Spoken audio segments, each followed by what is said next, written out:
Bonnie and Tommy, thank you for your expertise this morning. We'll see you both soon. When we come back after this break, we'll continue hearing from the state in closing arguments. Weeknights. Daddy and I have some exciting news. Laugh-More has a new man of the house. Sounds like a plan that makes everybody happy. And he runs a pretty tight ship. You got blackjack. That pays 3 cookies to 2. I have responsibilities. My game starts in 20 minutes. You said having kids would be fun. I said making kids would be fun. Man with a plan. Weeknights starting at 11:10 Central on Laugh-More. Are you laughing at me? So hard.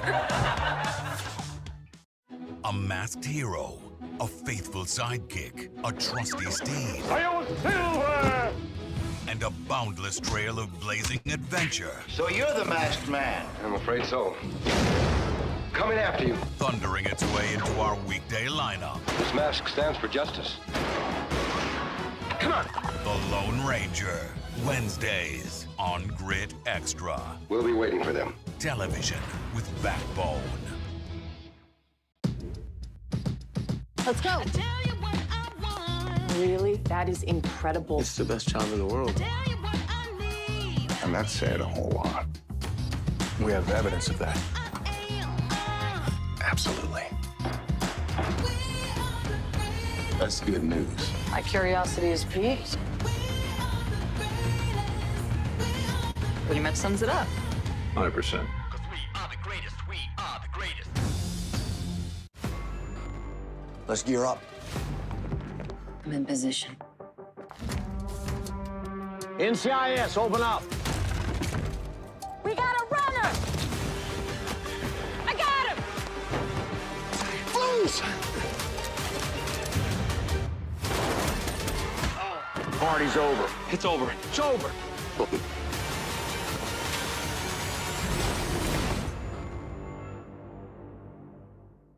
Money matters, whether you're counting pennies or counting calories, making plans to retire or just relax. From the stock market to the job market to the farmer's market, this is business news for all of us.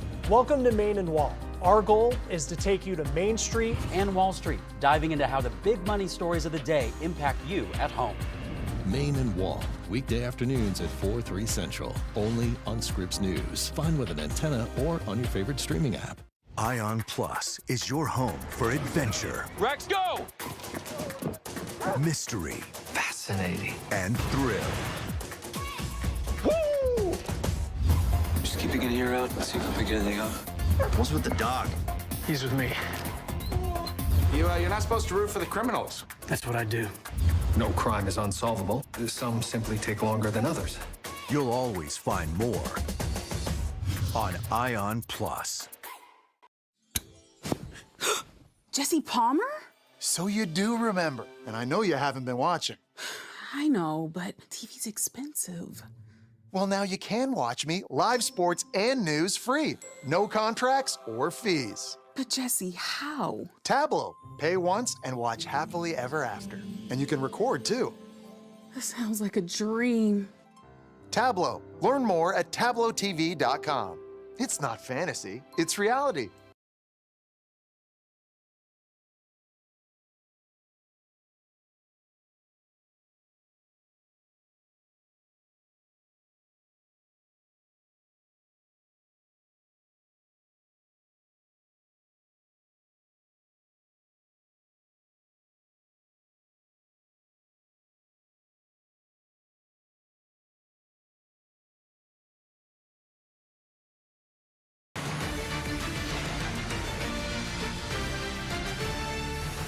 Welcome to this hour of Court TV Live. I'm your host, Julie Grant. It's great to have you along with us on this Monday morning. So right now, we're following 3 major cases for you. First up, in South Carolina, convicted killer Alec Murdaugh set to appear in federal court for his sentencing for his financial crimes. No cameras are allowed in federal court, but we will have updates for you on this throughout the day.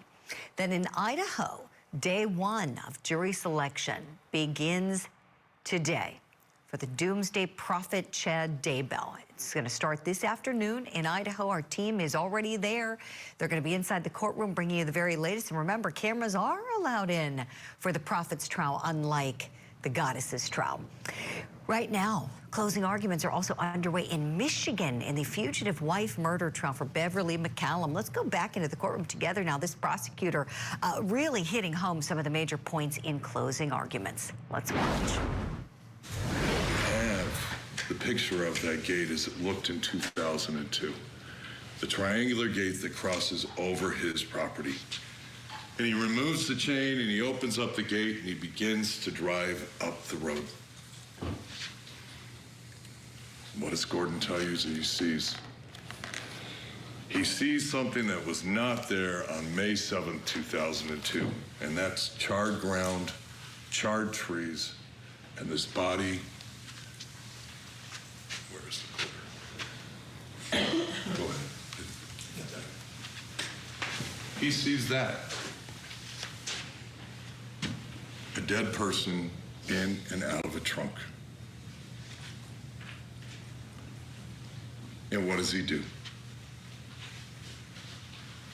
He calls the police, and a lot of police come.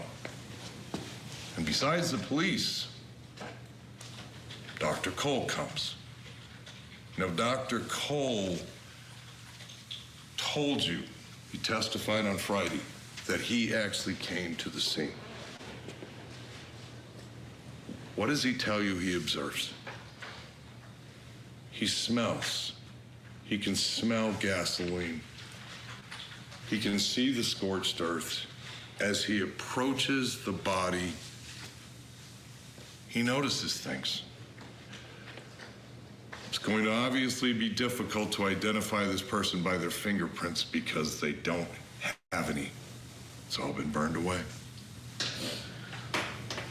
But he notices other things. He can see a piece of rope around this victim's neck. And he can see dental work. Dental work that he told you that even then he thought should be easy to identify this person because that dental work looks unique. And what did Detective Donker tell you? Detective Donker told you he was called out to Gordon's property. Detective Donker told you that he observed these same things. And that as he approached the scene, one of the first things that he was noticing was the smell of an accelerant. And when I asked him, what do you mean by the smell of accelerant? He said, I smell gas. And Detective Donker had told you that he observed those same things about the victim. He saw that rope. He saw that dental work. And he had his officers begin to investigate and look for anything important. And Detective Donker told you that as his officers began to search in and around the body, well, first off, he told you, that's the trunk. This item that you've had to look at and be near for the last week is the trunk that that individual was in when they came upon the scene. Just so we know it, we all know that in the end it was Robert that was found. That's the trunk that Robert was burned up in. But what else did Detective Donker tell you? That at the scene, right outside of the trunk, right in front of the area, under ashes, was a hammer.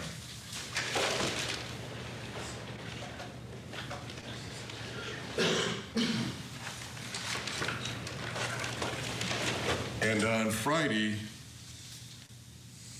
Mr. Tetloff actually showed this to Dr. Cole, and I had previously shown it to Detective Donker. Was this the hammer that was found next to the trunk? This is the hammer, ladies and gentlemen. This was the hammer that was located right next to the trunk where Robert was found. And what did Detective Donker tell you also? That in reality, they searched. They searched hard. They went to gas stations. They talked to people. But in reality, there wasn't a lot of evidence to be found other than what they found right there. A trunk and a body and a hammer. And what did Dr. Cole tell you? Dr. Cole told you that the body was picked up and taken away. And Detective Donker advised you that when that body was picked up in the trunk, underneath it was this, the cushion, yellow at the time back in 2002. Like all of us, it may have aged over these years. But it was unique because it was one of the surviving things that had been found, and it was found directly underneath that trunk. Important enough to Detective Donker that he told you that that picture of that cushion was taken around to all the local areas to see if they could find it. And then Dr. Cole advised you at that time that Robert's taken in for the autopsy. When he's being pulled out of this trunk,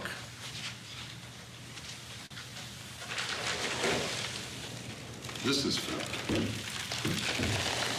A broken bed.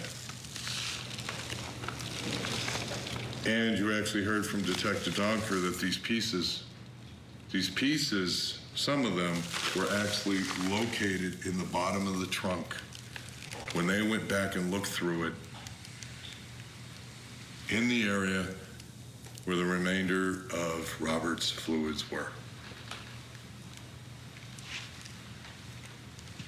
So now we have a hammer and a bat. And Dr. Cole tells you that he does the autopsy, and you got to see the pictures. This individual we now know as Robert, was struck on the left side of the head multiple times. Separate marks, separate round circles. Round circles that, in Dr. Cole's opinion, would be done by the circular area of a hammer. And Dr. Cole told you that at least one of those holes, the individual, Robert, had been struck so hard that it actually broke the skull itself and pushed the bone back up in the brain. And that when Robert was hit, he was hit with such force that it actually bruised the other side of the brain.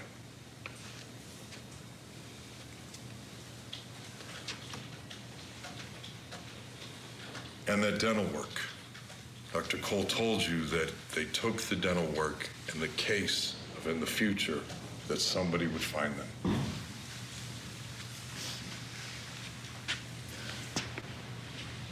And then you heard from Detective Donker again, who told you that they kept doing everything they could. After this, they actually went to a dentist to try to do an article to see if anybody recognized these teeth. In 2005, a video was actually produced, a documentary by a class at Hope College titled Jack in the Box, where they actually took some of the crime scene video that you saw, and talked about it in hopes that a person would be found. This is so hard to listen to. Can you imagine being these jurors? They saw the pictures. We're just hearing the description of what happened to Robert Caraballo, but they actually had to look at what was left of him after his remains were so badly burned. After that big explosion. His daughter told us about that. Let's bring in our guest and talk some more about the sheer brutality of this crime. He's a practicing criminal defense attorney. He's also a former prosecutor. Franz Borghardt is with us this hour. Franz, I know you've seen a lot in your career, and we've seen a lot together here on Court TV and the various trials we've covered. When we think about the brutality of this homicide in particular, the use of the hammer, the bat, the suffocation, the burning of the remains after the fact, the brutality of it. This has to be one of the most brutal, vicious homicides we've ever had as a case we've broadcast. Would you speak to that and the effect that that has on the jurors, please, Franz? Well, it's going to inflame the jury, right? It's going to get them angry. And this prosecutor is doing an exceptionally good job, slowly and methodically going through the evidence like a gingerbread trail that leads directly to guilt. And if it's hard for you to listen to it, Julie, that is what the prosecutor wants. He wants you to have a difficult time listening to this closing counterintuitively so that you get angry.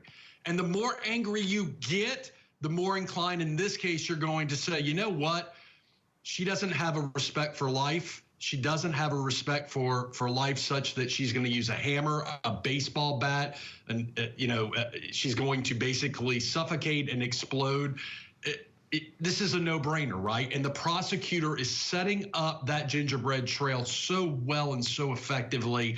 I do not think this will be a long deliberation. I'm with you, Franz. I just saw someone say that on Twitter, that tweeted me, said they think it will be a fast verdict. And I said, I agree.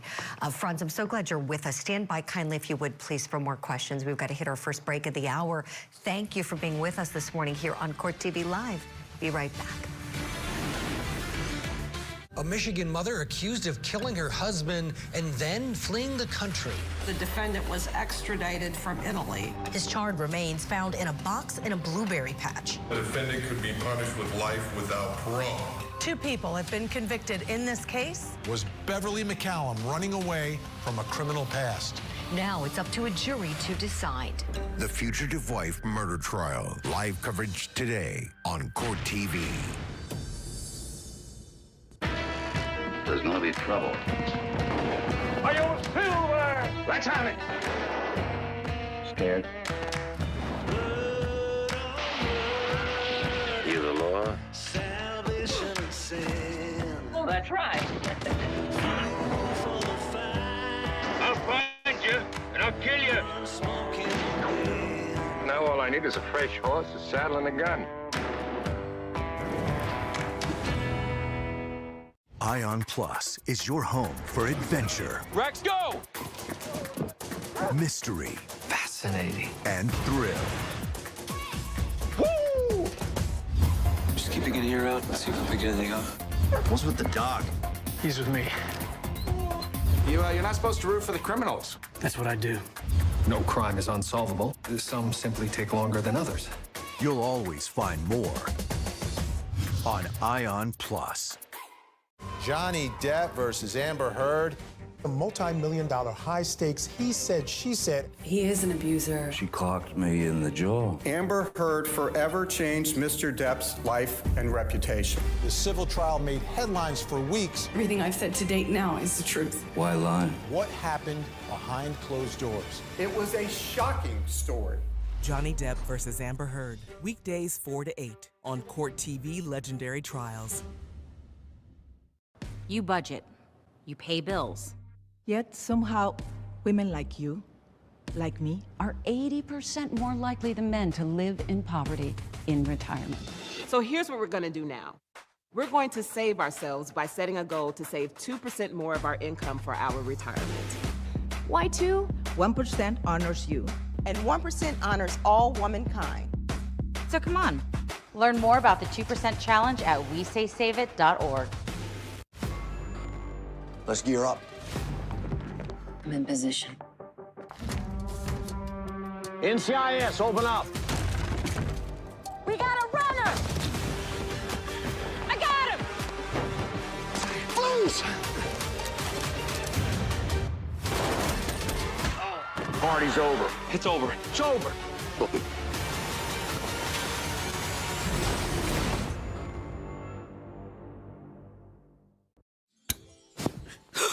Jesse Palmer? So you do remember, and I know you haven't been watching. I know, but TV's expensive. Well, now you can watch me live sports and news free. No contracts or fees. But Jesse, how? Tableau. Pay once and watch happily ever after. And you can record too. That sounds like a dream. Tableau. Learn more at tableautv.com. It's not fantasy, it's reality. Money matters, whether you're counting pennies or counting calories, making plans to retire or just relax. From the stock market to the job market to the farmer's market, this is business news for all of us. Welcome to Main and Wall. Our goal is to take you to Main Street and Wall Street, diving into how the big money stories of the day impact you at home. Main and Wall, weekday afternoons at 4/3 Central, only on Scripps News. Find with an antenna or on your favorite streaming app.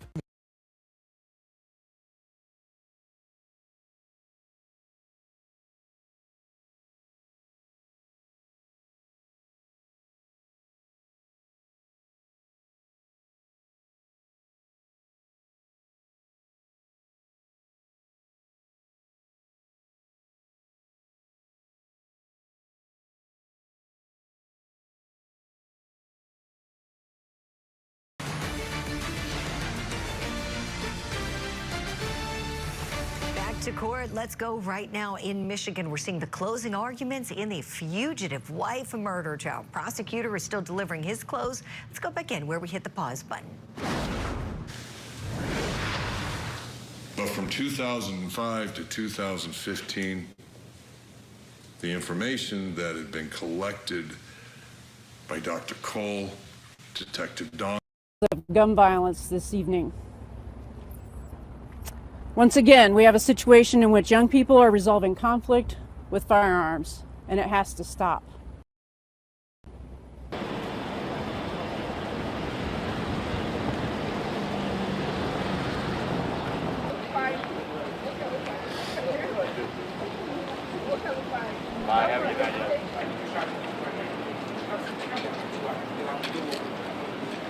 I'm sorry, I'm orange.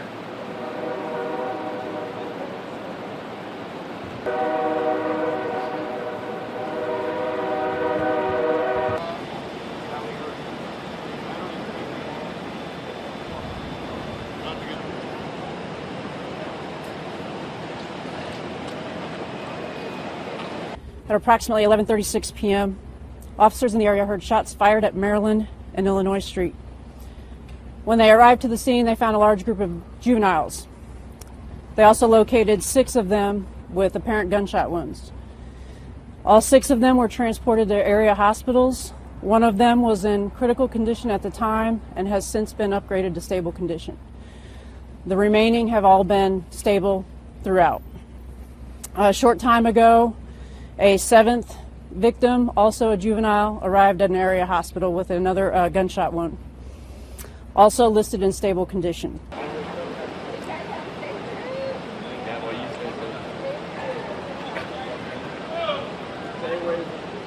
Currently, our investigators are on the scene processing all evidence available, including potential witnesses and video that might be available. If anyone has information related to this incident, please contact our aggravated assault unit at 327-3475 or Crime Stoppers at 262-TIPS.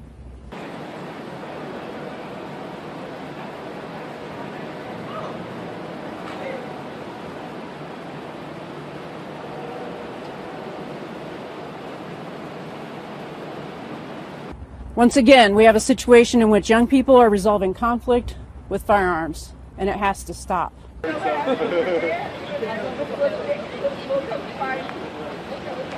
Conflict should not lead to somebody pulling out a gun and trying to resolve it. The consequences are eternal, okay? We've got to learn how to talk to each other. We've got to learn how to resolve conflict in different ways. I've just been trying to talk around. I'm sorry. I'm just going to tell you straight out. When there's a bold disrespect for law enforcement authority and the laws of our society, It's a problem that's bigger than the police. I'm sorry, I'm orange.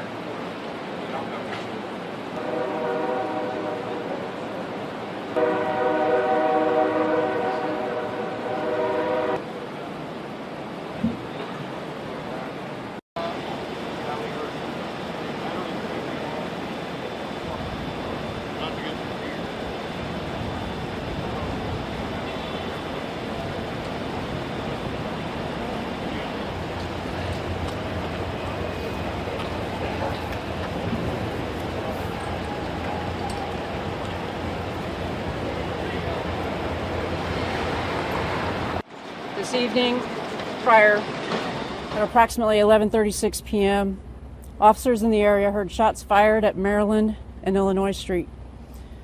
When they arrived to the scene, they found a large group of juveniles. They also located 6 of them with apparent gunshot wounds. All 6 of them were transported to area hospitals. One of them was in critical condition at the time and has since been upgraded to stable condition. The remaining have all been stable throughout. Yeah, absolutely. Yeah. Yeah, well, you say so. A 7th victim, also a juvenile, arrived at an area hospital with another gunshot wound, also listed in stable condition. So the ages range between 12 and 17 at this time. I don't have specific genders to go along with that information right now.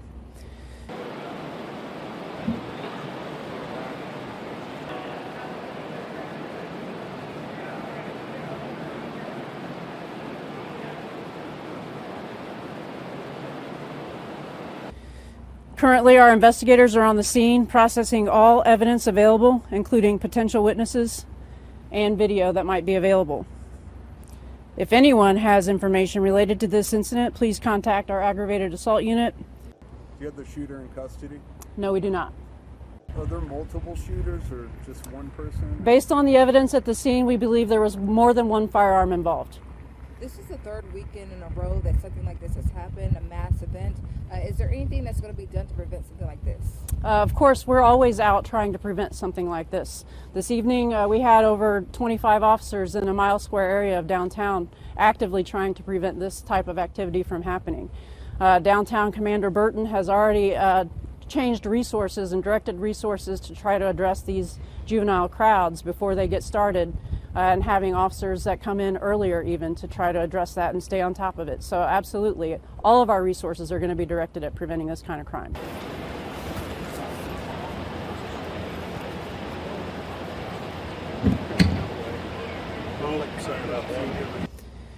It is extremely concerning to us that so many of our young people have been victims of gun violence this evening. Once again, we have a situation in which young people are resolving conflict with firearms, and it has to stop.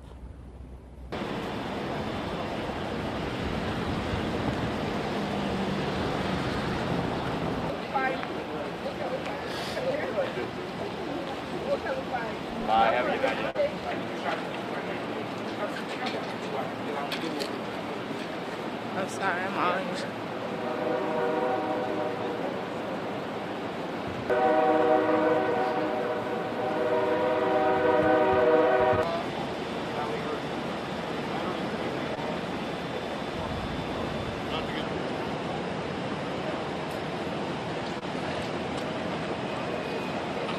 At approximately 11:36 p.m., officers in the area heard shots fired at Maryland and Illinois Street. When they arrived to the scene, they found a large group of juveniles. They also located 6 of them with apparent gunshot wounds.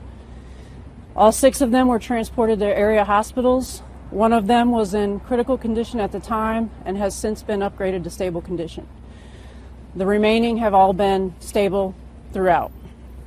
A short time ago, a 7th victim, also a juvenile, arrived at an area hospital with another gunshot wound, also listed in stable condition.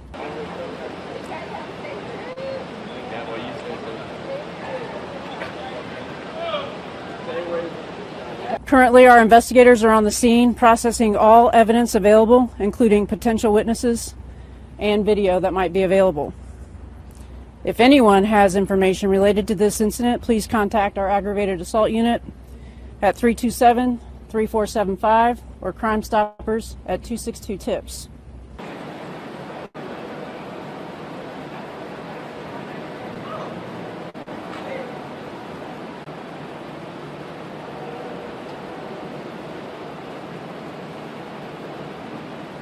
Once again, we have a situation in which young people are resolving conflict with firearms, and it has to stop.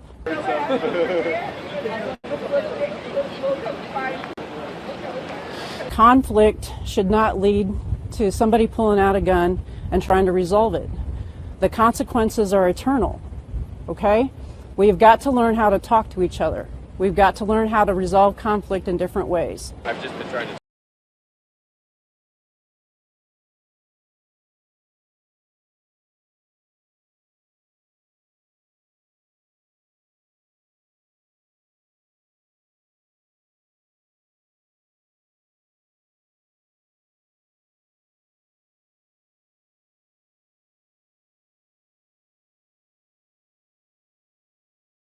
Received in that basement. He only had a few minutes to live.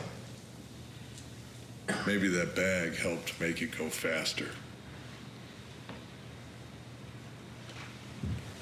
But ladies and gentlemen, here's where you get to use your common sense in all of this, and I'm going to suggest that that's what you're going to want to do as you review all of this information for the last week. Yeah, the common sense, that's the one thing that you do not check at the door when you enter the courtroom to serve as a juror. You bring that common sense with you as you watch the case and decide the facts. We're going to hit a break. We'll hear more of the state's close next. A masked hero, a faithful sidekick, a trusty steed, and a boundless trail of blazing adventure. So you're the masked man? I'm afraid so. Coming after you. Thundering its way into our weekday lineup. This mask stands for justice. Come on. The Lone Ranger. Wednesdays on Grit Extra. We'll be waiting for them. Television with backbone. Johnny Depp versus Amber Heard. A multi-million-dollar high-stakes he said, she said. He is an abuser. She clocked me in the jaw. Amber Heard forever changed Mr. Depp's life and reputation. The civil trial made headlines for weeks. Everything I've said to date now is the truth. Why lie? What happened behind closed doors? It was a shocking story. Johnny Depp versus Amber Heard. Weekdays 4 to 8 on Court TV Legendary Trials. Ion Plus is your home for adventure. Rex, go! Mystery. Fascinating. And thrill. Woo! Just keep your ear out and see if we pick anything up. What's with the dog? He's with me. You're not supposed to root for the criminals. That's what I do. No crime is unsolvable. Some simply take longer than others. You'll always find more on Ion Plus. Money matters, whether you're counting pennies or counting calories, making plans to retire or just relax. From the stock market to the job market to the farmer's market, this is business news for all of us. Welcome to Main and Wall. Our goal is to take you to Main Street and Wall Street, diving into how the big money stories of the day impact you at home. Main and Wall, weekday afternoons at 4/3 Central, only on Scripps News. Find with an antenna or on your favorite streaming app. Let's go. Really? That is incredible. It's the best job in the world. And that's saying a whole lot. We have evidence of that. Absolutely. That's good news. My curiosity is piqued. Pretty much sums it up. 100%. Because we are the greatest. We are the greatest. Why is America paying attention to the race? Because what happens in this town happens to your town too. here on the steps of the U.S. Capitol after a The historic... decisions made in this house are felt in the heart of yours. Every night on The Race, we take you to the people, the policies, and the political points of impact. We want to add some context around it tonight. The Race, weeknights at 6, 5 Central on Scripps News. Watch with an antenna or on your favorite streaming app. Let's gear up. I'm in position. NCIS, open up. We got a runner! I got him! Blues! Party's over. It's over. It's over.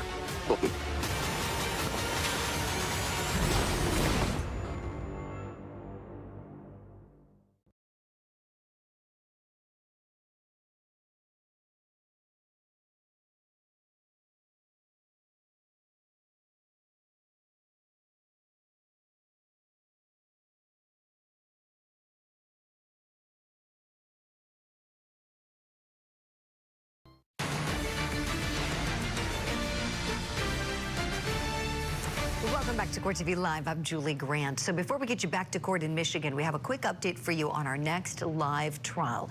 Jury selection is getting underway this morning in the case against Nikolai Mew. Mew was involved in an altercation with a group of teenagers on the Apple River back in 2022.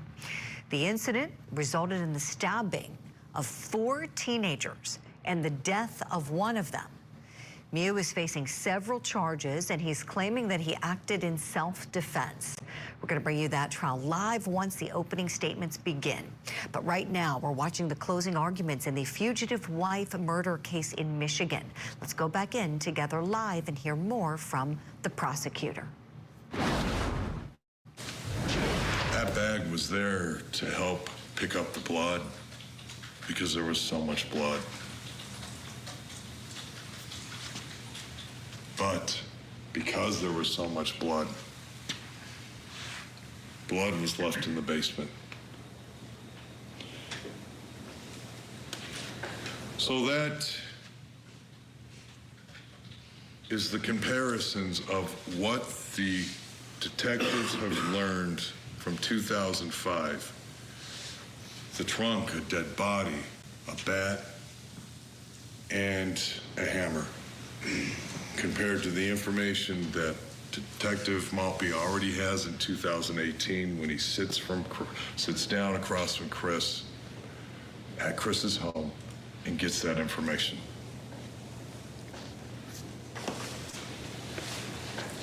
But there's more. Fast forward to April of 2015. Detective Donker testified that in April of 2015, he receives an email that you saw. And in that series of emails, as well as a few phone calls, Detective Donker learns a few things. This person emailing him is Deneen Deschamps, the daughter of the defendant. And she is concerned because she doesn't know why, but she's under the belief that the individual that she saw in the Jack in the Box video may actually be Robert Carabile. Or also known as Juan Cintron. And that trunk that Robert is in, that trunk looks like a trunk that used to be in front of her mother's bed.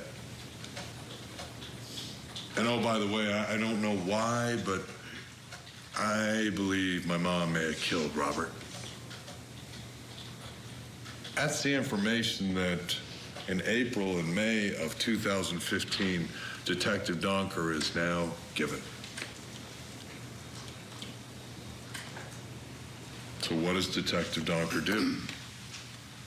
Detective Donker then begins the process of figuring out who's Jack in the Box, who's the man in the trunk.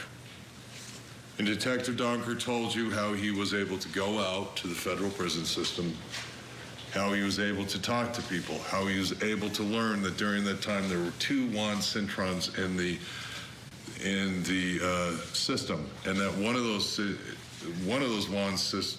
one of those Juan Cintrons came up to Michigan.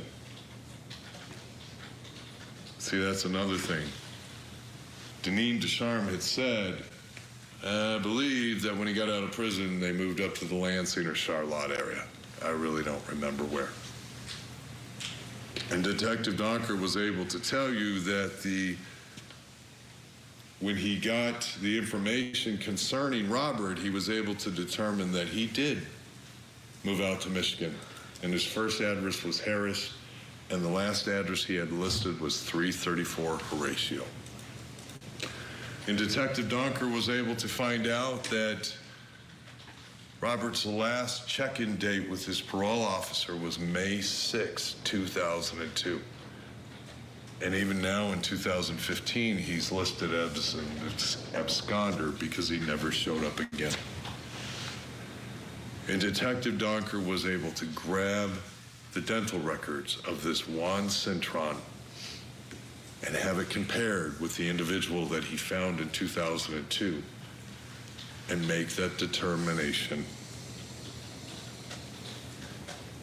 that this individual was Juan Cintron, also known as Robert Carabello. And as Detective Donker told you, that's when he brings in the Eaton County Sheriff's Department and Detective Maltby to help investigate this case. Why? Because he knew he had a dead body in Ottawa County. But as Dr. Cole told you, when that autopsy was done, those lungs were clear. Robert hadn't died being burned alive there in Ottawa County. He was already dead. And so the question for Detective Donker at that time is, where exactly did he die? And the logical thing was to begin looking at 334 Horatio, the last place they could figure out where he lived. And what does Detective Maltby tell you at that time? He joins this investigation. He does preliminary investigations of the people. Detective Maltby tells you that he's able to learn that at the time that Robert would have been found dead, he had been living at 334 Horatio.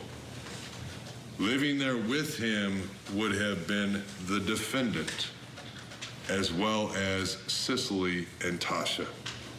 And he also figured out that there was another person named Deneen Deschamps who lived there as well. Detective Maltby also told you that during this investigation, he's being given names of the family members that may know the defendant or who the defendant may be family members with. And because he knew the name of those family members, he made the decision at that time that he wouldn't interview them because he didn't want to spook any potential suspect. And you hear that they go to the house at 334 Horatio. By this point, it's abandoned, being remodeled, or at one point had been started. And it's in rough shape, but it's still standing, and they check the first floor. And you hear that they bring in the lab and that nothing is found. And so the determination is made to go to Texas. We have to interview the people who have called up to Detective Donker. And they told you that they interviewed a family member named Tanya. And they learned more family background, things that maybe they could use in their investigation. And they told you that they went and interviewed Deneen Deschamps. And during those interviews, they told you they were lengthy. But we brought out for you... Do you think the state has proven its case against Beverly McCallum Find us on social media. Let us know. Right now, I want to bring in my guest, see what he thinks about this.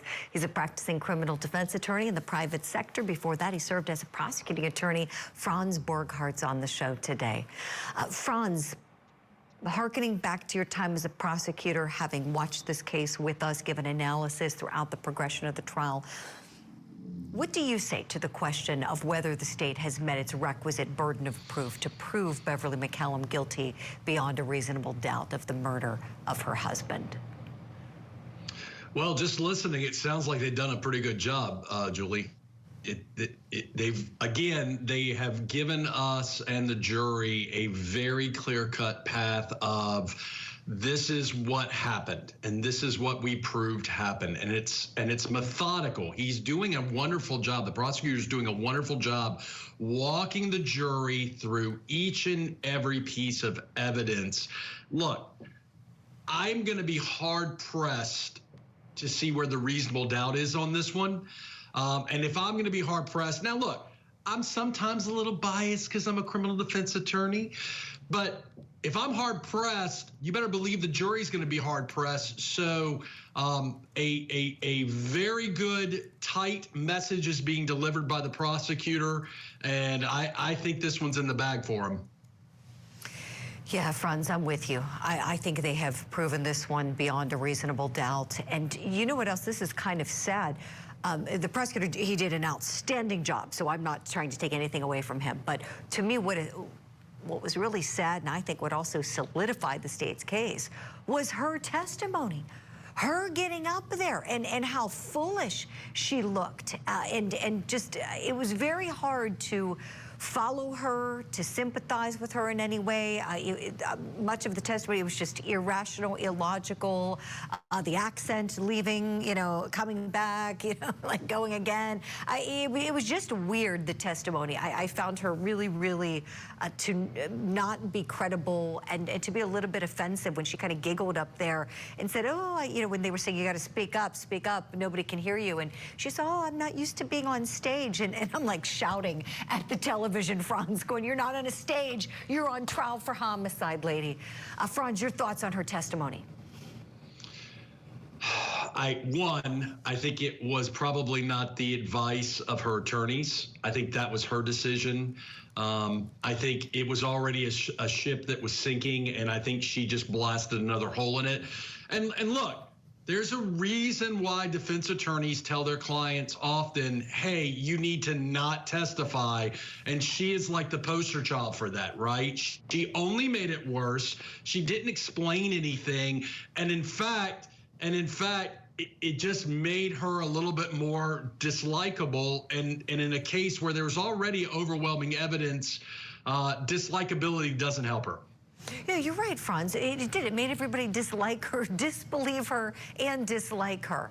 I feel so sorry for her daughter, Cicely. She's done a beautiful job testifying. Our hearts go out to her. Beverly McCallum, this lady is something else. And we know the prosecution has even questioned what she's doing with the wheelchair. We know she's saying she needs it, but they're calling that into question as well. So who knows what this lady is all about. But this jury, they seem smart. By the way, the jury's full of a lot of women, too. And women historically, Franz, sometimes, have you found it that sometimes they can be tougher on other women at trial? I just tried a case in Baton Rouge, Louisiana, and that was the message for our jury work, was that women, for whatever reason, are tougher on women. And it can sound a bit offensive, but it just seems to be the trend. And if I were defending this case, I don't know that I would want a box full of women. Not that it's going to make that much of a difference with all the evidence. Right, Franz, that's true. Good point. Franz, always great having you weighing in. Thank you kindly for that. We've got to hit our next show break. When we come back, we'll go back into the courtroom together and hear more from the prosecution. Michigan mother accused of killing her husband and then fleeing the country. The defendant was extradited from Italy. His charred remains found in a box in a blueberry patch. The defendant could be punished with life without parole. 2 people have been convicted in this case. Was Beverly McCallum running away from a criminal past? Now it's up to a jury to decide. The fugitive wife murder trial. Live coverage today on Court TV. Jesse Palmer? So you do remember, and I know you haven't been watching. I know, but TV's expensive. Well, now you can watch me live. No contracts or fees. But Jesse, how? Tableau. Pay once and watch happily ever after. And you can record too. This sounds like a dream. Tableau. Learn more at tableautv.com. It's not fantasy, it's reality. You budget. You pay bills. Yet somehow, women like you, like me, are 80% more likely than men to live in poverty in retirement. So here's what we're gonna do now. We're going to save ourselves by setting a goal to save 2% more of our income for our retirement. Why 2? 1% honors you. And 1% honors all womankind. So come on. Learn more about the 2% challenge at WeSaySaveIt.org. Money matters, whether you're counting pennies or counting calories, making plans to retire or just relax. From the stock market to the job market to the farmer's market. This is business news for all of us. Welcome to Main and Wall. Our goal is to take you to Main Street and Wall Street, diving into how the big money stories of the day impact you at home. Main and Wall, weekday afternoons at 4/3 Central, only on Scripps News. Find with an antenna or on your favorite streaming app. Why is America paying attention to the race? Because what happens in this town happens to your town too. Here on the steps of the U.S. Capitol after a historic... The decisions made in this house are felt in the heart of yours. Every night on the race, we take you to the people, the policies, and the political points of impact. We want to add some context around it tonight. The Race, weeknights at 6/5 Central on Scripps News. Watch with an antenna or on your favorite streaming app. You got us banned from being room parents? I have never been more in love with you. Who wants to go nuts for donuts? Show him your folding trick. I'm not in the mood for your sheet right now. That's gotta hurt, huh? You keep me coming back for more.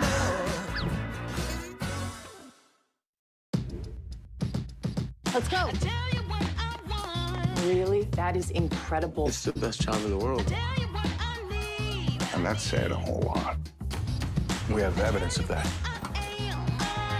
Absolutely. That's good news. My curiosity is piqued. Pretty much sums it up. 100%.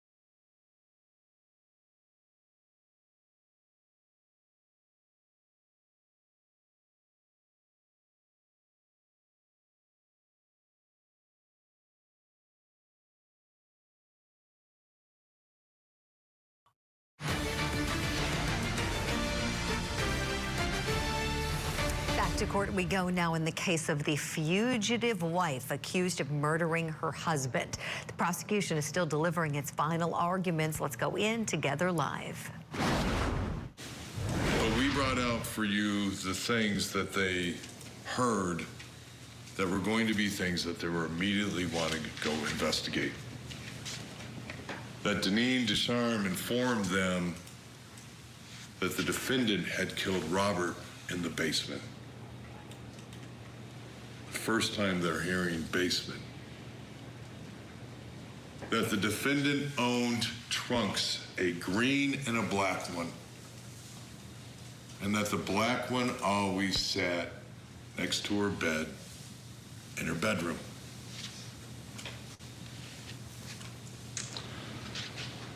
She also told them that there was a person that was named Chris who was around there at the time. And that if you found Chris, he's going to be able to tell you exactly what happened. And one other point. Deneen Descharme didn't remember why, but she remembered that there was chipping up concrete in the basement.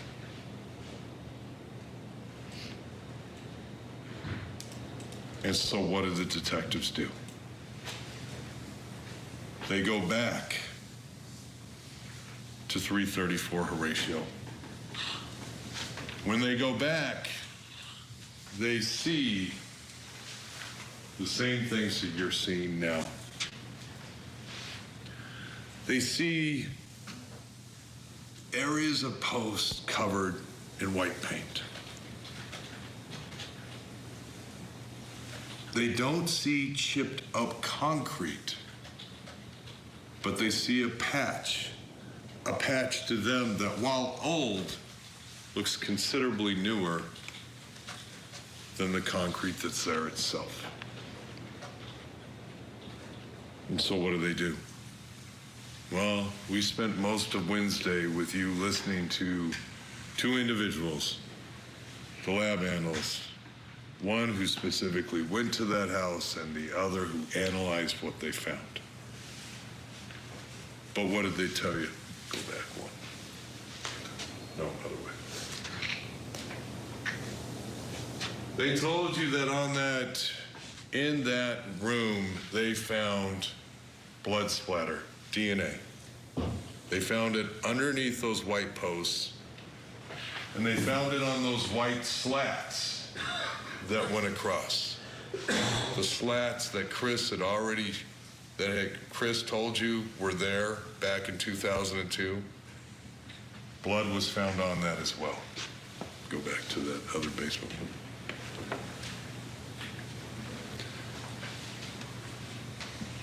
And they also told you that on these posts, in those areas where it was just painted white, there was DNA underneath that.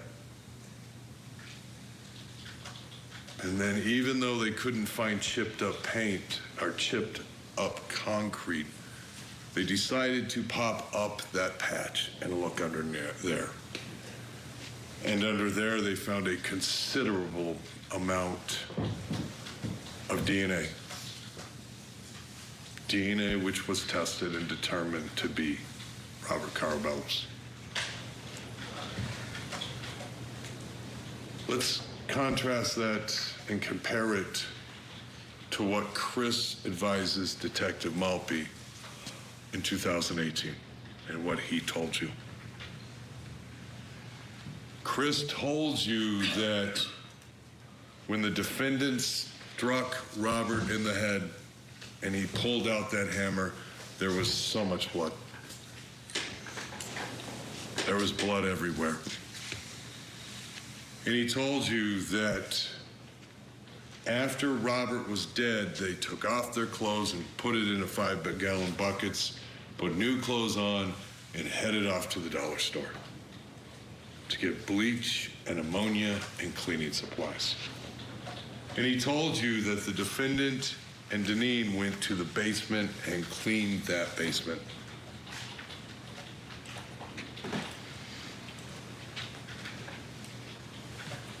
And he told you that that cleaning wasn't good enough, because a couple days later, they're back down in the basement. But this time, they're putting white paint on the posts. Not all over the posts, but just on certain spots. Why, Chris? To cover up the blood smears. In the same areas where the lab, 13 years later, finds DNA.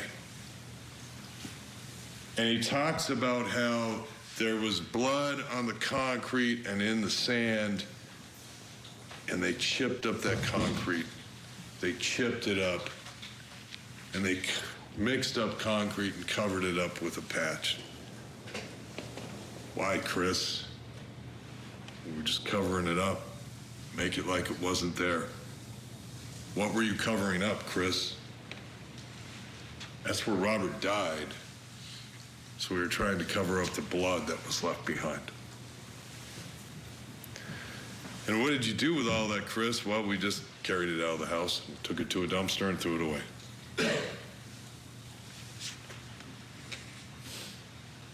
So this information that they're gathering from one individual, Deneen, they're then investigating. This prosecutor's doing a great job hitting everything home. Don't go anywhere. There's still so much more great stuff to come. Ted Rollins is here in the studio taking over now. Ted, good morning. Good morning, Julie. Good morning, everybody. We'll get a commercial break here, and then we will resume the closing arguments in the case against Beverly McCallum. Boy, yeah, prosecutor is laying it out. What's the defense going to say? We'll find out together. Stick with us. Weeknights. Daddy and I have some exciting news. Laugh More has a new man of the house. Sounds like a plan that makes everybody happy. And he runs a pretty tight ship. You got blackjack. That pays 3 cookies to 2. I have responsibilities. My game starts in 20 minutes. You said having kids would be fun. I said making kids would be fun. Man with a plan. Weeknights starting at 11:10 Central on Laugh More. Are you laughing at me? So hard. Money matters, whether you're counting pennies or counting calories, making plans to retire or just relax. From the stock market to the job market to the farmer's market, this is business news for all of us. Welcome to Main and Wall. Our goal is to take you to Main Street and Wall Street, diving into how the big money stories of the day impact you at home.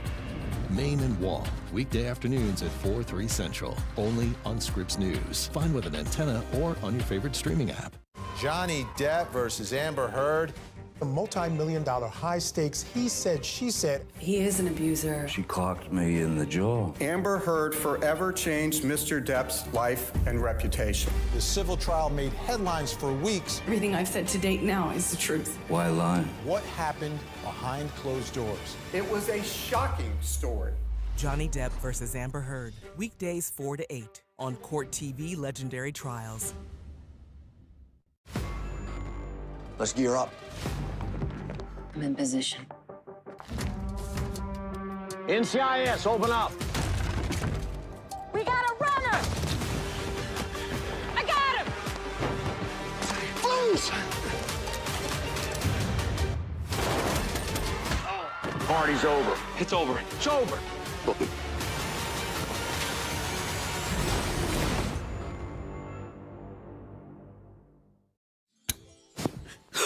Jesse Palmer? So you do remember, and I know you haven't been watching. I know, but TV's expensive. Well, now you can watch me, live sports and news free. No contracts or fees. But Jesse, how? Tableau. Pay once and watch happily ever after. And you can record too. That sounds like a dream. Tableau. Learn more at tablotv.com. It's not fantasy, it's reality. You budget. You pay bills. Yet somehow, women like you, like me, Are 80% more likely than men to live in poverty in retirement. So here's what we're going to do now. We're going to save ourselves by setting a goal to save 2% more of our income for our retirement. Why 2? 1% honors you. And 1% honors all womankind. So come on. Learn more about the 2% challenge at WeSaySaveIt.org. A masked hero, a faithful sidekick, a trusty steed, Silver! and a boundless trail of blazing adventure. So you're the masked man? I'm afraid so.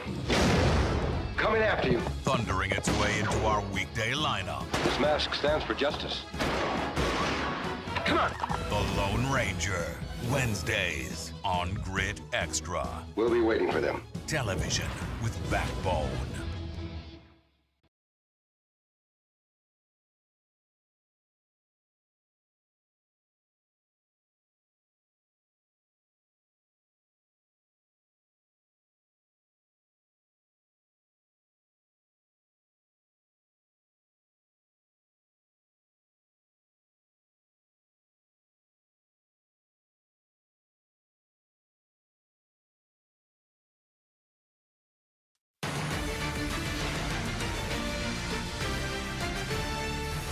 Top there. Welcome back to Court TV Live. I'm Ted Rollins. Glad to be with you on this Monday morning. Another busy week here at Court TV shaping up.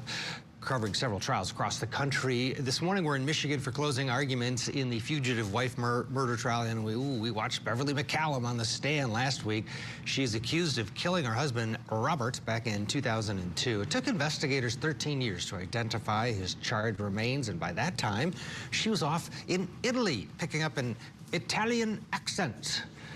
In Idaho, jury selection begins today in the Doomsday Prophet murder trial for Chad Daybell. Unlike his wife's trial, we will be able to watch this one play out live here on Court TV. And that man sitting next to Chad Daybell, John Pryor, will if you haven't seen him in action, he is an attorney who gives it his all. Let's just leave it at that, and we'll watch this play out. It's going to be a lot different than his wife Lori's trial. We're also in Wisconsin. Opening statements are set for this afternoon. In our new trial here on Court TV, is a man charged with stabbing to death a teenager and wounding 4 others. His name's Nikolai Mew. He claims this was in self-defense. All these kids were tubing on the Apple River up in Wisconsin back in July of 2022, got into a fight with the defendants. He says it was self-defense. Right now, though, let's head back to Michigan now for more of the closing arguments in the case against Beverly McCallum. We're going to pick it up right where we left off with the state's closing. 2015. In locating blood splatter, DNA, Robert's DNA, in the basement of 334 Horatio. And then in 2018, when Detective Maltby has all this information, it's all being explained to him by Chris McMillan. But once again, it's 2015, so they don't know of Chris yet. They just know that maybe there was a Chris there. And Detective Maltby explains to you that during this process, he is attempting to figure out who this Chris McMillan is. He's looking him up through the law enforcement networks. He's looking him up through social media. But without having a real good idea of what this person looks like or who he may be, where he came from, he begins to think that maybe there really isn't a Chris at all. And after learning this, and as they continue their investigation, one of the things you heard from Detective Maltby and Detective Donker is that Robert's family is contacted. And that Robert's family explains to them how they tried to call in 2002. But as we know, by then, the defendant had already moved to Jamaica, and that they had gotten to know Cicely, Robert's daughter, and they really felt that the detectives should talk to her. So what did they do? They go back down to Texas. And you heard from Cicely. Cicely told you as well as the detectives that they had a lengthy conversation with her, 3 hours. They learned about Cicely's life. Unfortunately for you, you learned of it today, just like they learned of it in 2016. They learned what Cicely had to go through. They learned that, from Cicely's perspective, she had been told for a lot of years that her father had abandoned her. Really, only one of the good things that came out of the investigation that the detectives did and that they could share with Cicely that Robert hadn't abandoned her. It was okay to keep the memories that she had that he was trying to become a good dad, because they were the ones who had to inform Cicely that in reality, Robert had died in 2002. And they told you that it was Cicely who actually brought up the name Chris. That Cicely mentioned that her mom, her dad, her sister Tasha was there, her sister Janine was around, and that Deneen brought around a friend named Chris. A friend named Chris that began hanging out even after, or if Deneen wasn't there. See, what did Cicely tell you last week? The defendant had a tendency to take Deneen's friends and make them her own. And that's what Cicely is telling Chris, is telling the detectives that Chris kind of became in that household. He just started hanging out.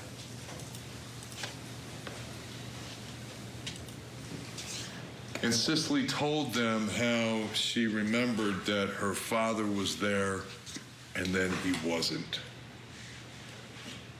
And that she thought it was really weird because her dad spent time in the basement. Her dad liked to read the Bible in the basement. But yet all of a sudden now, her dad's not there and the basement has a padlock on it. And even at 9 years old, Cicely is being told, your dad abandoned you, he left for Canada. But yet Cicely told you from the witness stand, even she realized from her young age of schooling that Canada was right there. And that you could drive your car to Canada, but yet her dad's vehicles are still sitting in the driveway.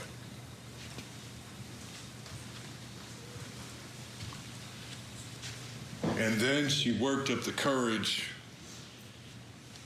to tell the detectives something, a couple more things. She told the detectives that because she was tired of feeling abandoned and because she had gotten to know her family in Puerto Rico, she went down for her grandmother's death, her funeral in 2014. And that because she knew her father spent so much time writing letters to her family, to his family, talking to his family, there was no way her father wasn't going to show up for his mom's own funeral. And you heard Cicely. She practiced what she was going to say to her dad. She was going to tell him of all the great things she had done and who she had become, and explain to him all the things he had missed out on when he decided to leave. But as she told the detective, she never got that opportunity because when she got down there, her father never showed. And she told you that while limited, the rumblings were that the family hadn't heard from him since 2002. And she tells the detectives that what she does is get mad. So she goes back up and confronts her mom. And when she confronts her mom, it's the same thing she told you on Monday. For the first time, the defendant's not saying that Robert abandoned her. Maybe one of the only times that Cicely can say, well, Mom's telling the truth now because now she's saying that Robert's dead. She was coming up the stairs. Robert grabbed her leg. She grabbed something off the post, grabbed it, swung with her right hand. He was bleeding profusely, and she ran upstairs and told Deneen, and for no apparent reason, Deneen and her friends just ran to the basement and took care of him. Cicely told you that she didn't ask a lot of questions, she just sat there.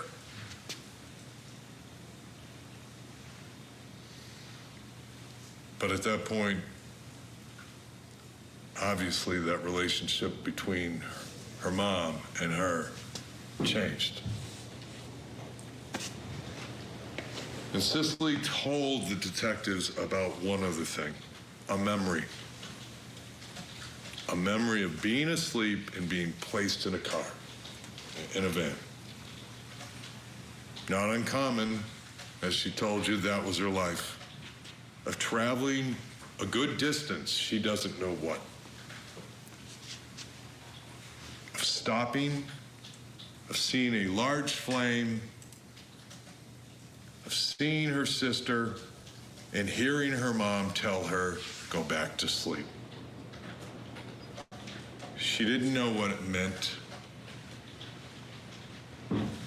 but that's what she remembered. Now, interesting, right? Because, see, by 2016, Detective Donker and Detective Maltby are well aware of the scorched ground and charred trees. They told you about the intensity that those flames must have had to put scorch marks up, charring marks on trees 10 to 12 feet high in the air. Charring that Gordon told you he can still see on the trees 22 years later. They knew that information. And then Cicely's telling them what she remembers. Contrast that to Chris. Compare it to Chris. Chris tells you, just as he told Detective Maltby, that after Robert was killed, the defendant and the Deneen cleaned up. And then they waited for nighttime, dark, to move Robert out.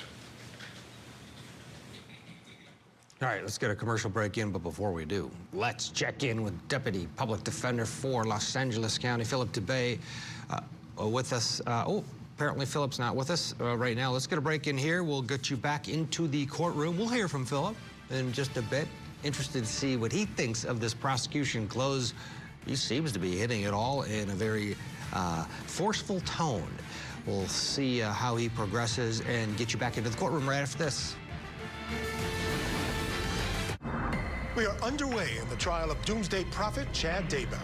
Prosecutors say they will seek the death penalty against him. Investigators have recovered human remains at Chad Daybell's residence. There's no way, Logan. I can never come up with this. His wife, Lori Vallow Daybell, has already been convicted. Now, will her husband end up with the same fate? It's just so hard to know where the truth ends. It's the doomsday prophet, Chad Daybell, on trial. You got us banned from being room parents? I have never been more in love with you. Who wants to go nuts for donuts? Show him your folding trick. I'm not in the mood for your sheet right now. That's gotta hurt, huh? You keep me coming back for more. Let's gear up. I'm in position. NCIS, open up. We got a runner! I got him! Loose! Party's over. It's over. It's over.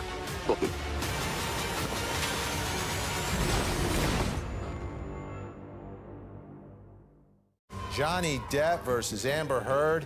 A multi-million-dollar high-stakes he said, she said. He is an abuser. She clocked me in the jaw. Amber Heard forever changed Mr. Depp's life and reputation. The civil trial made headlines for weeks. Everything I've said to date now is the truth. Why lie? What happened behind closed doors? It was a shocking story.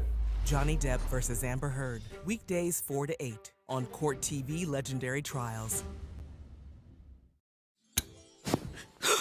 Jesse Palmer? So you do remember, and I know you haven't been watching. I know, but TV's expensive. Well, now you can watch me live sports and news free. No contracts or fees. But Jesse, how? Tableau. Pay once and watch happily ever after. And you can record too. That sounds like a dream. Tableau. Learn more at tableautv.com. It's not fantasy, it's reality. Weeknights. Daddy and I have some exciting news. Laugh more as a new man of the house. Sounds like a plan that makes everybody happy.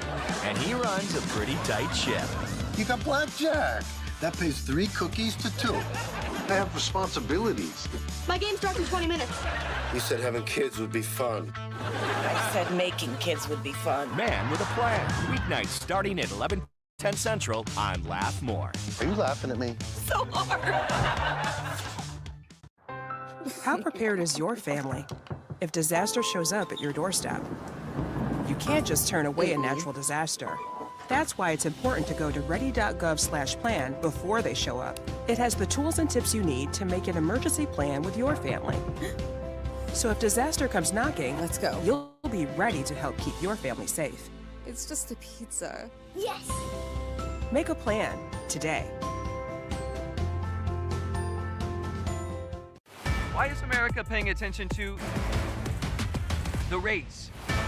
Because what happens in this town happens to your town too. Here on the steps of the U.S. Capitol after a The historic... decisions made in this house are felt in the heart of yours. Every night on the race, we take you to the people, the policies, and the political points of impact. We want to add some context around it tonight. The Race, weeknights at 6/5 Central on Scripps News. Watch with an antenna or on your favorite streaming app.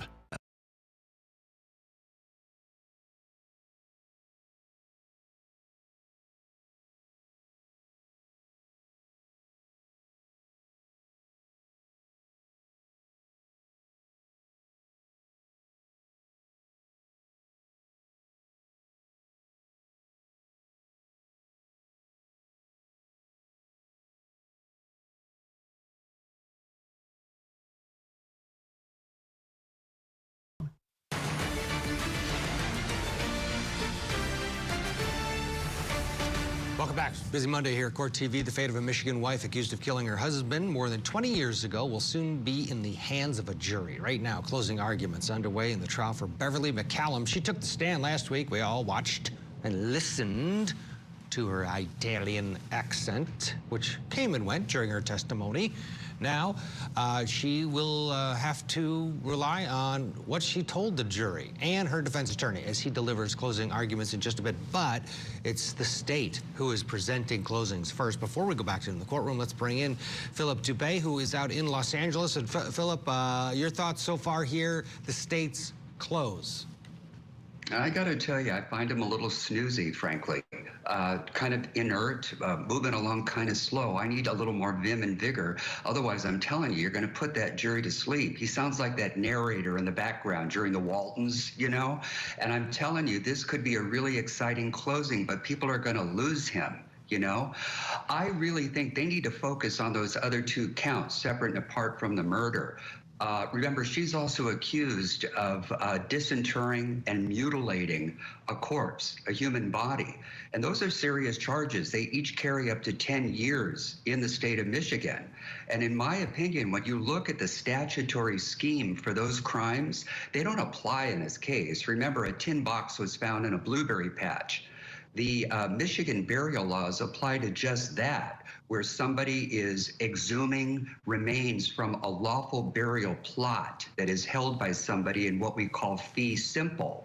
And when you do that to, I don't know, maraud and plunder the remains of maybe the gold in its teeth, its jewelry, or just to unlawfully relocate the remains, that is the crime.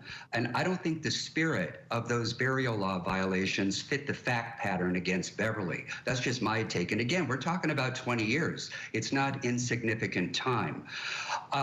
They need to focus more on the DNA in this case, because if you remember, Ted, there were unknown donors found at the crime scene. And I have a sneaky suspicion that the defense is going to zero in on that when it comes time for their turn. Yeah, interesting.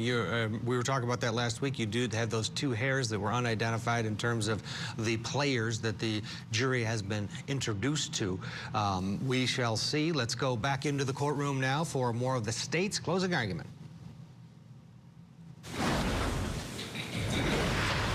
And that when he came downstairs, Robert was in this trunk. And he told you, I knew Robert was in the trunk because this trunk would not close. It would not close completely, and he tried, and it wouldn't. And so, at that point, he and Deneen carry Robert out. You saw the stairs. You see the trunk. It's not going to be easy, and it's not going to be quiet to carry that body out. And they put it in Robert's van.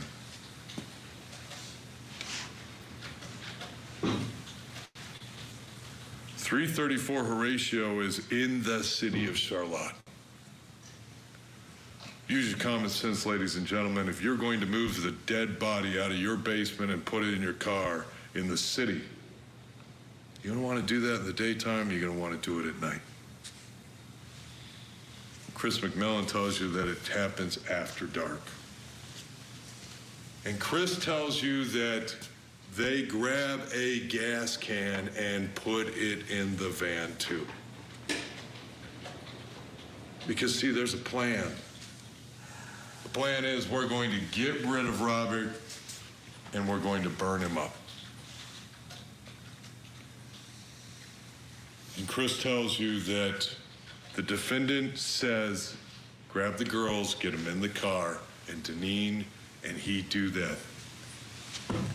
And that Deneen Descharnes gets in the driver's seat and he gets in the passenger seat and the defendant gets in the middle seat. Why? Because in May of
All right, good morning, everyone. We're on the record on Fremont County case CR 2221-1623, State of Idaho versus Chad Guy Daybell. I'll note that the attorneys are present. The state is here represented by the prosecution, the defense, and the defendant. I'll further introduce them in a moment. Is the state ready to proceed this morning? Yes, Your Honor. Thank you. Is the defense ready to proceed? Yes, Your Honor. Thank you. Thank you.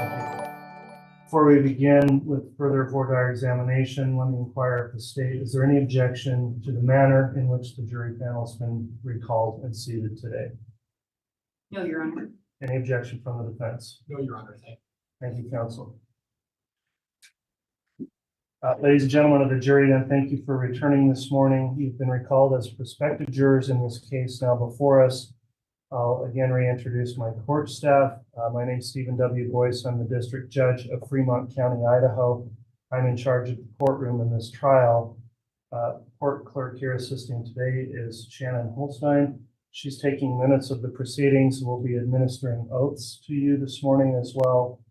The marshals here assisting with courtroom order and helping the jury movement are Steve Holmes, Ken Daish, and James Ravello. Court reporter this morning is Mary Fox, who's taking a stenographic record of everything said during the trial proceedings. And my staff attorney is Courtney Stallings, who's seated to the far right over there at a table. She assists me from time to time with legal research and administrative issues. Each of you, 16 jurors here, have been qualified to serve as a juror of this court, and each of you filled out a questionnaire that's been reviewed now by counsel in the court.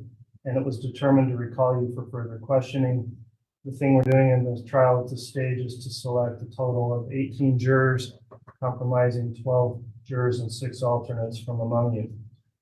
At this time, the clerk will now read a roll call of the jury, not referring by name, but referring by your red card number. So I'll have the clerk do that. If you would just hold your number up once your number is called, we'll make sure we all know where you're seated and that this is the proper seating for this group. Once I call your number, if you can audibly answer that you're present. Juror number 11. Okay, present. Present. Juror number 27. Present. Juror number 31. Present. Juror number 41. Present. Juror number 48. Present. Juror number 56. Present. Juror number 67. Present. Juror number 121. Juror number 146. Juror number 186. Present. Juror number 219. Present. Juror number 249. Juror number 296. Juror number 321. Present. Juror number 348. Juror 394. Present. Thank you. All right, to assist you in understanding and participating in the jury selection process, I'll now reintroduce you to the parties and their attorneys and briefly summarize what this case is about. When I introduce an individual, please stand and briefly face the jury panel, then take your seat. This case has been brought by the state of Idaho. I'll sometimes refer to the state as the prosecution. The state's represented in this trial by Lindsay Blake, Fremont County prosecutor. Rob Wood is the Madison County prosecutor, and special assistant prosecutors Ingrid Beatty and Rocky Wixom. The defendant in this case is Chad Guy Daybell, who's represented by his attorney John Pryor.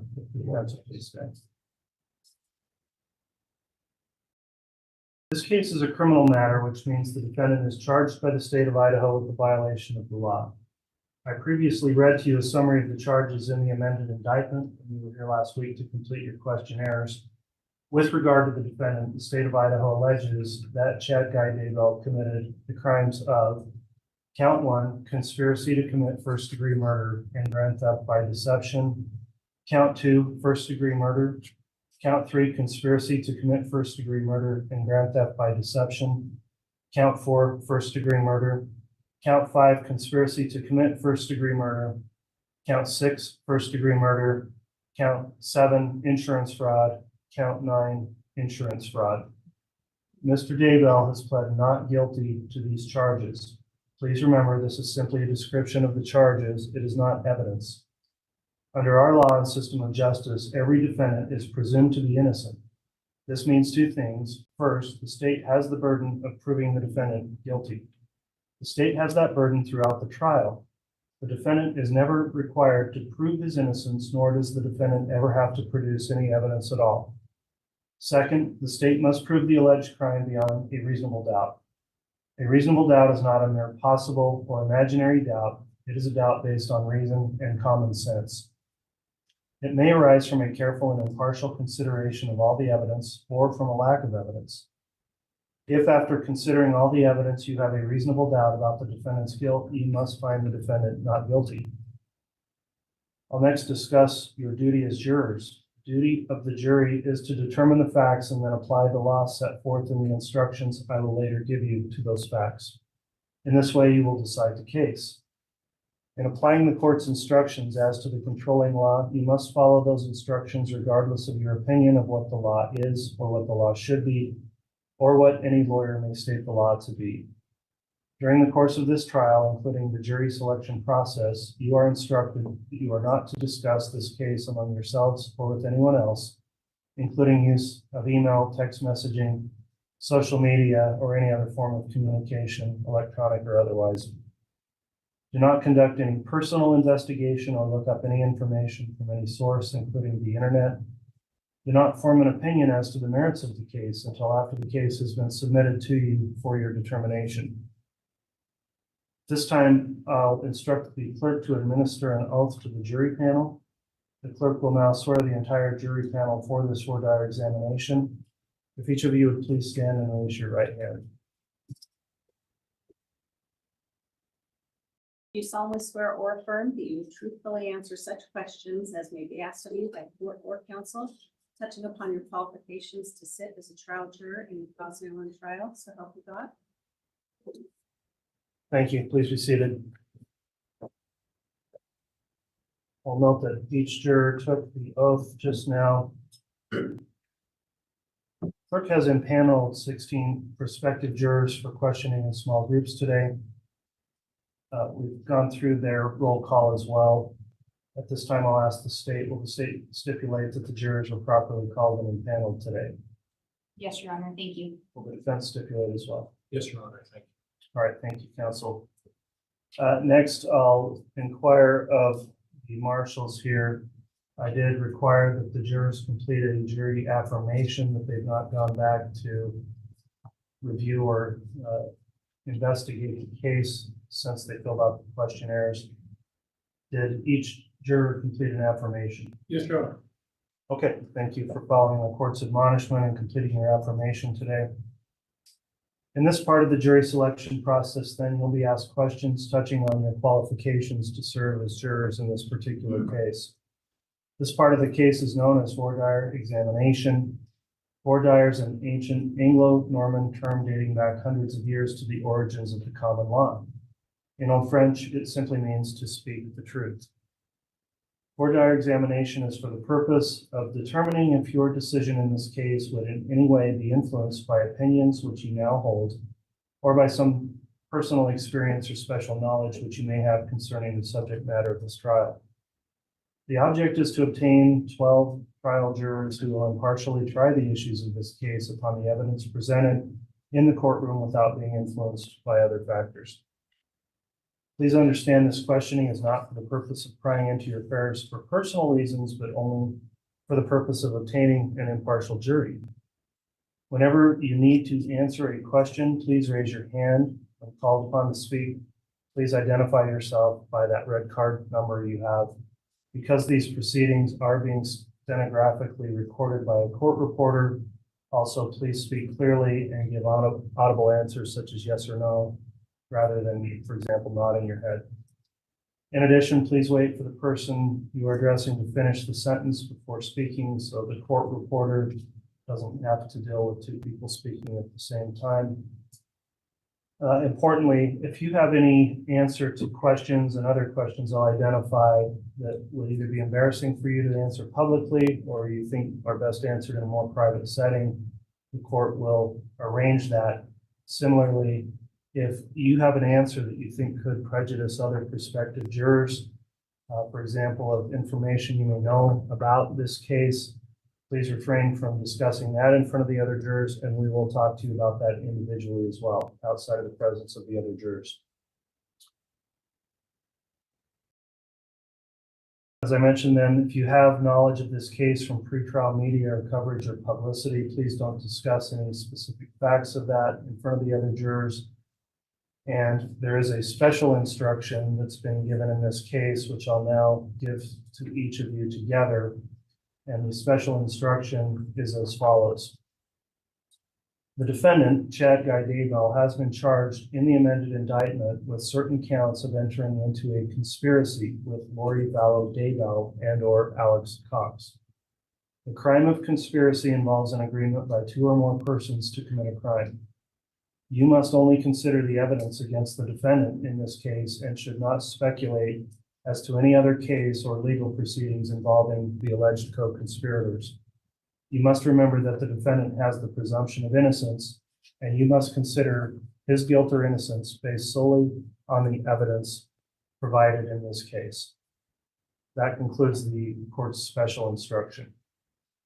At this time, I would also instruct the attorneys for both parties to avoid repeating any questions already asked by the court. The attorneys do, however, have the right to direct follow-up questions to a juror regarding a juror's response to the court's previous questions. The jury should be aware that during and following this voir dire examination, one or more of you may be challenged. Each side has challenges, what are called for cause. That means they can ask that a juror be excused for some specific reason. Later, there will also be what are called peremptory challenges, and that means each side can challenge a juror and ask they be excused without giving any reason for the dismissal. If you are excused by either side, please do not feel offended or feel your honesty or integrity has been questioned, because it has not. I'll now begin the court's portion of the voir dire process, after which the attorneys for both parties will be given an opportunity to make their own voir dire inquiries. Those of you who are not called should pay close attention to the questions being asked here, because you may be later called upon to answer those same questions. First question I'll ask you all as a group, when you completed your questionnaire last week, I'm going back to that, are the answers given by each of you in the jury information forms true and accurate still? Okay, everyone's answered affirmatively. Let's next talk about the issue of the time commitment that may be required in the trial in this case. If you are required to serve as a juror here, it will be for a period of approximately 8 to 10 weeks. Would this time frame create a serious hardship upon you or your family or your business or profession or occupation, so as to prevent you from rendering service as a fair and impartial juror in this case?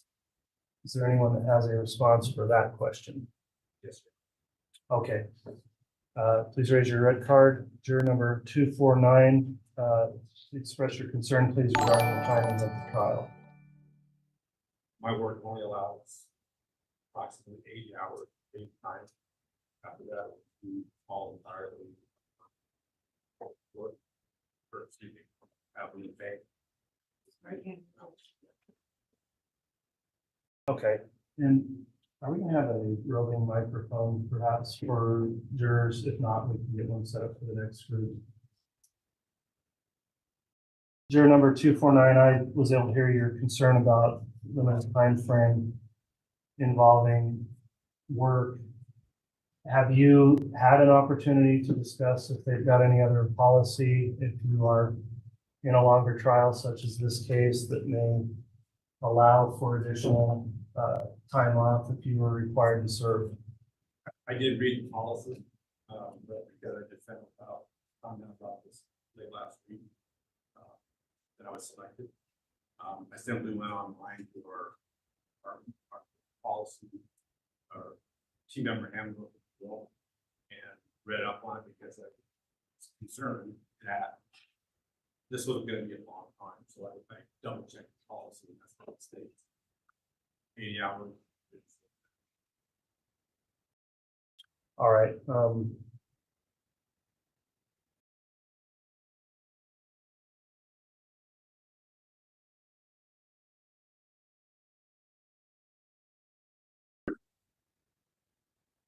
Given the concern at this point, let me pass over first to the state and then the defense. If you have any additional voir dire at this time, specifically on the issue of a potential hardship for juror 249.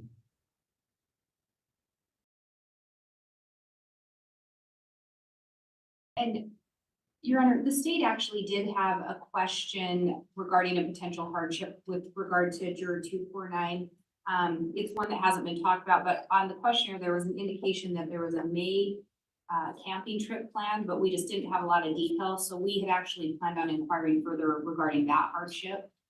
Okay. If the court wants to get into that. The state does not have an objection given what he's indicating his work policy is either. Okay, well, I'll allow you to return to that issue then in your individual voir dire.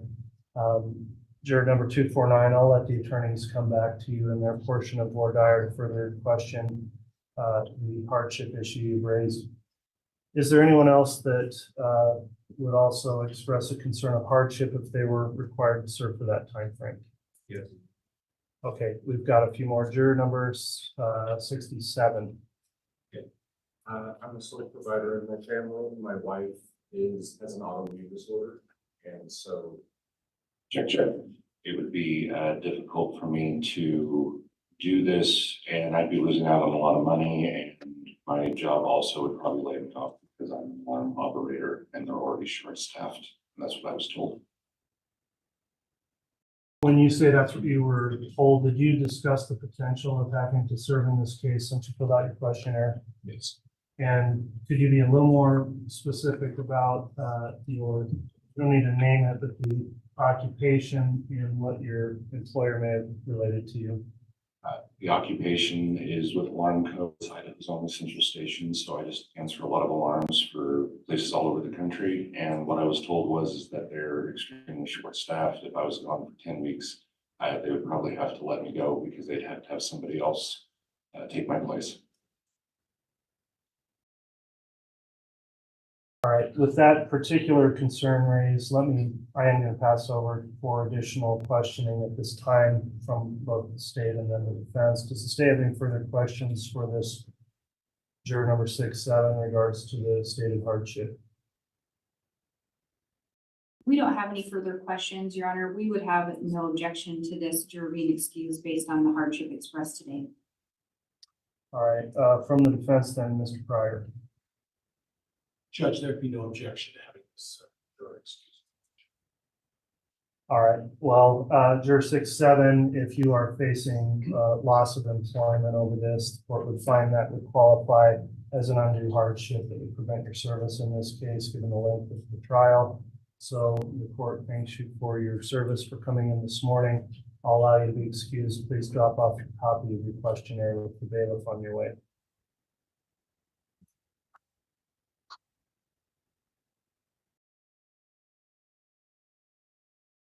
I believe juror 348 raised their card as well. Juror 348, you've heard the questioning about the trial length. What's the issue you would have in relation to that?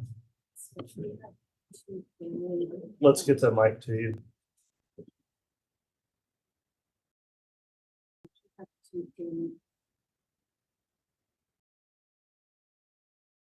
We have two family events that will transpire during this time or directly after, one of which is my daughter's graduation from college. I did note these on the questionnaire in the circumstances with her graduation.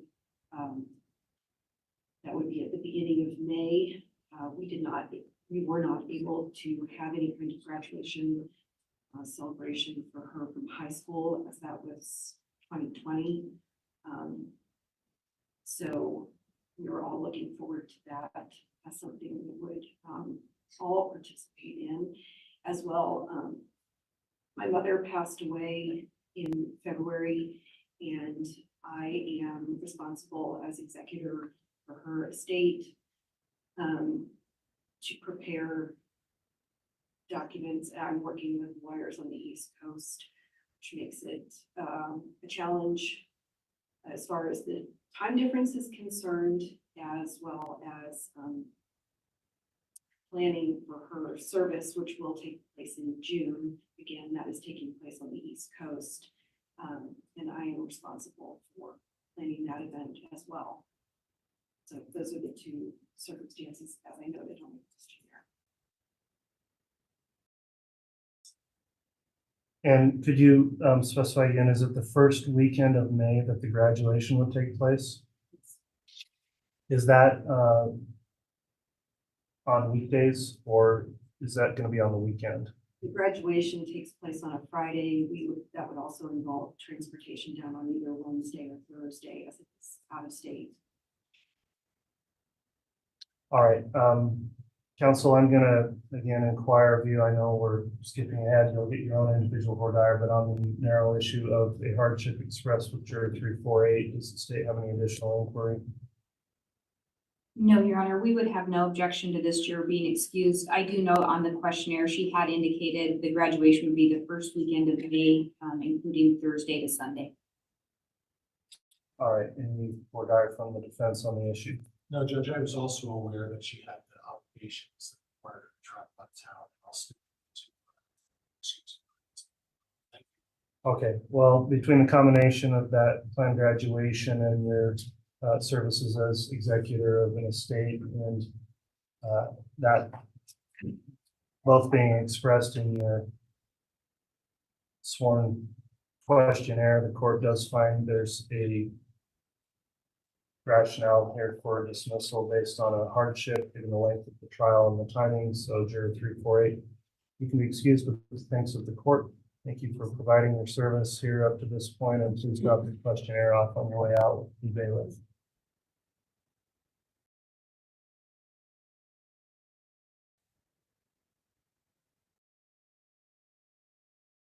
Is there any other jurors that had an expressed concern over a hardship at this point? Okay, juror number 321. I have not looked into the policy as far as like the amount of time, but it would be a financial hardship if that length amount of time without me working.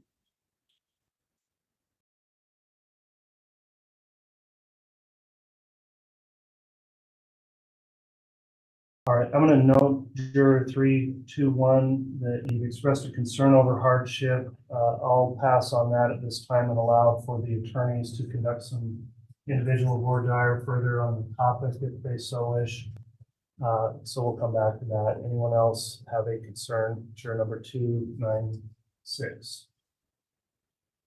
Good morning, Your Honor. I am currently in school on Mondays and Wednesdays, and CWI would conflict for the next 5 weeks. I put on my questionnaire that it's possible that I could take online courses or switch to an online course, but not entirely sure of that policy.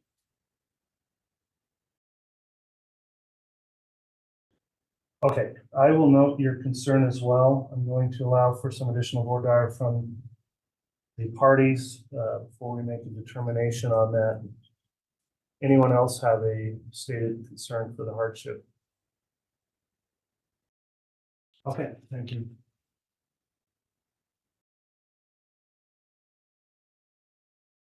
Let me next discuss any previous knowledge you may have of this case. As I mentioned before, if you do know something specific that you've heard in the media or otherwise, please refrain from stating specific facts about that, but we do want to go into that issue. So first, let me see, I guess, by raising your cards, other than what you were told when you came in to fill out that questionnaire and further advice today, do you know anything about this case, either through your own personal knowledge or by discussions with anyone else or from media information you've received? Is there anyone that knows about the case? Okay, if you'll hold those up for a moment, we'll know. So we've got juror 321.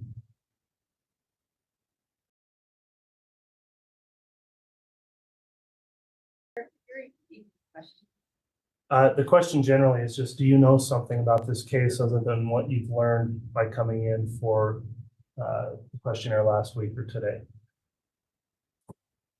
All right, so on the back row, 321, 296, 219, 249, 146, 121.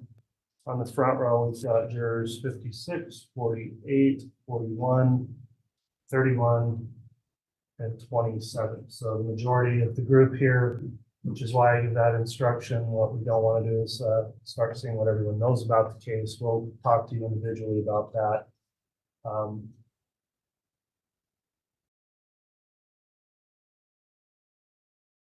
Let me ask some specific questions for you then without getting into those details, but then is there anyone here that believes they already have a state of mind with regard to the charges or some knowledge you already have about the case that would prevent you from being impartial in this case? In other words, has anyone you think already drawn some opinion that maybe the defendant is guilty just based on what you know or what the charges are? All right, we've got a juror number 121 who brought that concern up. In order to further get into that discussion, we'll talk to you individually so we can delve into that. Anyone else that thinks they've already perhaps made their mind up in some way about guilt or innocence in this case? All right, we've also got juror number 48.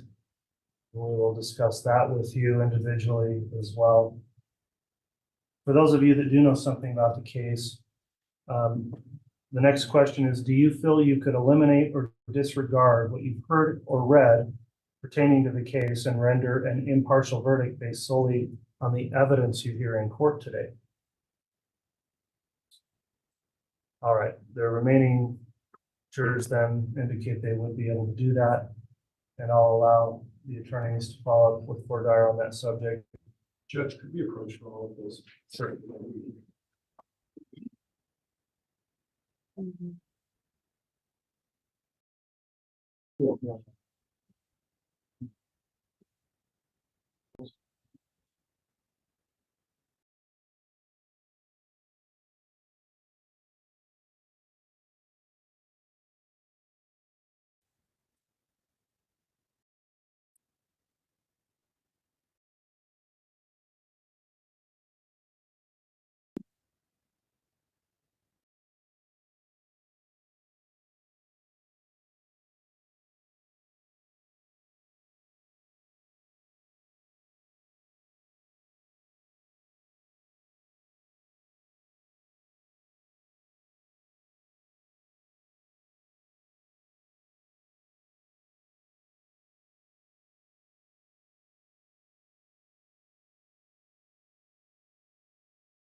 All right.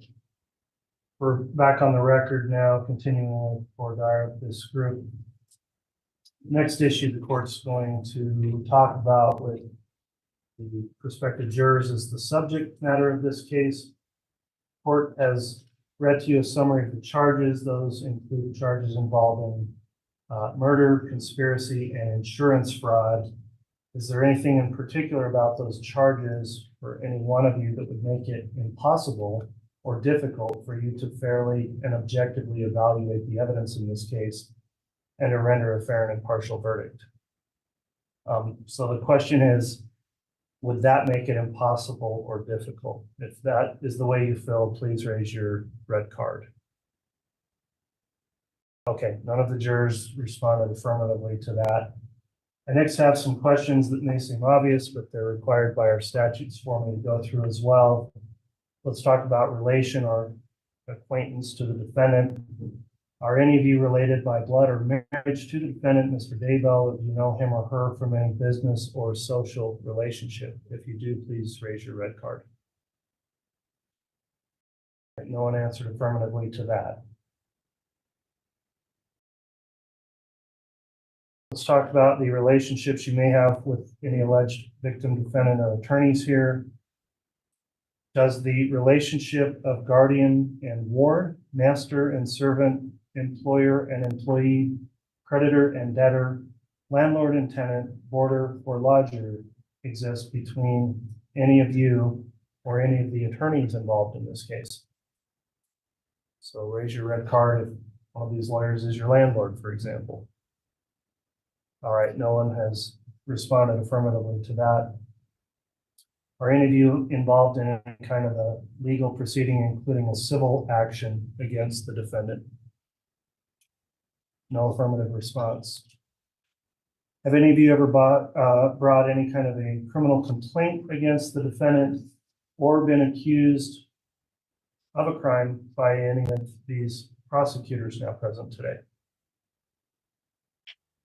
There's no affirmative response to that. Do any of you have any kind of an attorney-client relationship with any of the attorneys here or with Mr. Pryor or his law firm? Okay, no one responded to that. Do any of you have any kind of a relationship by blood or marriage to any of the lawyers in this case, or do you know the lawyers from any other professional, business, or social relationship? All right, no one indicated they know the attorneys or have any kind of relationship that would be prohibited. This next question is a general question, but let me ask, have any of you ever formed or expressed an unqualified opinion that the defendant is guilty or not guilty of the offense charged? Okay, no one indicated they've got an opinion. Do any of you have any bias or prejudice either for or against the defendant in this case, Mr. Daybell? No one responded to that. Are there any of you who would be unwilling to follow the court's instructions to you, the jury, as to the law that you must apply in determining this case? No one responded to that. Now, in this case, we will be asking you further questions individually about the section of the questionnaire you filled out relating to the death penalty. So I understand that may come up here. We will talk about that individually, but notwithstanding, I'll ask the group here, do any of you have a religious or moral position that would make it impossible for you to sit in judgment of another or to render a fair and impartial verdict in this case? Okay, no one responded affirmatively to that. Are there any of you that, if selected as a juror in this case, would be unwilling or unable to render a fair and impartial verdict based upon the evidence presented in this courtroom and the law as instructed by the court? All right, no one indicates they would be unwilling or unable to render a fair and impartial verdict. Kind of a catch-all question here. Do any of you have any other reason why you cannot give this case your full undivided attention and render a fair and impartial verdict. Very well, no one responded to that. That concludes the court section of group voir dire for this group. At this time, then, I'll permit the state to conduct its voir dire of the group. After that, the defense. Will that be you, Ms. White? Your Honor, Mr. Wood will be starting the voir dire process. All right, Mr. Wood, if you'd like to commence with the state's voir dire, you may do that at this time. Thank you. And is it all right if I do so from the podium? It is. Thank you. Ladies and gentlemen, again, my name is Rob Wood. I represent the people of Madison County, Idaho. And just as a reminder, if I ask you anything today that makes you uncomfortable and you would rather answer it privately, just let us know. We want you to be comfortable, and we need you to give full answers and fully truthful answers. The defendant is entitled to a fair trial, and we only get there. And the state's entitled to a fair trial. We only get there if you're being fully honest with us. And so I'm going to start by asking juror number 321. What do you think of when I say the phrase brutal honesty? I believe that just means not mincing your words, just no matter what, just tell them the 100% complete truth, no matter how wrong it's. All right. Does anyone else have a different definition of brutal honesty? Not mincing your words. Can everybody agree that telling the full truth, not mincing your words, is a good definition? Okay, and we need you today to be brutally honest. There's just a quick analogy I like to use. Who, by raise of hand, who here has flown on an airplane? Everybody's flown on an airplane, right? And you get on the airplane and that pilot, you get strapped in, they give you the safety warning, and the pilot tells you when he's going to land that plane approximately and where he's going to do it. How many of you would feel comfortable if the pilot said, I might be able to land this plane? You're all smiling. Would anybody feel comfortable with that pilot? Okay, so ladies and gentlemen, today we need you to land the plane.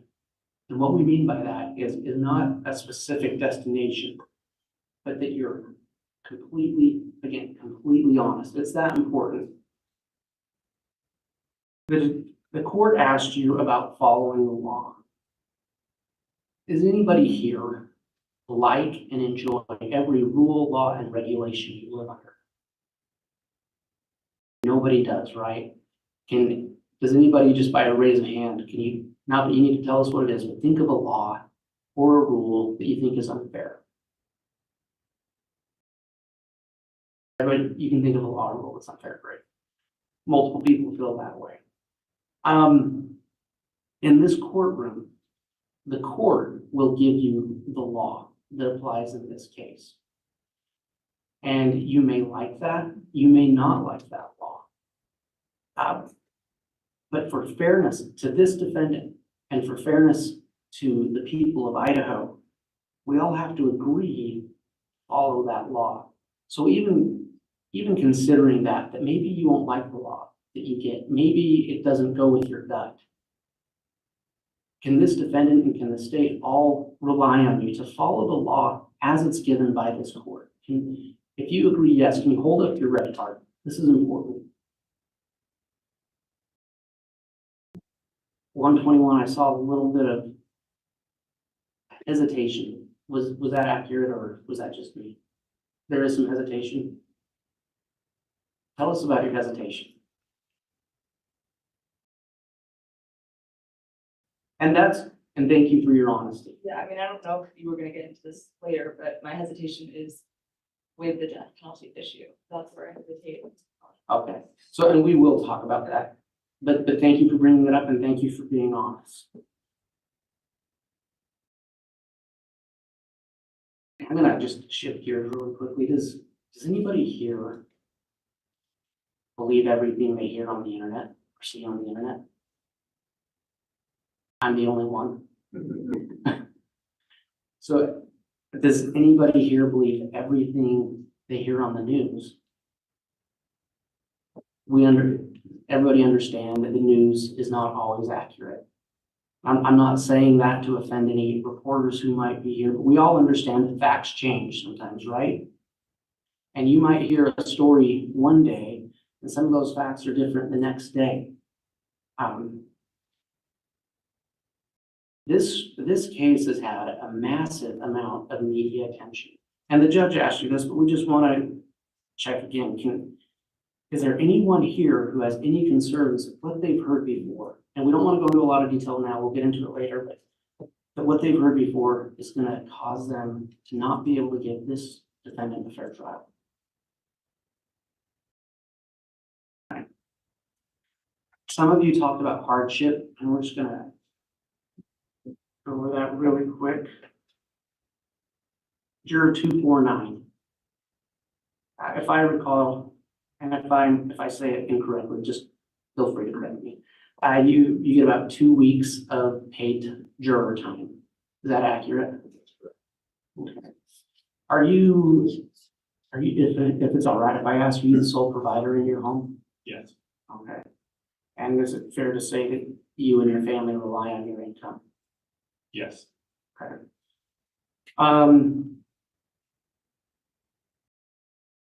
And have you, I forgot, did you speak with your employer about this specific issue? I have. I just let my supervisor know that. This Oh. could potentially be a long-term commitment. And then when I was thinking about it a little further, I thought I better, I'm into what our policy says, stated. And that's when I found out that they only account for 80 hours for it. So, okay. And after that, you're basically on your own. Either you have to use your vacation, which nobody has 10 weeks of vacation, right? Or unpaid. Would you see that as an undue hardship for you that would create difficulty for your family? Yes. Your Honor, the state would move to excuse juror 249 for hardship. I'd like to hear a response from the defense, and if you have any additional board items prior, you can do that as well. Nothing additional, Judge, will stipulate. All right, based on the comments made by juror 249 as it relates to an employment hardship and financial with the length of this trial, the court will agree that the juror will be stricken for cause based on a hardship that includes his service. So thank you for appearing today and for performing your service as a juror. You can be excused, and please drop your questionnaire with the bailiff.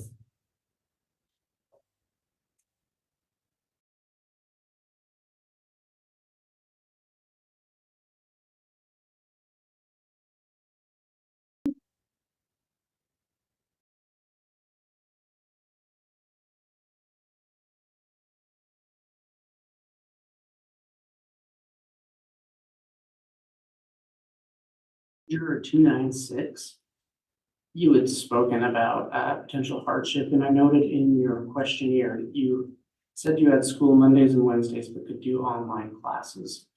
And you mentioned that, but I guess I'm not quite sure where it stands. Are you able to do online classes to finish that?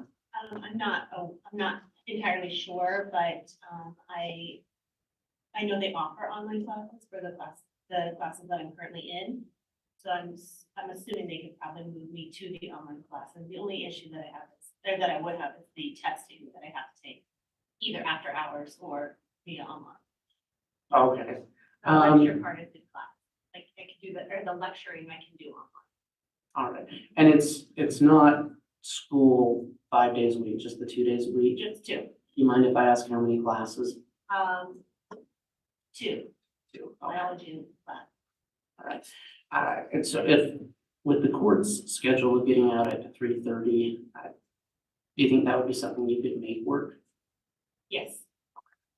And so would it be an undue hardship to be on this jury with your school?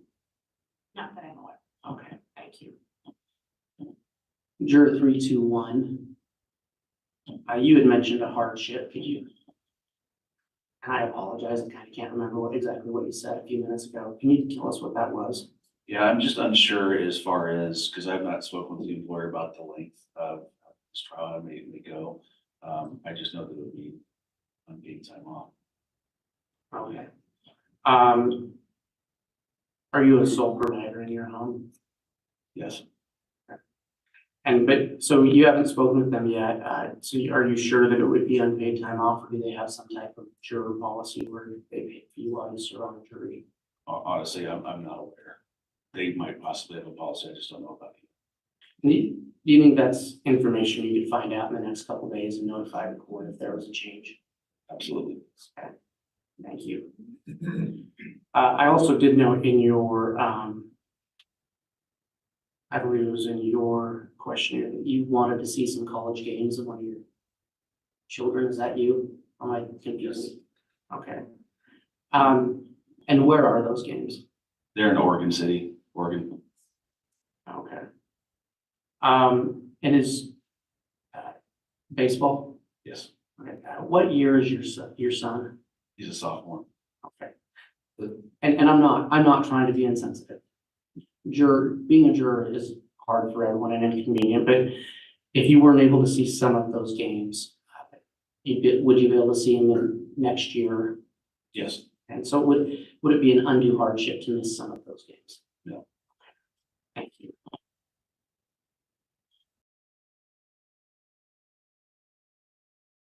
The court spoke with you briefly about the nature of this case. This is a case about murder and conspiracy to commit murder and insurance fraud. Two of the alleged victims in this case are underage children, a 7-year-old and a 16-year-old, and the other alleged victim is a mother. There will be some autopsy photographs in this case, and they are hard to look at. There's no way around that. But does anybody here think that seeing those would automatically sway them one way or the other, or that they'd be able to objectively weigh those, still weigh that evidence against all the other evidence? I'm sorry, did you raise your hand? No. Okay. So this is important. If you guys can raise your cards, if your answer is yes, would you be able to still weigh all the evidence properly, even if it's difficult to look at those pictures? So juror 48. Oh, okay. Thinking. Or what are you thinking? Do you think you'll be able to do that? I just want to make sure I understand the question. If I could see the photos and not be swayed one way or another, continue to weigh the totality of the evidence. That's Yes. what Yeah. And then I just have a couple more questions, Your Honor. And I know Ms. Blake has a couple of questions. Juror 294. In your questionnaire, you said that you marked a box saying that you think a person, excuse me, who doesn't testify is probably guilty. Yes. So do you understand that the state has the burden of proof? I do, I was just being honest, just from my gut, yes. Yeah, and we want you to be honest. Yeah. And we appreciate that. There's nothing wrong with that. So you will get an instruction, and you'll be told by this court that the defendant doesn't have to say anything. The defendant doesn't have to prove anything. It's 100% on the state. And so is that feeling you have, is that something you could follow the rule and the law the court gives you and set that feeling aside and not hold it against the defendant if he doesn't? Yes. I'll just correct the record there for a moment to that, sir, 394. Oh, I said 294. I Yes, apologize. that's fine. 394, thank you.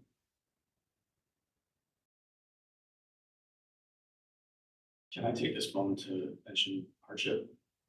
Please do, yeah. It's not necessarily hardship. There's a family vacation, family reunion, scheduled for week 10, June 6th through 10th, but travel would be needed on either side to Arkansas. It's not a hardship, but I thought I'd just mention that. I'm not losing work. I didn't anticipate, checking on my jury duty leave for work, so that's an open question in my mind as to if I can take the whole time, that's acceptable, or if it actually is a restricted amount of time like other people in this group I should invite today. Okay, and if that does create a hardship, will you let the court know? Yes.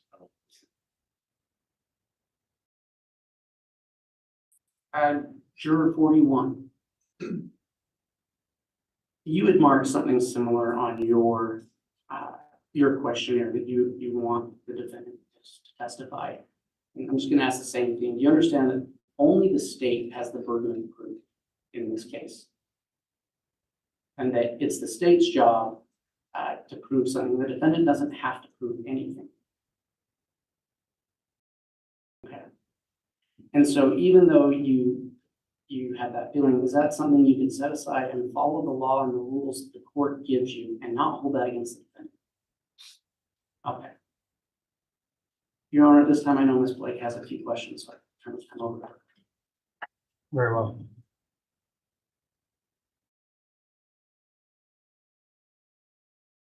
Good morning, ladies and gentlemen. Thanks for being back with us today. I know you were all here last week, and this is a bit of a process, so we appreciate you hanging in there with us. And I will try to be fairly brief because I know you've already had a lot of questions today. So the judge has already started to give you some instructions, and as you go through this process, he will give you more instructions. So I like to talk to you a little bit about, I have a son, and usually in the mornings, if I ask him what he wants to eat, he tells me cheesy eggs. And there's a very specific recipe that I have to use. So it's the eggs and the milk, and he likes quite a bit of cheese, and then some salt and pepper. But if I try to modify that recipe, he doesn't always like it. So I don't know, have any of you had that experience where whether you're cooking or doing something else for a kid or a family member, they like things just done a certain way? Would all of you agree? And turning to juror 27, can you give me an example of something like that?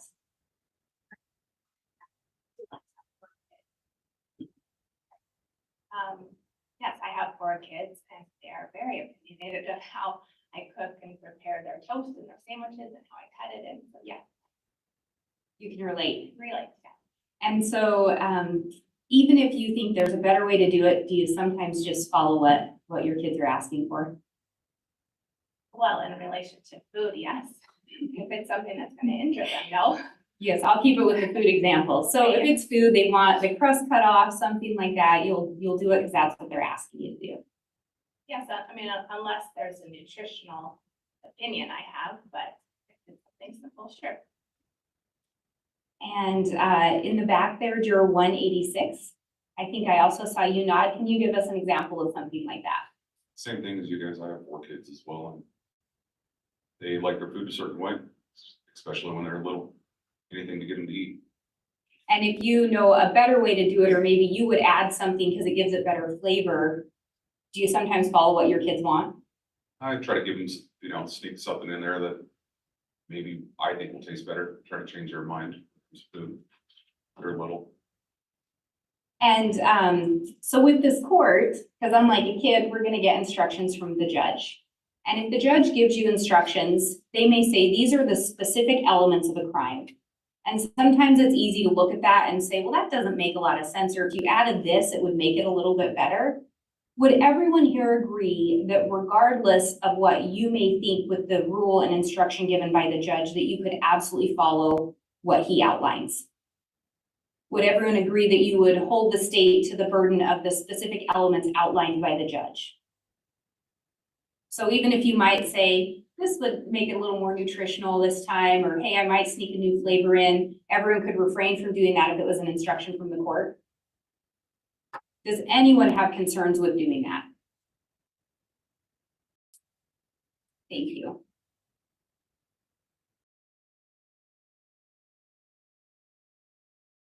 And as I talk about, the judge is going to give you instructions, and some of those instructions are going to be regarding the burden of proof being on the state, and then they will also be the elements.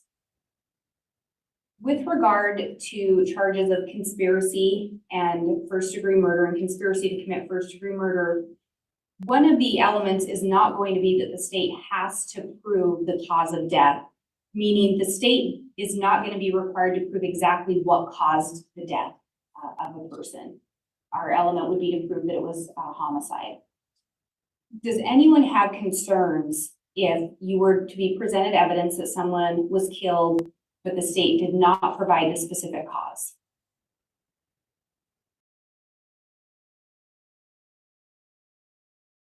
No concerns. So if the state put on evidence that it was a homicide, but not the exact cause of that homicide, that wouldn't cause anyone concern. Because again, you'll have instructions from the judge. 394, I see your card.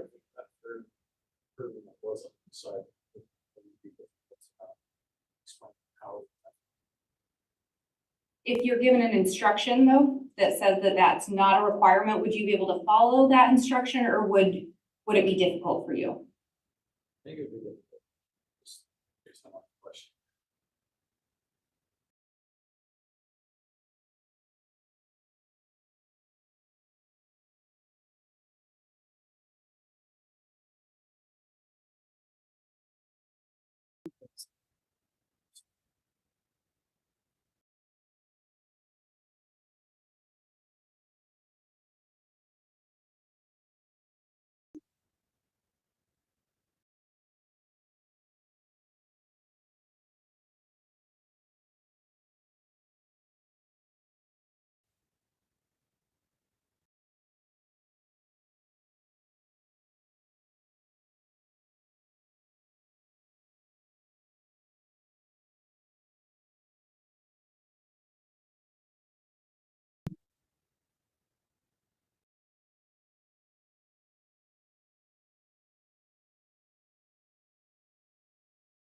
So in this case, you are going to hear from quite a few witnesses.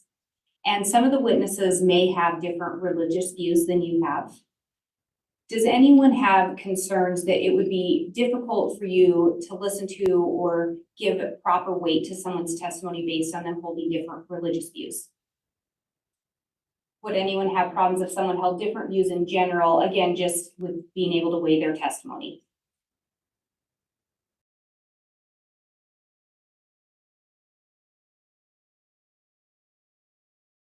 And you're also going to be given some instructions, actually back that up. So if you were sitting in here today and the window wasn't there, or they put the blinds down and you couldn't see outside, but when you came inside, everything was dry, everything was clear. And then as you enter the building, you see the sky starting to get a little bit dark. It's starting to turn gray. You come in here, they close the blinds, you can't see outside, and you go outside and there's water on your car and there's water on the pavement, water on the grass, everything's wet. What would you be able to determine what had happened? I see some nods. Juror 296, what would you determine had happened? And would you determine that even if it had quit raining by the time you got outside? So there would be enough there without you actually personally, physically observing the rain. And 321, I saw you nodding as well. Similar. And so would everyone agree, you may hear the term circumstantial evidence. Even if you don't see something happen, there could still be other evidence to support that. And would everyone be willing to weigh that evidence? Because again, as jurors, part of your job is going to be to weigh all the evidence and give it the weight you feel that it's due as you're listening to all the testimony of the evidence come in. Anyone have concerns about their ability to do that?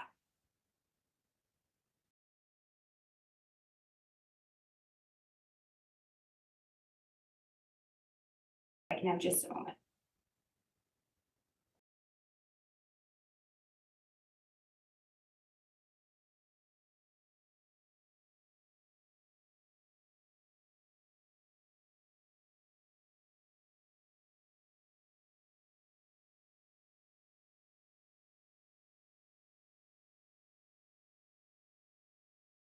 The state has no additional questions, Your Honor. All right, that will conclude the state's portion of voir dire of the group. Mr. Pryor, you may do so on behalf of your client now.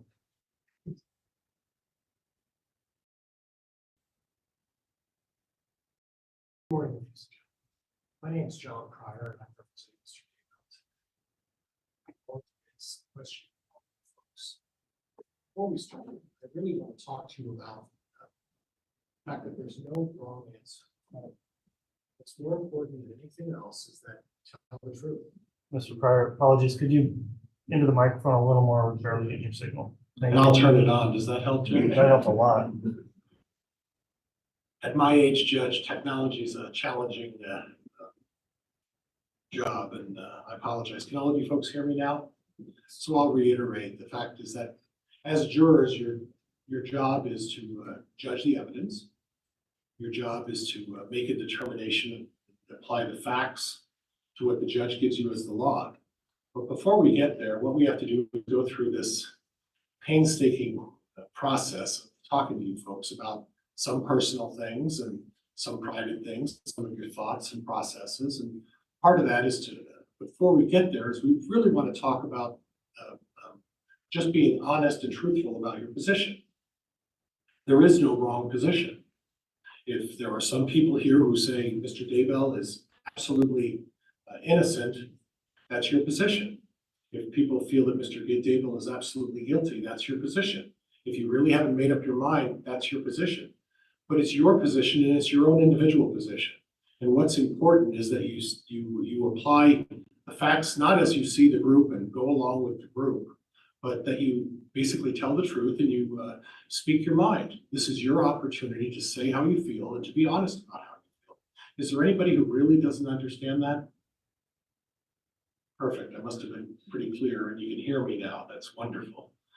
Before we get started, this is an unusual question I ask.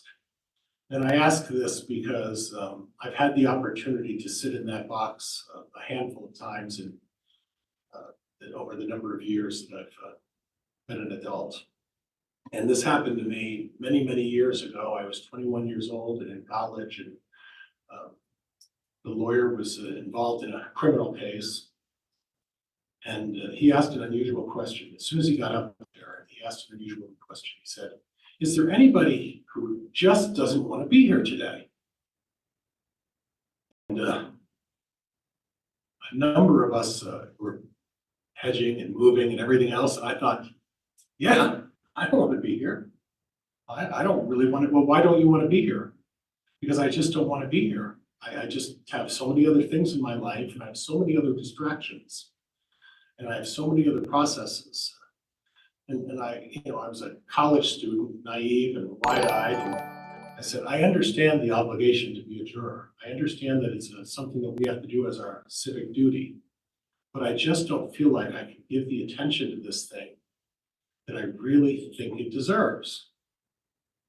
And surprisingly enough, the lawyer said, well, thank you for being so brutally honest, and the judge let me go on my way. Now, I don't want to give all of you an opportunity to raise your hand when I ask this question, and please don't, if you really think you can give the attention. But is there any of you folks who quite honestly, you just don't want to be here today? And please be truthful with that question. You're all very excited to be here.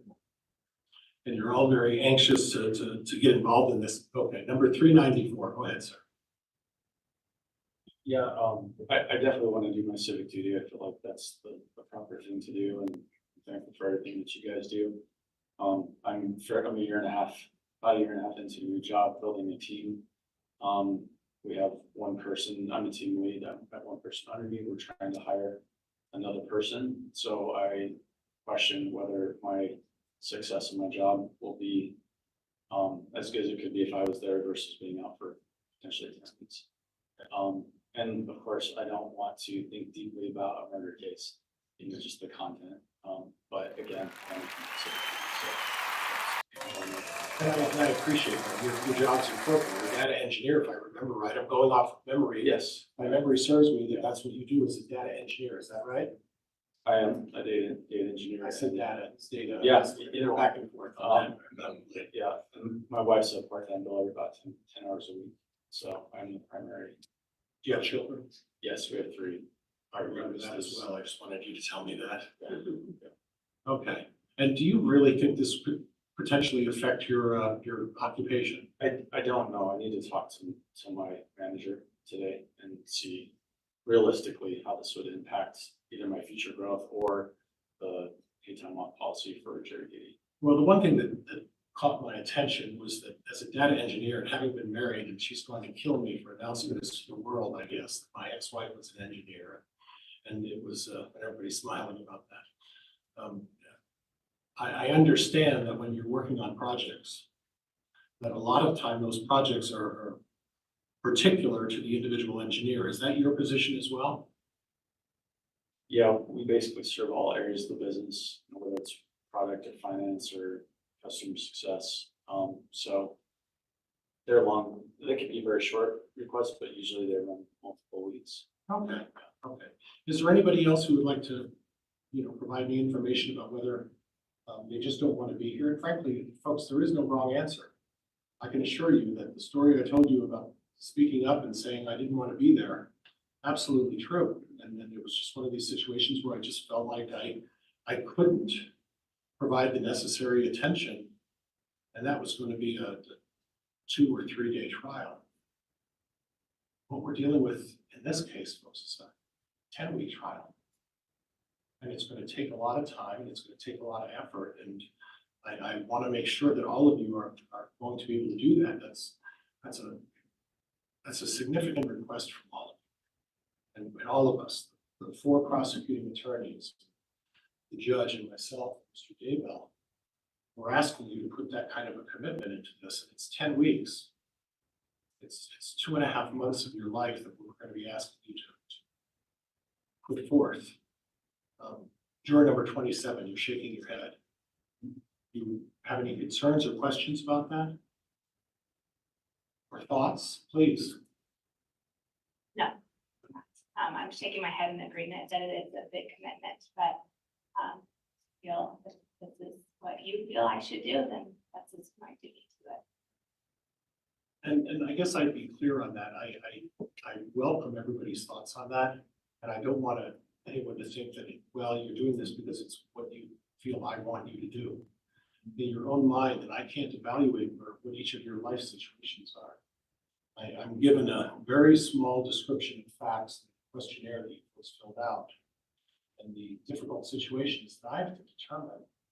And sort of the 4 prosecuting attorneys who are working on this case, we have to determine with that small window of information what kind of impact this is going to have on you. That's very important. I do spend time on this. I spend a lot of time on this.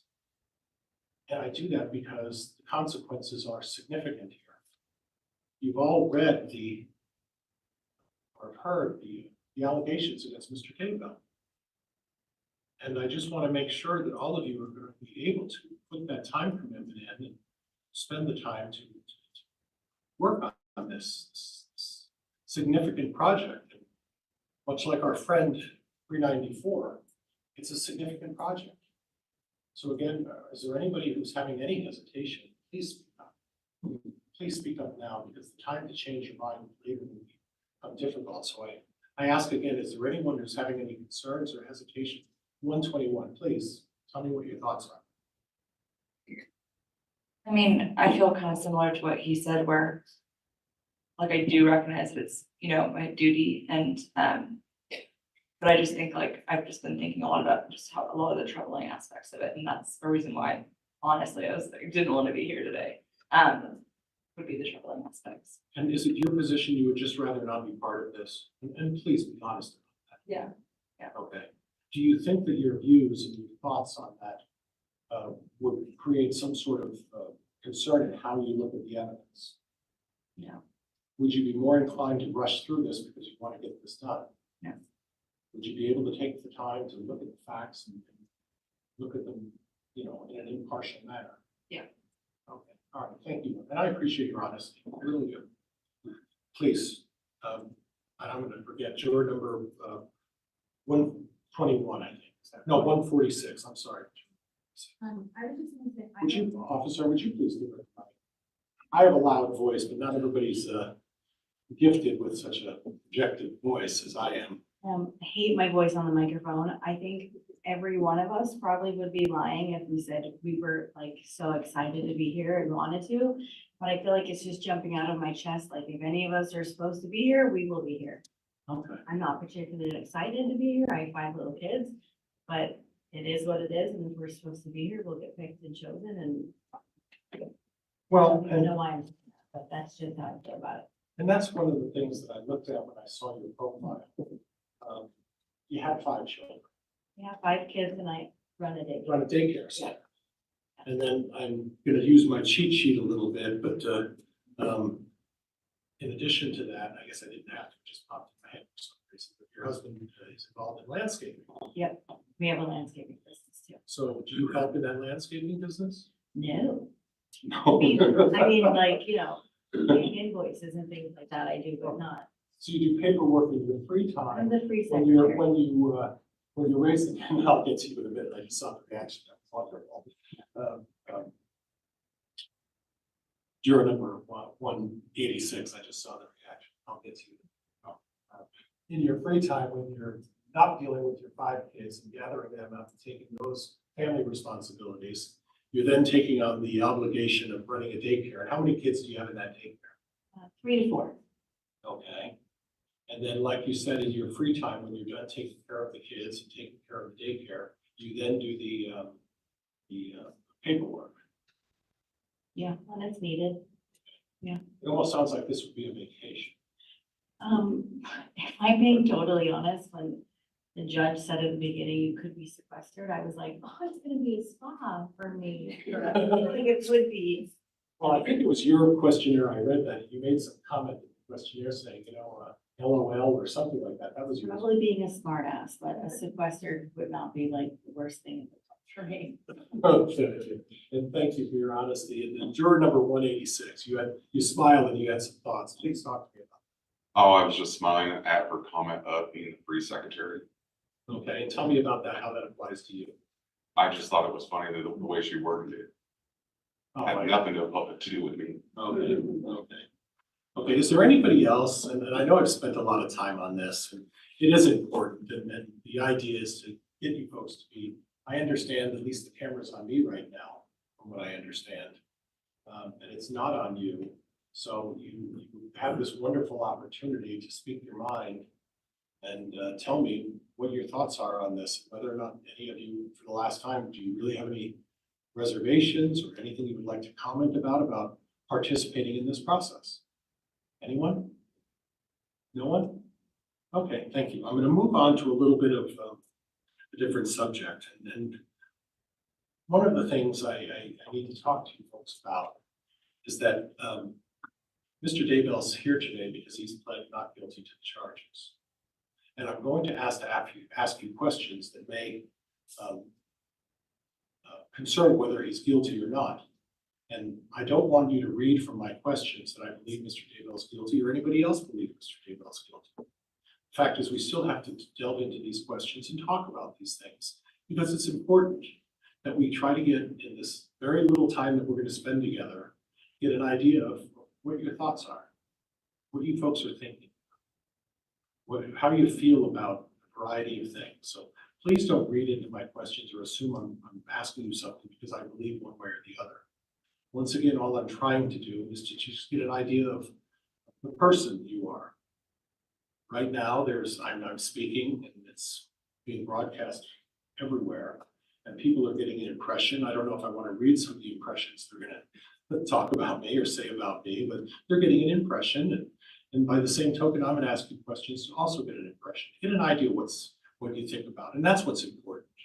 It's important that I do that because it's the way we are able to determine whether we think you're a good fit, whether the prosecutor thinks you're a good fit. And that's part of the overall process of doing this jury voir dire. Juror number 56, you were nodding your head. Is there something you would like to offer in regards to that? No, just agreeing You're with the agreeing with me? process. Well, thank you. I appreciate that. I'm going to go into a couple of different areas, and please don't, again, don't read into this one way or the other. Just again, I think what we're trying to do is be able to build a relationship between myself and all of you folks so we can be open and honest and free about what our thoughts are without worrying about what people might think. Because quite frankly, I don't care what any of these people think. I could care less, and that may hurt some of their feelings. But I do want to know what you folks think. It's important. And the state wants to know what you folks think. And it's important. Because all of us agree that in the end, the state's entitled to a fair and unbiased jury. Would everybody agree with that? Could raise your things, not your hands, just your numbers. I'm sorry, folks. I just want to thank you. Thank you. And would all of you agree that Mr. Daybell is entitled to a fair, unbiased jury? Okay, thank you. And on that note, I'd like to start out by asking you folks, is there anybody right now who thinks that Mr. Daybell is guilty or is probably guilty? Okay. Okay.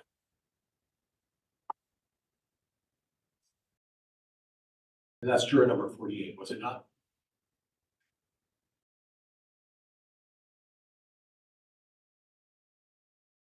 Now, juror number 48, is that going to impact your ability to make a determination as to, in the end, whether or not Mr. Daybell is guilty, going into this process with the idea that you believe or possibly believe that Mr. Daybell is guilty? No. Okay. You're going to be able to be unbiased? Yes. Okay. And let's talk about that, because that leads into the next area that I'd like to talk to you folks a little bit about bias. Is there anybody who doesn't understand what the word bias means? No hands. Okay. What about the words impartial? Does everybody know what the words impartial means? Yes? No? Kinda. Okay. Okay. Juror number 41. When you say kind of, what is your 30? I'm sorry, you're right. 11, 21, 31. 41's next. No, I'm not sure what impartial is. The first one you said was bias. Bias. Okay. So I'm trying to think in my mind the difference between the two. Okay. So bias. What are your thoughts on that? What do you think impartial is?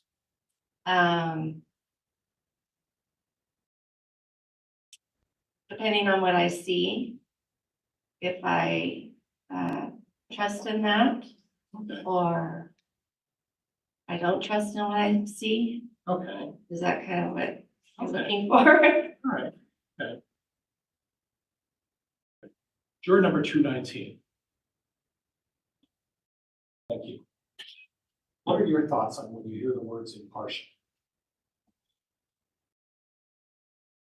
That I would be neutral until basically there's sufficient information to make up my mind one way or the other. Okay. Okay, is there anybody who disagrees with that? You must be a teacher or something, because that's a great explanation. No, sir. Okay. Is there anybody who disagrees with that you must remain neutral? Does everybody agree with that? You must remain neutral? Okay, thank you. So we're going to go back to this issue of bias or influence. And you're going to hear from a lot of witnesses. Does everybody agree that there are witnesses that can be influenced and sort of coerced into saying things that are not necessarily true or false? Everybody, would you raise your hands to see if that's something everybody agrees with, or if you don't agree with it? Or your cards, either way. I didn't see at the very back there. Looks like 296. Okay, I'm sorry, I missed it. I'm sorry. Does being influenced or coerced, do you think that just applies to citizens? Anybody think that it just applies to citizens? Raise your hand if you think it just applies to citizens. Okay. What about law enforcement? Anybody agrees that law enforcement could be swayed? Maybe they could be influenced to go and testify a certain way to to support one side or the other? Anyone? No one thinks that's possible? Can you restate it? I thought you. Just law enforcement. Do you think the issue of being biased or being influenced, do you think that just applies to ordinary citizens? Does anybody believe that it could also apply to people who are in law enforcement? Now, I don't want to pick you out, and please forgive me, number 27, but my recollection when I read the profiles, and this was last week, is that your father's a police officer. Retired police officer, that's what I remember. Okay. Is that concept something that, just the fact that I bring it up, is that somehow offending you or causing you concern that I'm bringing a statement up like that? No, I absolutely believe there are good cops and bad cops. Okay. And in that instance, when we're talking about officers, that police officers are no different than every ordinary citizens, right? Correct. And they're susceptible to the same influences and the same manipulations that other people are susceptible to, right? Yes, correct. And when you're talking about a criminal case, and you're talking about a law enforcement officer, what do you see as their role in that case? The same as all of us, seeking the truth and believing the truth without a bias. Okay, what if they have an agenda in advance of the investigation of cases? Would that cause you concern? If the police officer has an agenda, yes, that would have a bias then. Okay. And as far as a role in a case, would you agree with me that a police officer's role in a case is to investigate the facts and report the facts? Absolutely. Is there anybody who disagrees with that? Nobody disagrees with that? What about a police officer or an agency that decides to aid in supporting one side or the other and pushing their own agenda? Is that problematic for anybody? Raise your hand if you think that's problematic. Or raise your cards. I'm sorry, Judge, I guess we're on cards. So nobody disagrees with that. So when you hear evidence of that, is there anybody who causes pause for concern as to how they evaluate the bias of that particular police officer?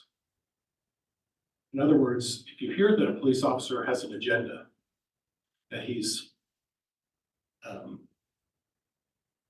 pursuing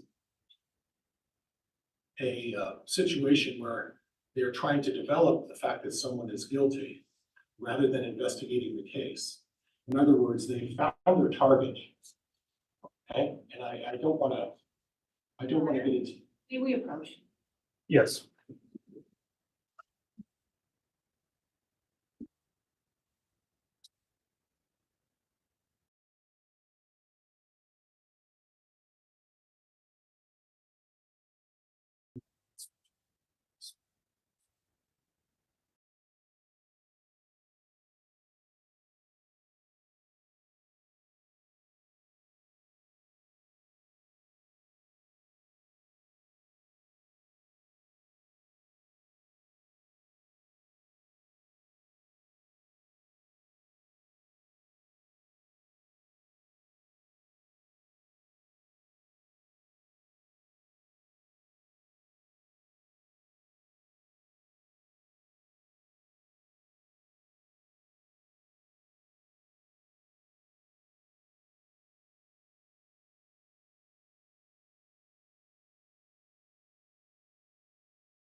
So I've been talking to you folks a little bit about bias. Mr. Pryor, I apologize for the interruption. We did have a note here.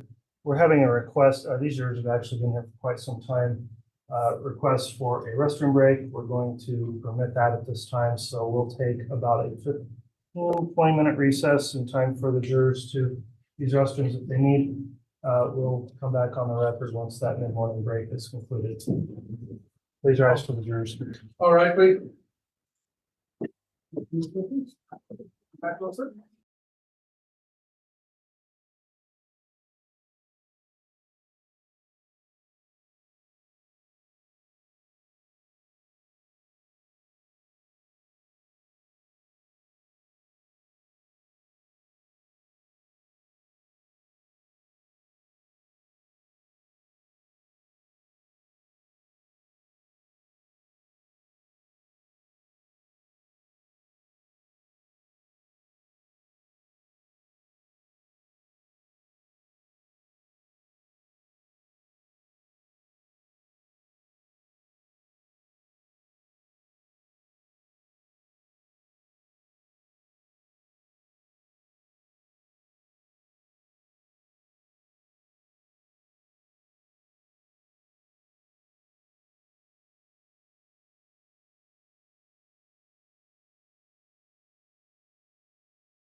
South Carolina courtroom. This time, the disgraced former attorney received 40 years after pleading guilty to federal financial crimes. Murdaugh is already serving 2 consecutive life sentences for the murders of his wife and son.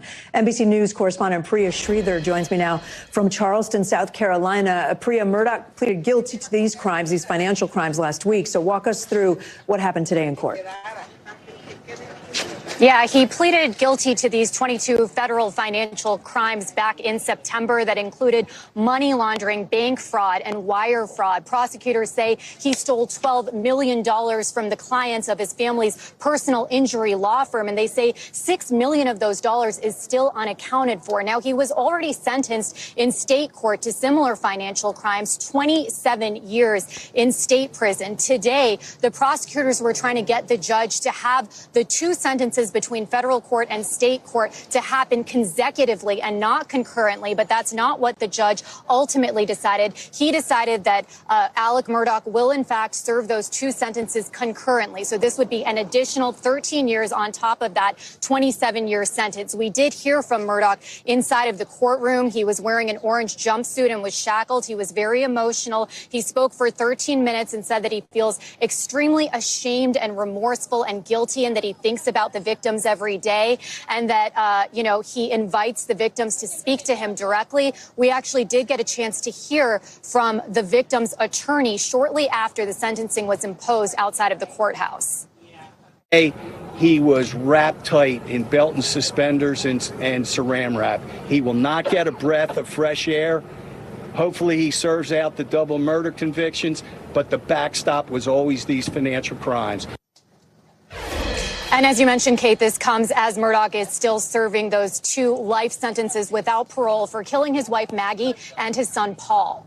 And Priya, did we hear from any of his alleged victims? What did they say?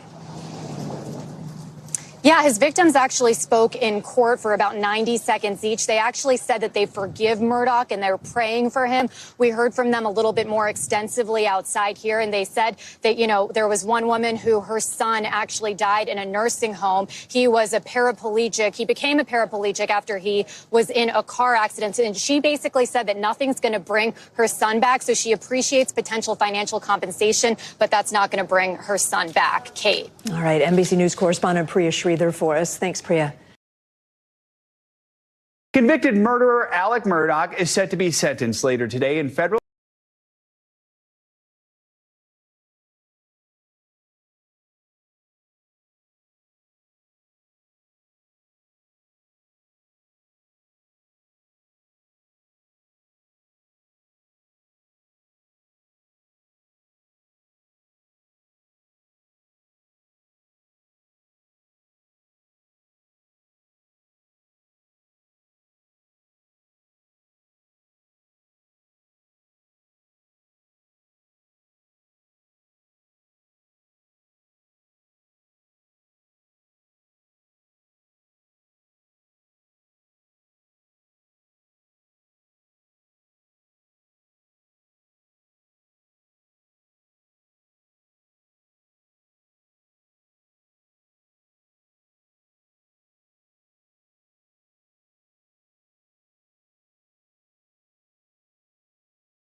All right, great.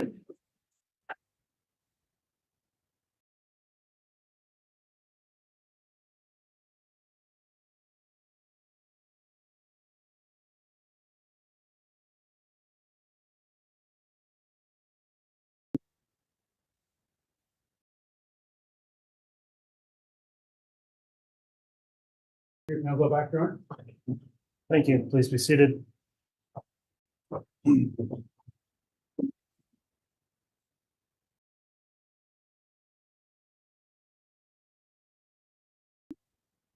Okay, we're back on the record. Mr. Pryor, you can continue with your board hour examination.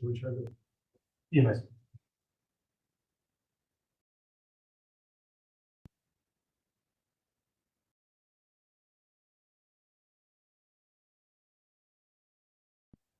Before I get into a different topic, do any of you folks know each other? Nobody knows each other? Yeah. And again, remind me, in terms of media viewing, how many of you have seen anything on whether it's the internet, TV, anything like that? Raise your cards if you've seen anything. Thank you.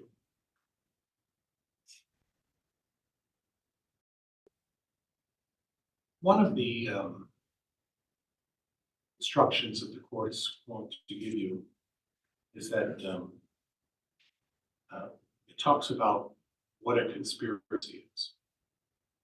And the state talked a little bit about that. Prosecuting attorney, I think, but please forgive me, I believe it was Ms. Blake, talked to you folks a little bit about that. And one of the things in order to have a conspiracy per the court's instructions, and this is what the judge is going to give you as rules, okay, is that there needs to be an agreement.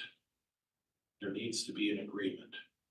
Is there anybody who doesn't understand what an agreement is? Okay. Juror number 219. Sorry. How do you define what an agreement is? Hard to define without using the word agreement. Basically, you're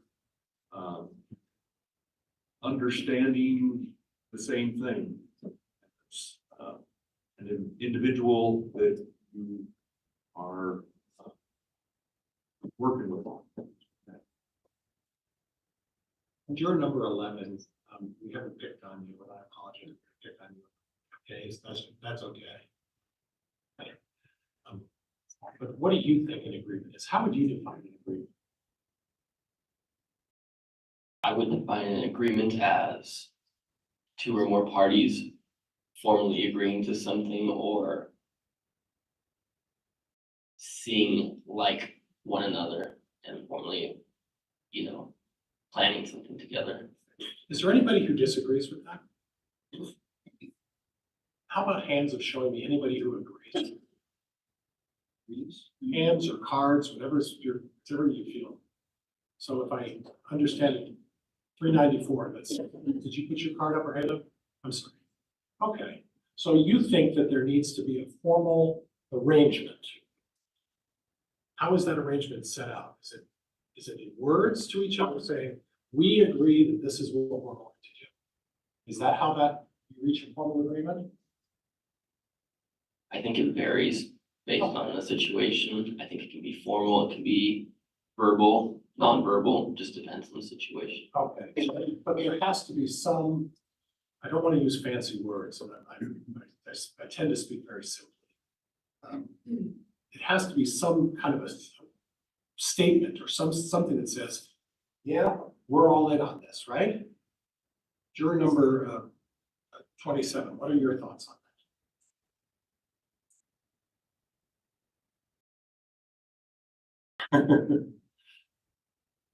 I'm the one who struggles with technology. Yes, I would agree with that.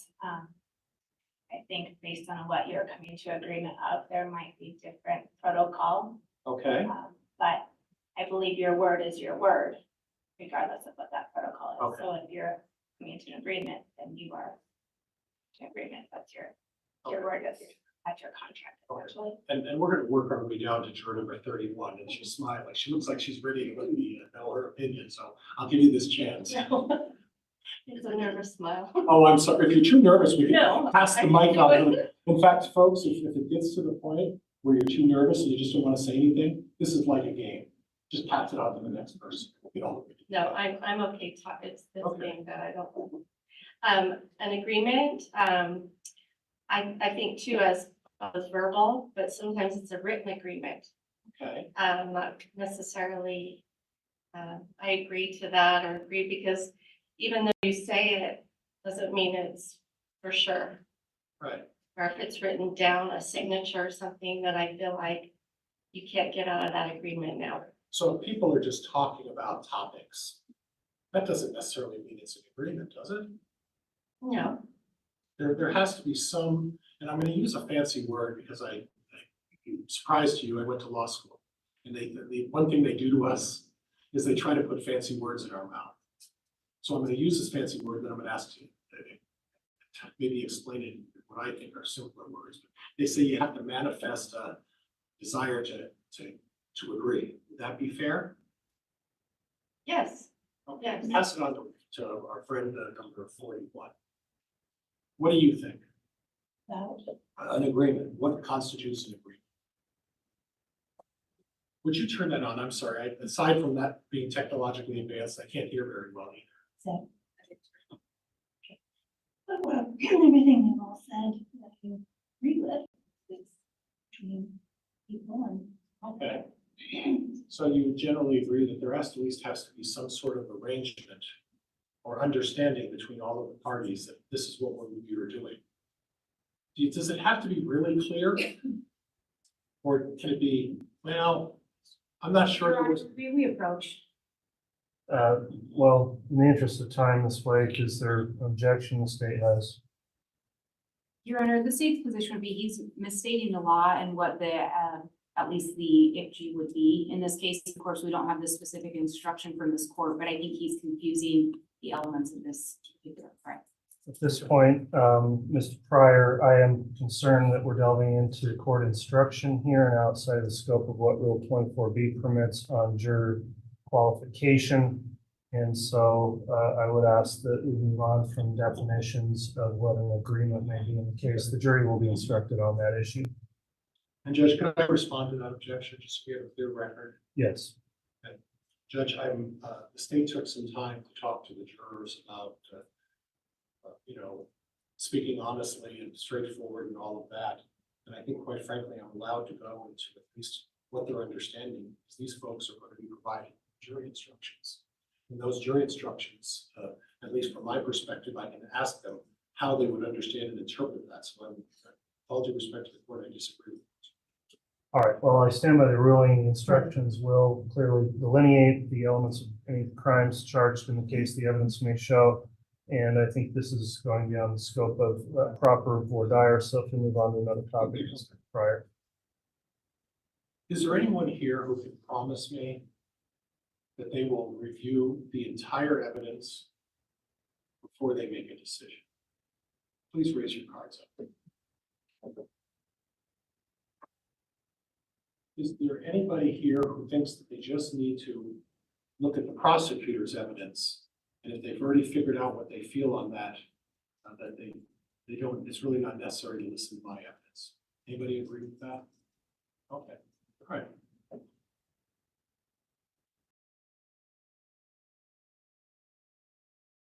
I think that's all I might have at this point. I think that's all I have. Thank you, Honor. Folks, thank you very much for your time. All right, thank you, Mr. Pryor. We'll move on at this point. We are going to have some individual questioning of jurors. I did want to return back around with a question or two of my own, going back to juror 296. We talked a little bit about hardship. You've raised a couple of different things. I'm sorry, juror 394. Apologies. There's you've got an important trip planned the very first week of June, is that correct? All right, you've also made some concerns about your work situation. On the June trip, I guess on each of those points, number one, I don't know that we'll have an opportunity to go back and, for example, check with employers, find out what that answer is. We'll kind of need to know today whether you're in or out potentially as a juror. So we really need to go on the information we've got now. The second point I guess I'd make is if this case is going longer than anticipated and we're getting up to June, do you believe that would become a severe distraction for you if you started thinking you were not going to be able to attend this vacation, or do you think you could possibly set that aside? Yeah, I wouldn't consider vacation hardship. I would really focus on the case. So. Okay, I just wanted to be clear on that. So I appreciate your response on that. With that in mind, then, at this point, we are going to conduct some individual voir dire, and we've got a process. You're the first group we're doing this with, so we've thought it through, but the process will be to have jurors remain one at a time. And so you'll cycle in and out of the room while we have one juror remain for this individual section of our questioning. At this point, then, we'll go ahead and start with probably the lowest numbers starting first. So juror 27 will remain for some more individual voir dire. The additional remaining jury in the panel will be excused for a moment while I talk to them, and we'll go in that order. All right, please.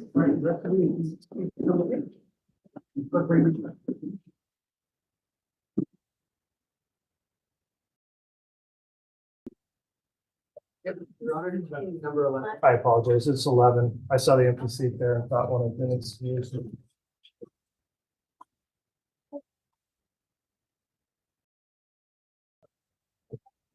Thank you.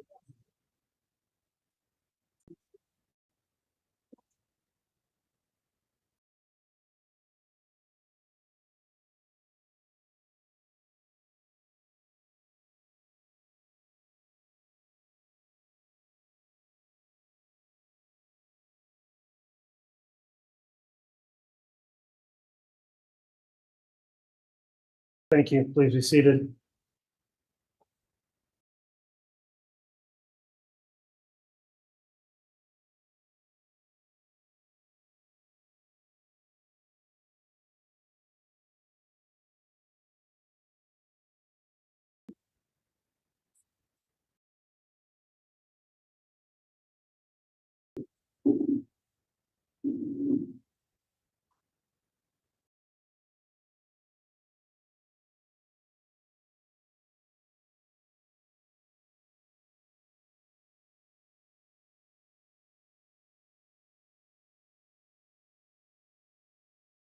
All right, juror number 11, we do have, I believe, a response in here. You've got some knowledge of this case previously.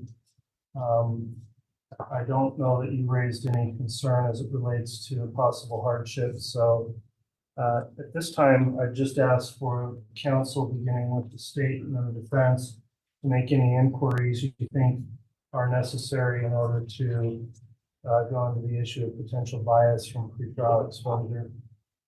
Who's going to be doing that for the state? I will be on this particular juror with juror number 11.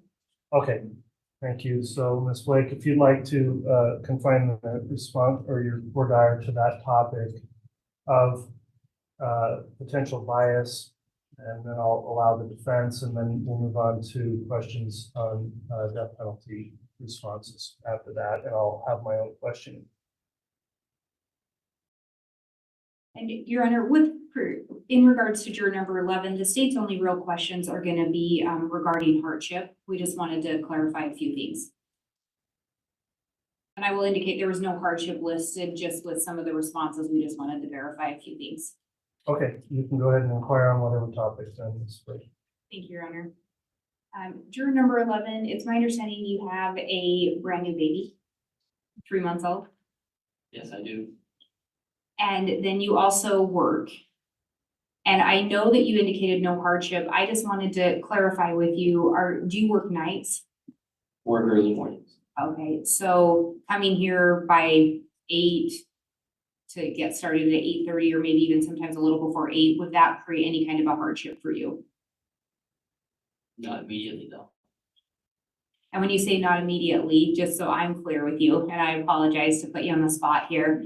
In not immediately, would you be good for a full 10 weeks or for the expected duration of the trial? Yes, I can mix it. And do you think your employer will work with you on that? I have talked with my employer about it and the transition will be a little difficult, but we're kind of compromised. And it sounds like they're willing to work with you then from your conversations? Correct. And then with that 3-month-old at home, do you have any concerns if you were to be sequestered for a period of time? It would be difficult being away from family, especially with a young child at home like that, but if it is required as a specific duty, I would be able to make it work. I just wanted to verify that with you because I know sometimes people don't mark a hardship down because they try to compare themselves to other people's situations. So I just wanted to make sure that that was going to work for you. And then just to clarify with you, my notes from the questionnaire that you filled out was that you really didn't have any prior knowledge of this case. Is that correct? Correct. I just heard about it in rumor.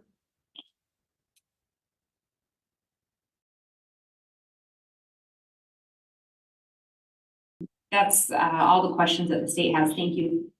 All right, Mr. Pryor, you can inquire on Murdaugh. I know there was a bit of a mention of some pre-case knowledge as well as those hardship issues. If you'd like to inquire on those two topics, then we'll move on to questions as it relates to the death penalty. My notes say that you some media. Did you hear about this by way of media or not? I came across it just looking through the news, but I never delved any deeper than glancing at it. Okay, and please forgive me, I don't mean to delve into your personal affairs. Would it be a financial hardship for you to support your family being off for 10 weeks? It would be difficult. I'm still communicating with my employer about their policies with jury pay, but if it was unpaid, yes, it would be a financial hardship. And that's really what I want to get into, is that, we all have an obligation to members of the jury and serve. Mr. Pryor. And I'm sorry. Is that better? No. We all have an obligation to serve, but if it gets to the point where you feel like this is going to be a terrible financial hardship and you're going to have to struggle financially, at that point, this is not supposed to be something that imposes a significant burden on you. And what I'm understanding is that if your employer, I know your employer, I know you work, we don't need to get into that, but if that employer doesn't pay you for more than a week, this is going to be a significant financial burden on you, isn't it? Yes, it would. And it's going to be difficult for you to make your expenses and your needs to provide for your family. Correct. So we're sort of banking on the fact that if your employer doesn't give us the right answer, you're going to be in a different situation. Do you agree with that? Yeah, I would agree. It does bank on what my employer does say. Okay, and at this point, I don't need you to be noble. None of us should be noble. I feel like if someone had asked me to take 10 weeks away, yeah, I think I could do it. But if it's going to be a situation where you're going to have to, after 10 weeks, you're going to have to play catch up and you're going to have collectors and things like that, that's not being noble. I mean, I think at this point, if you really feel that this is going to be a financial hardship, if your employer doesn't give you the correct answer, I consider that a hardship. Would you agree with that?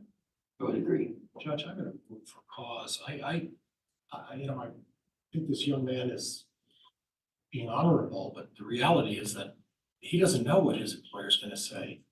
And quite frankly, it's going to be a financial hardship. And now's the time to resolve this rather than waiting until we get into the next round.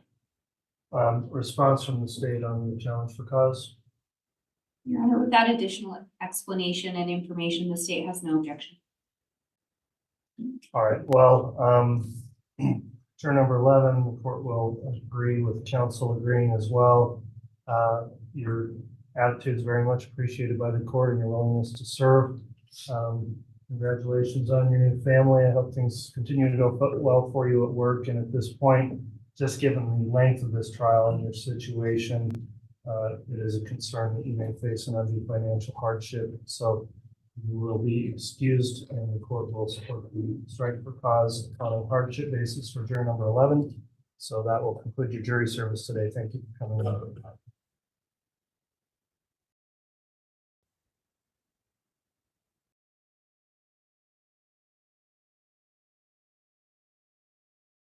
All right, and Mr. Bailiff, if you bring in juror number 27 next. Yeah, sure.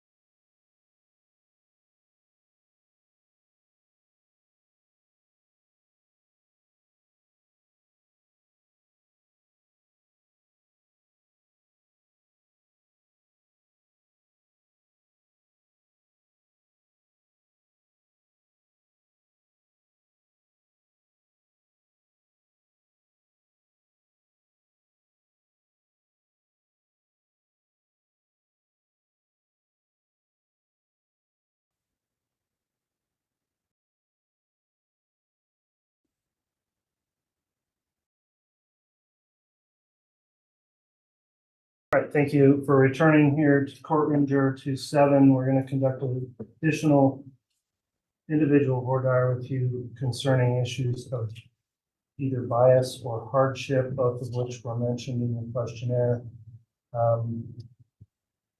Although the hardship was checked as a no, and you potentially have a vacation starting June 15th, it looks like. The question of prior case knowledge is something I think we need to explore a little more outside the presence of other jurors. So I'll begin again with the state. If you'd like to conduct any additional voir dire as it relates to pretrial publicity or bias, you can do that, and then I'll allow the defense. And just to start, juror 27, have you ever lived in Florida? Okay. No. And so this may seem like a strange question, but just to double check, have you ever been charged with a crime in Florida? No, I have not. Okay. Okay. In your questionnaire, you mentioned that you've seen some headlines. Correct. But you didn't really read it.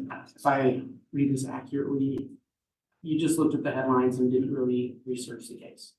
No, I never clicked on the headlines to read any details. Just Okay. saw headlines. So you knew that something was going on, but you didn't know the details. Correct. Sometimes headlines can be, for lack of a better word, loaded with a lot of information, maybe designed to make you want to read it. Was there anything in those headlines that may have biased you towards this defendant? No, sir. Don't think I could make a judgment based on a media headline. Okay. And so, whatever you did see in those headlines, you can commit to this court and to this defendant and to the people of Idaho that you can set aside whatever you saw in those headlines and give this defendant a blank slate for this trial. Yeah, absolutely.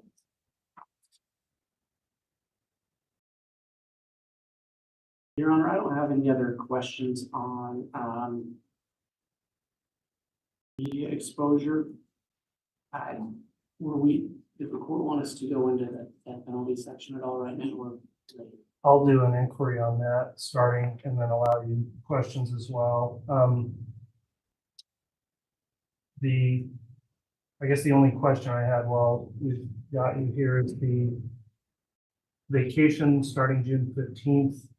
We're scheduled to be done at that time, but if this were running long, would that start causing you some great concern if you were potentially going to miss that? No, there is a vacation on the 24th that would cause me concern, but the one on the 15th is flexible. It could be moved. Okay, that's the only question I had on that. Mr. Pryor, if you'd like to inquire as it relates to bias, you can do that, and then we'll move on to questions regarding the death penalty. And ma'am, the concern that it's much like a number of the other folks, there are 4 kids at home. And forgive me, I can't remember the ages of those kids. Are those younger kids? My children, my oldest is 12, and then I have 10, and then I have twins who are 8. Okay, and are you the one primarily responsible for taking care of those kids?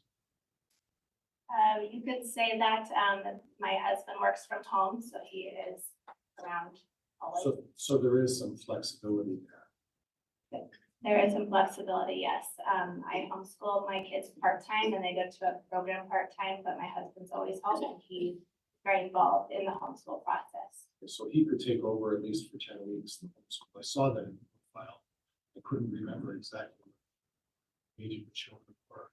But I saw that there was a homeschool issue. I don't recall seeing your husband take that over. That's something you folks can work through.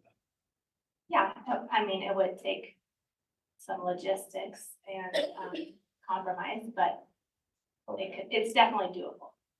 Okay. All right, now, Judge, I don't think I have anything else. Thank you. All right, thank you. So juror number 27, the next topic we're going to discuss as it relates to capital punishment, which is a factor in this case.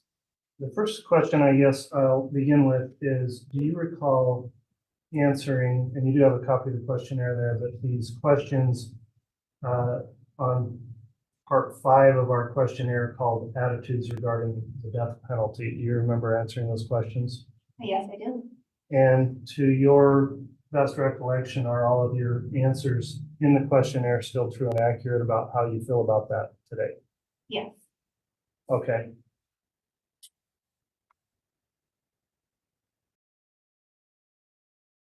So in this case, juror number 27, it may be necessary for you to make a determination in regard to the imposition of the death penalty or some other penalty. In this case, looking through your questionnaire, you indicated that you are in support of the death penalty. Is that still accurate? Sure.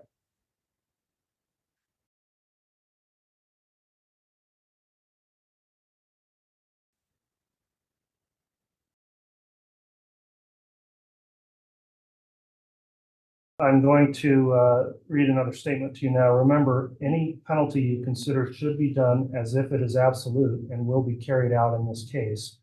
Your conscientious, religious, or other objections to the death penalty are not grounds for you to be excused as a juror.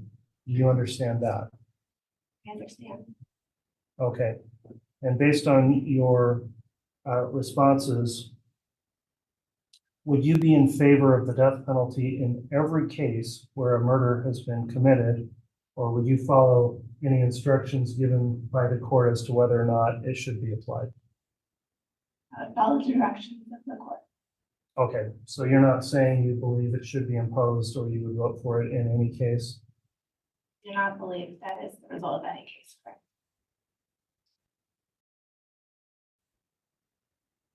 All right, having considered then the responses in the questionnaire here, the court is going to pass over Murdaugh for any additional questioning from the state at this time, and then I'll allow the defense to Murdaugh on that issue. Your Honor, the state doesn't have any further questions. All right, Mr. Pryor, any questions? Judge, would the court prefer that I be up at the podium, or are we okay for me to sit here? You're fine to remain seated as long as you talk into the mic. Thank you, Your Honor. Ma'am, there's no wrong answer when it comes to people's feelings about the death. Everybody has an opinion, and everybody's entitled to their opinion. You can agree with that. Do you not? I would agree. Okay.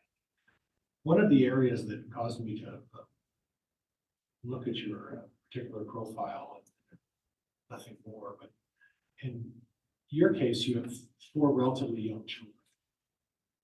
If you were to hear testimony that related to the death of young children, would that cause you to react in a way that would say, there are children involved here, it has to be the death. No, honestly, age doesn't, the death of anybody is sad. I don't believe that I would be affected just because of age. Okay, and on the same token, if someone's immediately convicted of a charge such like this, is that an automatic for you for the death penalty? No, not me personally, no. Do you start at the death penalty and say, well, I'll look at other things, but it's been a murder, so we're starting at the death penalty and then we're gonna work backwards? No. Okay. Judge, I have nothing else. Thank you, Your Honor. Thank you. All right, I just have a final question then for your 27. So as we get into that section of the case, are you committed that you would hold the government to its proof in this case if that was the instruction you were provided? Really? All right, thank you. Juror number 27, you can go ahead and return to the jury room there with the bailiff, and we will next have juror number 31, Rod.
All right, juror number 31 is now seated. The court's going to take just a moment to briefly review again the questionnaire.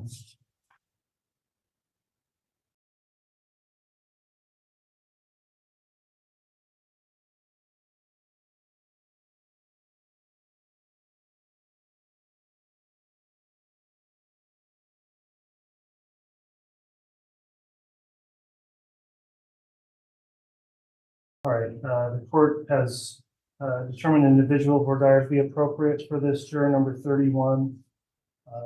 This particular juror has some knowledge of the case, which we'll discuss with you here individually. I'll allow questioning on that. There's also a potential personal knowledge of one of the participants in the trial, being my staff attorney. And then in terms of hardship, there was nothing there. So I guess let's start with questioning in terms of any potential bias. And after that, we'll move on to questions as it relates to the death penalty and her responses in the questionnaire. So just as an outset, you do have a copy of your questionnaire there with you. Are all of the questions that you answered and your responses, including on the section of your attitudes regarding the death penalty, are those answers still true and accurate to the best of your knowledge here today? Yes, sir. Okay. Well, with that in mind, I'll allow the state to inquire first as it relates to any possible bias, then the defense, then we can move on to questions related to the death penalty. Ms. Blake or Mr. Wood? It's me, Your Honor. It's Beatty. Ms. Beatty, sorry. Thank you. Go ahead. Good morning. I want to talk to you briefly about some of the media exposure in this case. You mentioned in your questionnaire that you had seen this case on the news. Yes. Yes. And you also mentioned at one point, there was a question on page 19. Has any of your possible exposure to news reporting caused you to form an opinion about the defendant's guilt or innocence? And you had written that you weren't sure.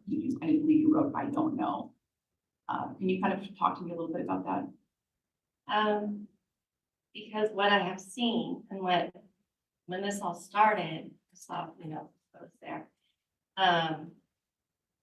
But until I actually see the evidence and hear more of the background of why I didn't, that's when I feel like I will know more than just what I've seen on TV. Okay, well, that kind of leads into my next question. Because you had also mentioned that you were hoping that you got to hear the correct story from them both.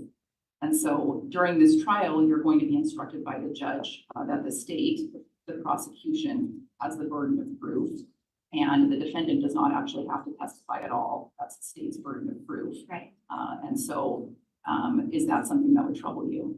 No. Okay. And would you be able to set aside what you've heard in this case on the media and just let the defendant start with this clean slate presumption of innocence and wait until you've heard the evidence to make a decision? Yes. Okay, thank you. And then just briefly, in the hardship portion, there was a question about being sequestered, and you mentioned that you have concerns. Is that something you'd be comfortable talking a little bit about or elaborating on? What one was that? I believe it was on page 21, and it was a question about being sequestered. And you had written, the question was, would any potential sequestration pose an unmanageable hardship for you? And your answer had been, maybe away from home overnight, I do have concerns. Okay, so yeah, I didn't know, a long time away from home is just a long time from home. Sure. My husband's on disability, but, we're just so used to doing everything together 24/7, where I just thought, gosh, weeks after weeks after weeks not seeing him, that'd be hard, but I mean, I would do it. That was just kind of my. And does your husband have a disability that requires you to care physically? No, Okay. no. I don't believe I have any other questions at this time, Your Honor. All right, thank you, Ms. Beatty. Mr. Pryor?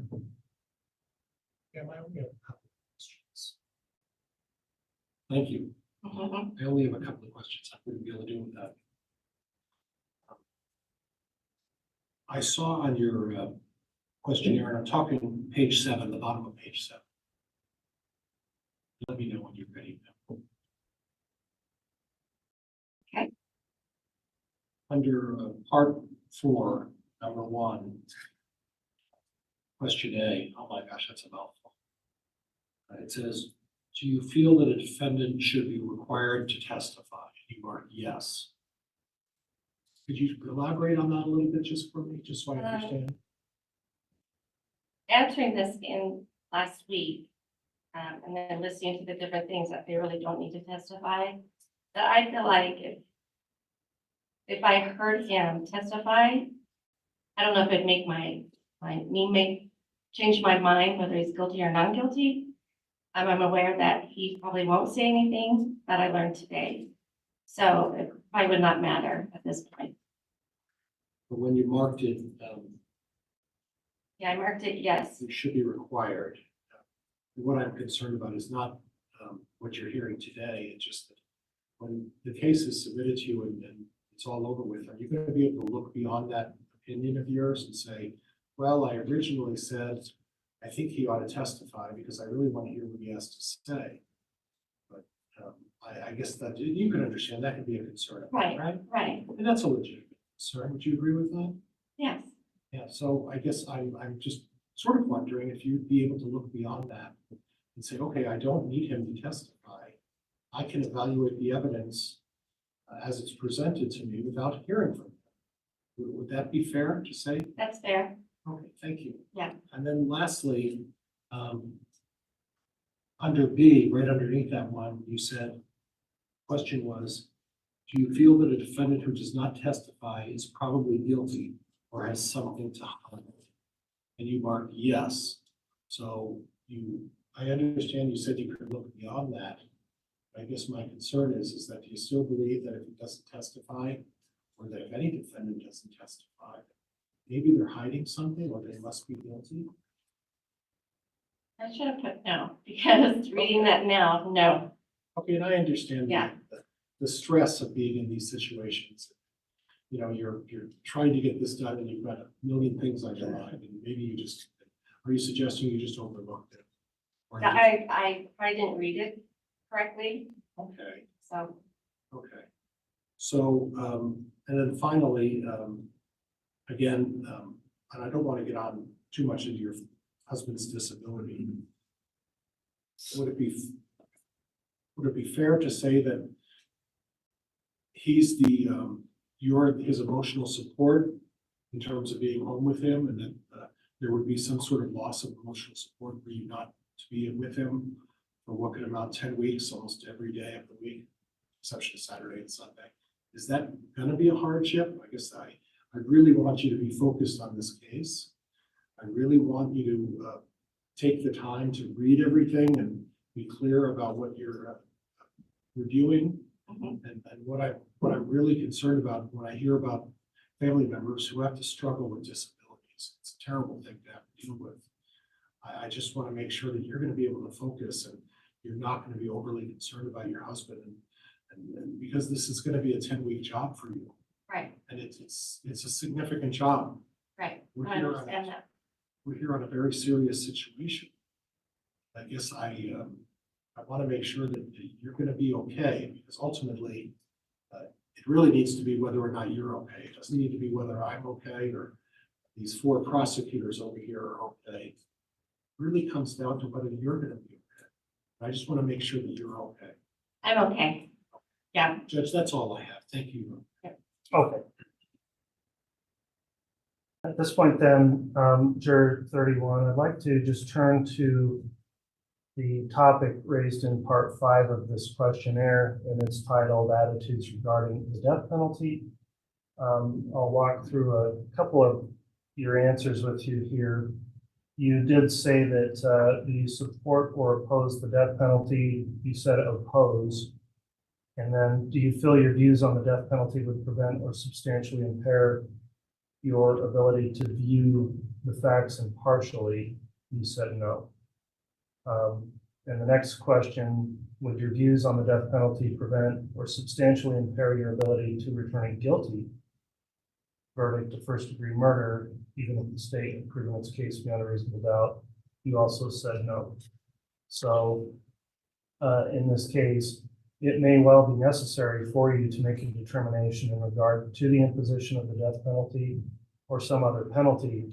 So looking at your responses there, I'll first let you know that any penalty you consider should be done as if it is absolute and will be carried out in this case. Your conscientious, religious, or other objections to the death penalty are not grounds for you to be excused as a juror. Do you understand that statement? Right, yes, I do. Okay. So going back to your answer then, having thought about it, although you may be opposed to the death penalty, you've also indicated it would not prevent you from either rendering a verdict if the state proved its case beyond a reasonable doubt. Do you still feel that way? Yes. All right. And you've also said it would not substantially impair your ability to view the facts impartially. Do you still stand by that answer? Yes. Okay, so even if you have a personal view opposed to the death penalty, do you believe you would be able to set aside your own view here and follow the law and instructions given to you by the court in this case if you were instructed that you had to consider that penalty? Yes, sir. Okay, that will conclude the court's line of questioning as it relates to her responses on the death penalty topic. The state may inquire on that issue at this time. All right, does the defense have any questions for the juror on that? No, Your Honor, I appreciate your inquiry. Okay, that will conclude then the individual voir dire of juror number 31. You can return to the jury room there, and we'll have the bailiff next bring in juror number 41.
All right, juror number 4-1 has returned for individual or dire with the court and counsel.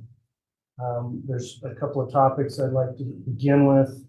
Topic of hardship, which the juror mentioned of potential vacation plans May 30th, and also then some information about the case, so potentially bias based on pretrial publicity. If the state would like to inquire on those topics at this time, we'll move forward there and then see if we need to get into additional topics after that.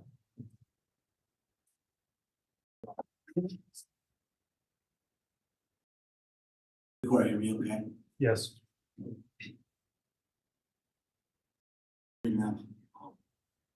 I just want to call your attention. Do you have your question? So I'm not distracted your question. I'm sorry. I've lost my voice. I'll try to stay closer.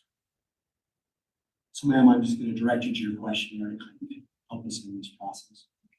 I might invite you to turn to page 20 of your questionnaire.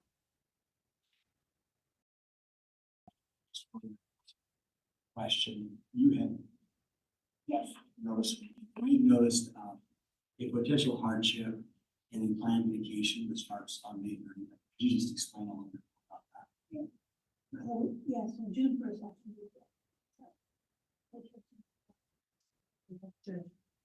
Okay, I'm sorry, we can't. Do you have the microphone with you?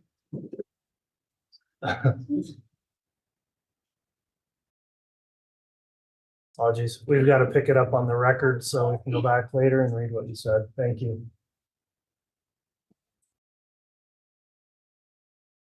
Yes, if you'd explain again about your trip, please. Oh, yes, we checked on June 1st. Northern coast. Yeah, that's a week-long trip. We come back, we check it on first.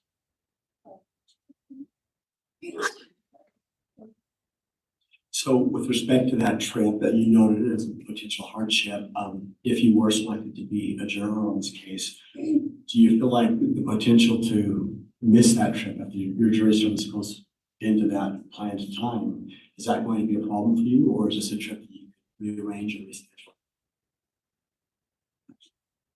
Yeah, it's very painful. It's whatever your own family has taken the time off vacation wise. I'm work, so I guess Okay. And you've actually paid out expenses for this trip already? Yes. Related to personal, so a large sum of money that you have to pay for. Excuse me. I next want to call your attention to the section of your questionnaire. I think you'll find it on page 7. It deals with your knowledge of the law.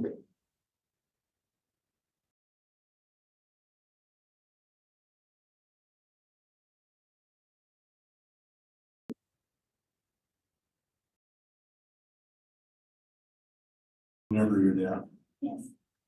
So I would just like to ask you some questions about your answers that you had given on page 7. I'm actually going to go down to the bottom of the page under part 4, question E. And in that section, you were asked a question: do you believe that a person on trial who does not take the witness stand and deny the crime is probably guilty? And I believe you answered that yes. Is that right? I'm sorry, I can't hear. Yes, on the question. Sorry. Could you explain a little bit more about what you meant by your answer?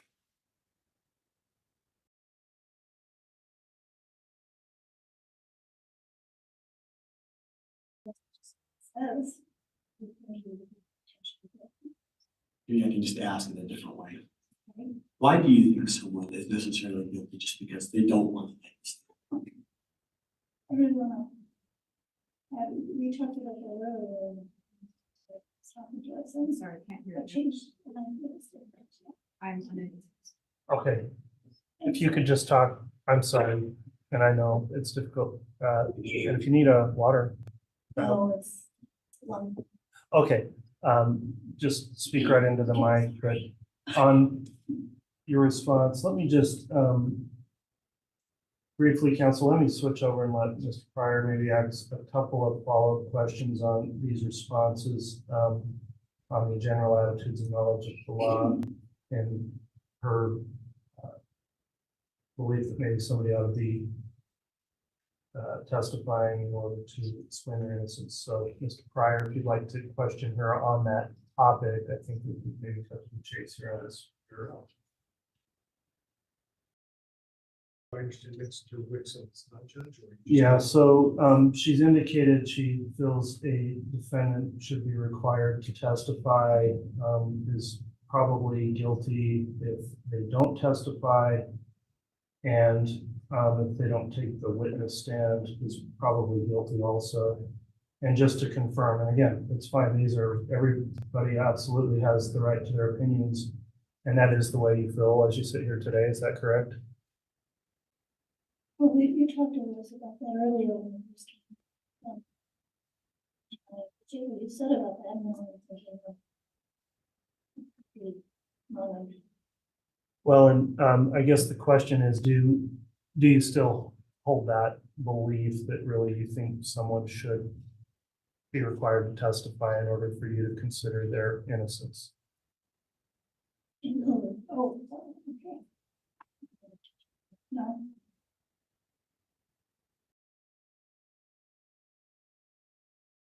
All right, well, I kind of broke things up here. Mr. Wixom, did you have anything further? And then I'll allow Mr. Pryor some additional word. I just want to vet out that particular issue. Thank you, Judge.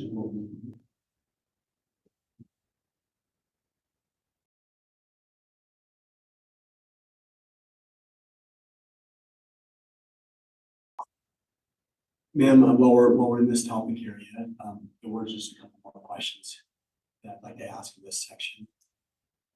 Please bear with me.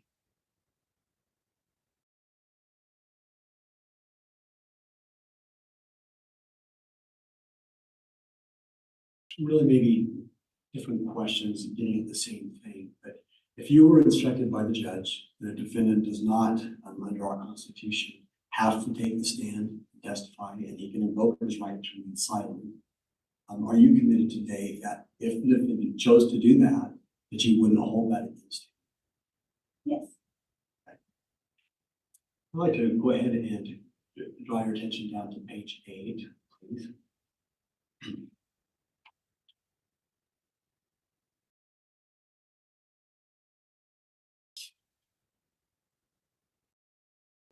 And I'm going to call your attention to question number 2. And I believe it would be C. On that question, you were asked, do you feel that the burden of proof should be greater than proof beyond a reasonable doubt, such as proof beyond any possible doubt or proof to an absolute certainty? And frankly, I think you've got both boxes checked. Which box did you intend to check?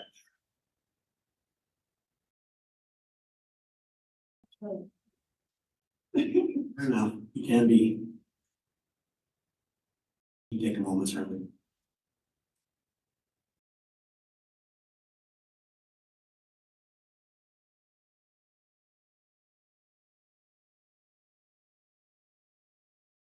Yes, it should be proved. That's right. Okay, just as easy with the form. Is that your understanding? Yes. Okay. And in your mind, would that be something different than proof to an absolute certainty?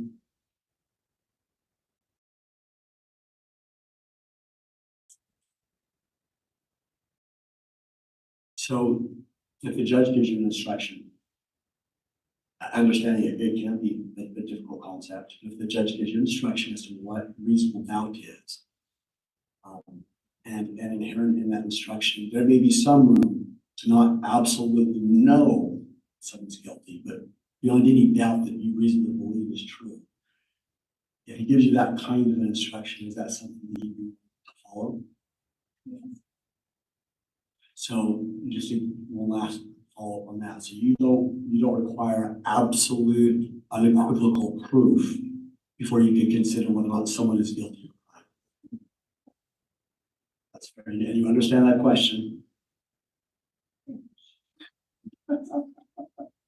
Yes, yes. Do you have any other questions about? Ma'am, I know that there were some health related matters in your question here. Can you just tell the court now, are there any health conditions that you have that you think will impact your ability to serve on the jury? Not really, no. I have bronchiectasis, but it's not. I'm sorry, couldn't hear that. I'm sorry, bronchiectasis, but it's just coughing and clearing the throat. It's nice. It's fine. You can go for that. No, breathing. It's just fun, but other than that, it's nothing. It's nothing that would stop me from being here. That wouldn't interfere with your day-to-day service on the jury? No. Is that something that's fairly treatable? Do you take treatment for it? It's chronic. So it's just one of those things. Okay. I get a little bit.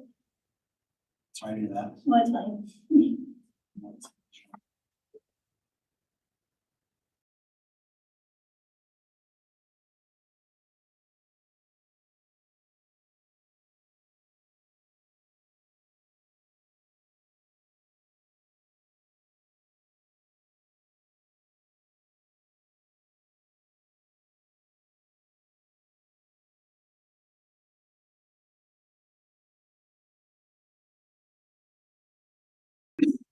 Your Honor, at this time, we would just ask that the court consider striking the jury for cause based upon her hardship with her trip. She's indicated she already has this trip.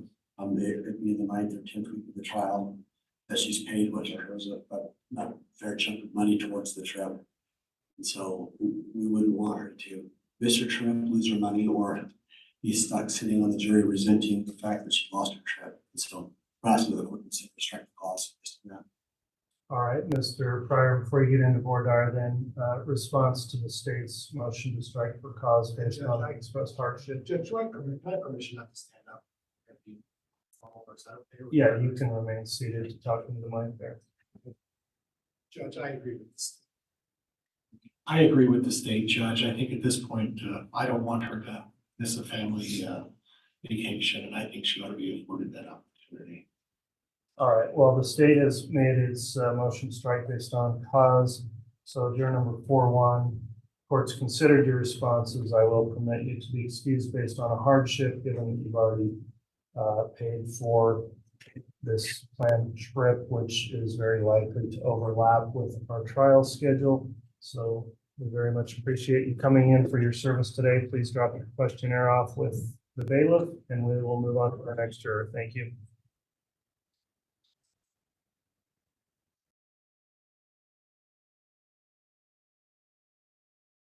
I believe juror 4-8 will come in next.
All right, juror number 48, welcome back to the courtroom. We're going to conduct some additional individual Murdaugh with you at this time.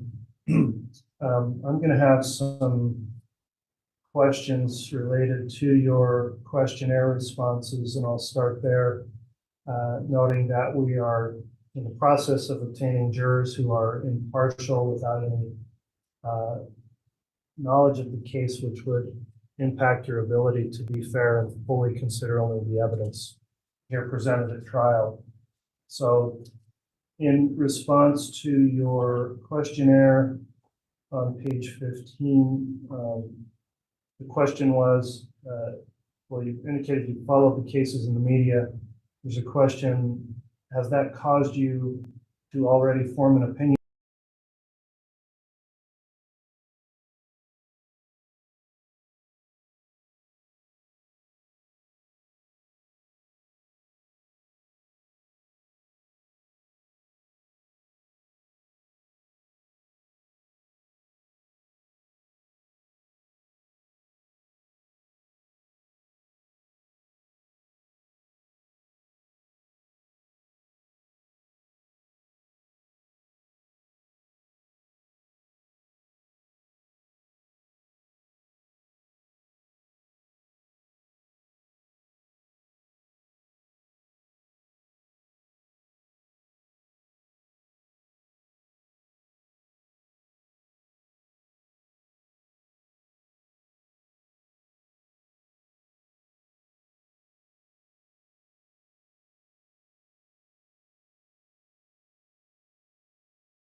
This case, it's our duty to prove beyond a reasonable doubt that Nikolai Mew is guilty of all charges. You're going to hear in this trial that Nikolai said it was self-defense. But there's a video of what happened. You're going to see the video. You're going to see the sequence of events. You're going to hear a lot in the video. You're going to hear people yelling at Nikolai over 20 times, some version of, get away, go away. You hear the boys, the teenagers yelling, get away from us, get the fuck away, get back, get away from us, walk away, walk away. You're going to hear that there's another group of tubers, adults, who hear this and come over to help the boys. You're going to hear them yelling, go, get your ass and go, go, get your ass and go, go, go, go. You're going to hear that Isaac's group and the group of adult tubers, I'll probably refer to them as the Carlson group throughout the trial, didn't know each other, still don't know each other. You're going to hear from both of those groups testify about what they saw. You're going to hear that there's 6 victims in this case. One that was punched, 5 that were stabbed, and you're going to hear from all those victims except Isaac Schumann. That's because on July 30th of 2022, Nikolai Mew killed him. It was the summer before Isaac's senior year of high school. He was living in Stillwater, Minnesota with his mom, stepdad, brother, and stepsister. He was looking forward to going to college after high school. The photo on his left was his last school photo from his junior year of high school. The photo in the middle was his last birthday. He went out to celebrate at a restaurant with his family when he turned 17. The photo on the right, he was showing off the new trailer he bought to his mom for his new car detailing business.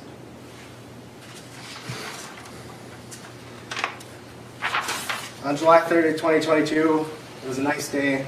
Weather was in the 80s, perfect sunny day for tubing. You'll see body cam that it was busy. There was a lot of tubers on the river. Isaac was tubing with 5 of his best friends: Alex Fang, Juwan Cockfield, Owen Peliquin, Ryan Nelson, Landon Wire, and the last photo is Isaac. His friends called him Bike. These are, you'll see, this is how they were dressed when they were on the river. These are screen grabs from that day. The other group you hear a lot about is the Carlson group.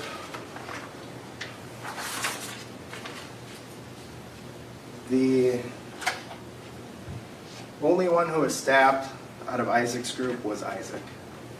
The rest of the people stabbed and punched were from the Carlson group. Riley Madison was stabbed. Dante Carlson was stabbed. AJ Martin was stabbed. Tony Carlson was stabbed.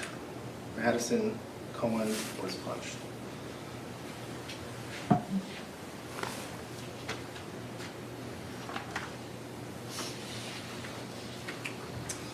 The other group you'll hear a lot about is Nikolai Mew's group. Some of these folks you'll hear more about than others, likely.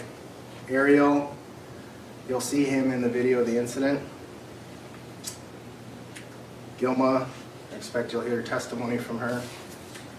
Eric Von Williams, you may see in some body cam, hear testimony. Nikolai Mew, that's Sandy Mew, Nikolai's wife at the time. Ernesto, you'll see in the incident video also. So Nikolai and Ernesto worked together. A lot of these other people knew Nikolai through Ernesto or just met Nikolai that day. Sergio he's the far right. He wasn't actually in this picture, but he was the last member of that group. So all these groups were tubing on the Apple River. They're all out with friends. They're all drinking.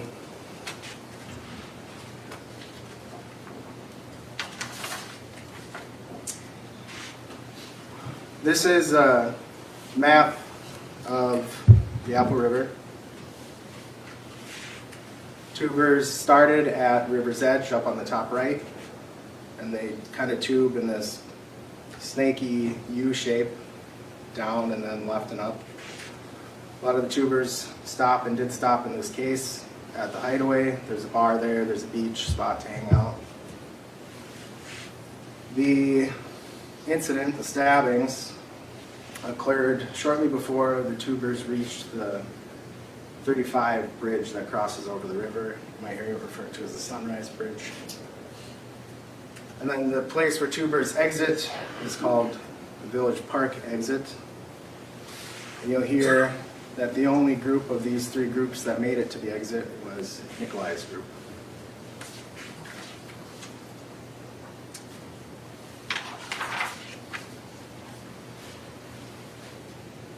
You'll hear that shortly before the incident, Ariel's phone got knocked in the water. It was in a waterproof case. You'll hear testimony that he wasn't that worried about it. He said he has insurance for his phone, but Nikolai insisted on looking for it. So the group ends up waiting at the sandbar. Nikolai goes downstream. He's got goggles and snorkel. He's going to look for the phone.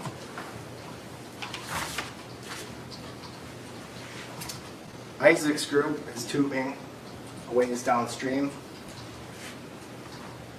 And you'll hear them describe that this older guy is tubing next to their tubes in extremely shallow water, getting really close to them, not really saying anything.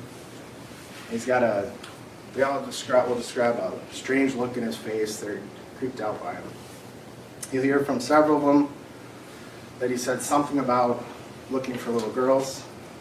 You'll hear from one or two that he said something about looking for a phone.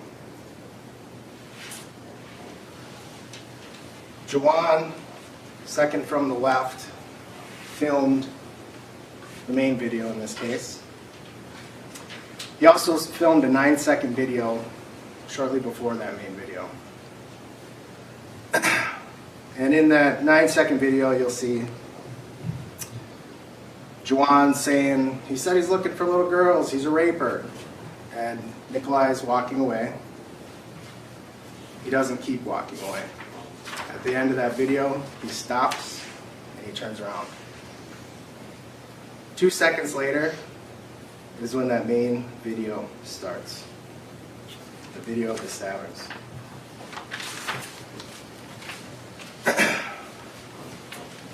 You'll see at that start of the main video, Nikolai is walking towards the group of tubers.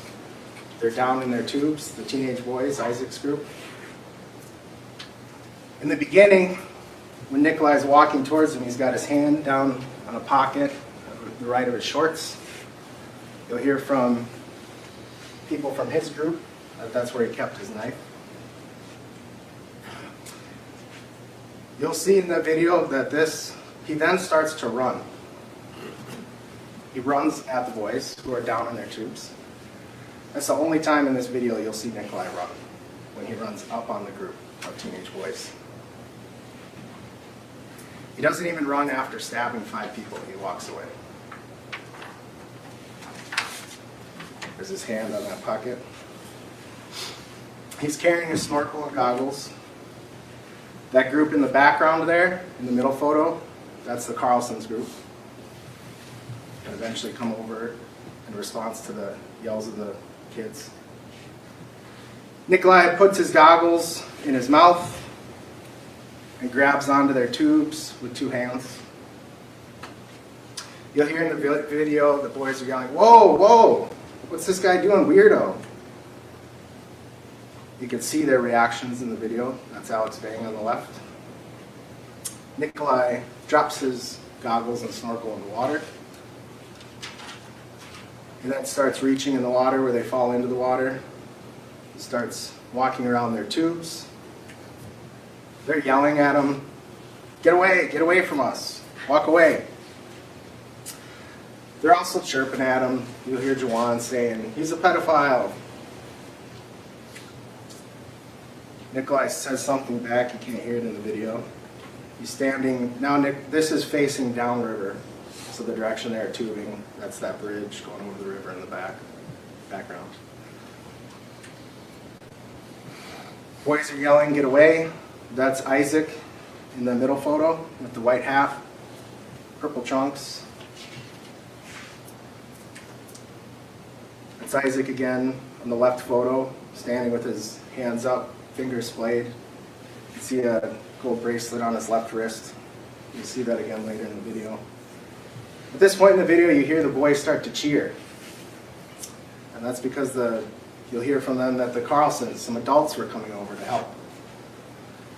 Those 2 people you see walking over are Madison and Dante. Madison's later punched, Dante's later stabbed. There's Isaac's bracelet. As Madison is walking over, she's yelling, "Go, go, go." Nikolai says, you'll hear it in the video, "They took my snorkel." Madison's pointing and yelling for him to go. You can see in that pocket on his shorts, a metallic clip of his pocket knife. Madison's pointing and yelling at him to go. Nikolai turns his back to her, looks back at the group of boys in the right photo. She directs him back away from the boys, back to her. You'll hear from her, that's why she went over them in the first place, was to try to get him away from the boys. She keeps telling him to go. He starts smiling. He waves upstream towards his group. More women from the Carlson group come over. That's Riley in the middle, in that middle photo. She ends up getting stabbed. Right photo, you can see Nikolai puts his hand on that knife in his pocket again. He's smiling. The boys are laughing. They're drunk 17-year-old boys. They have nothing in their hands, as you'll see in the video. They're laughing and pointing at Nikolai. He's smiling. And then you'll see his hands start moving. You can't quite see what they're doing. You can see they come together in front of his waist. You can see behind him, there's nothing but clear and empty water.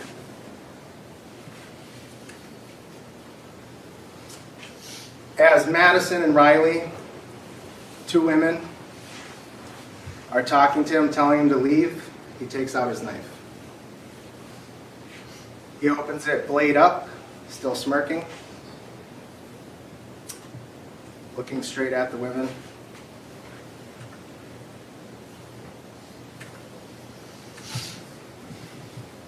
You'll not see Nikolai raise his knife and brandish it. You'll not hear him yell at anyone to get back. You'll not see him say anything at this point in the video after he takes his knife out. You'll not see him try to take a step back or walk away. You will see him looking around, smirking, while continuing to hold the knife down by his side.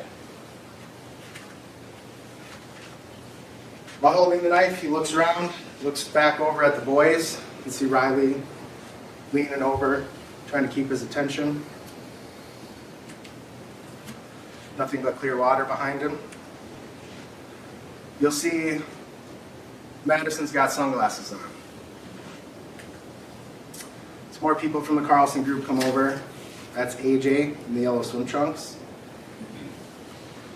He gets ultimately stabbed, you'll see. That's Dante in the right photo. He gets stabbed. This entire video is 3 minutes and 23 seconds long. It's not a very long video, but from the point in the video when witnesses say Nikolai punched Madison until you see Nikolai walking off after having stabbed 5 people is only about 20 to 25 seconds. It happens very fast in the video. You'll see that when you see it played in real time. You'll see the boys are loud, they're boisterous. You'll hear that in the video. There's a lot of yelling. Pedophile is looking for little girls. Go, get away from us.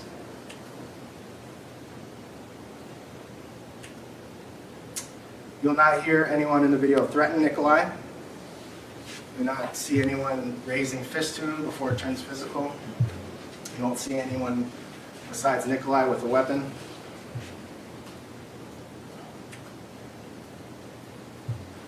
You won't see the boys touch Nikolai until after stabbings start. The next portions of the still frames is moments before the witnesses say it turned physical when Nikolai punched Madison in the face, who was one of the women standing in front of him. The Carlsons say he punched Madison. The boys, the teenagers, say he punched the blonde girl. They didn't know her name, they didn't know each other. It happens fast. Remember, up to this point, Nikolai already has the knife in his hand. After it pans, from the last frames I showed you, AJ was walking over in the yellow swim trunks. The video pans back to the middle. You see Madison and Riley are standing in front of Nikolai.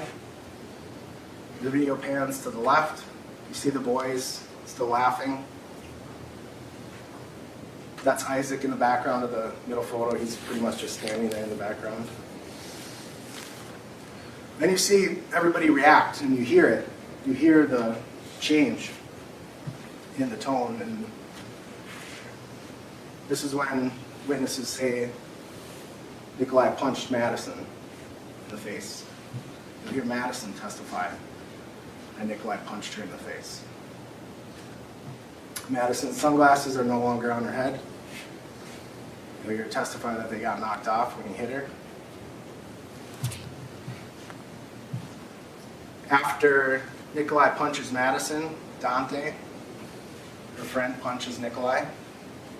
You can see that in the right frame. Again, Madison's sunglasses no longer there. Nikolai goes down in the water. You can see in the right photo, he gets slapped. It's shallow water, his butt's in the water essentially. That's AJ in those photos, pushing on Nikolai's back. You'll see that the push doesn't really do anything. Nikolai gets right up with the knife in his right hand, lunges at AJ as AJ's going to push him again. As AJ is pushing Nikolai, Nikolai stabs into his lower abdomen with the blade up. It slices up his stomach. You can see in that right photo, he just missed his throat, chin. In the middle photo, you can see AJ's stomach opened up on the bottom, right above his swim trunks. From the push from AJ, Nikolai goes down, lands in his butt in the water again. You won't see anyone in the video pounce on him at this point or approach him, try to hit him when he's down in the water. You see him try to grab at Tony. That's Tony. You'll hear that's Tony in the jean shorts. Tony walks by him. Tony has his back to Nikolai. And you'll hear Tony yelling in the video, "Get back, get back." You hear testimony from Tony that he thought he was breaking up a fist fight. So he's yelling at somebody off screen to get back. He has his back to Nikolai. Nikolai gets up, still with the knife in his hand. That person in the top left of the left photo is Riley.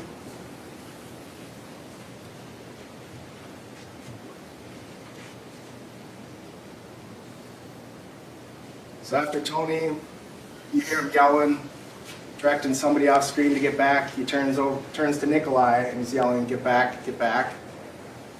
And you see him pointing in the video and yelling. And you see Nikolai's hand going back with the knife in it. He makes a stabbing motion off screen. Tony's yelling at him, "Get back." And then you see Riley's just been stabbed.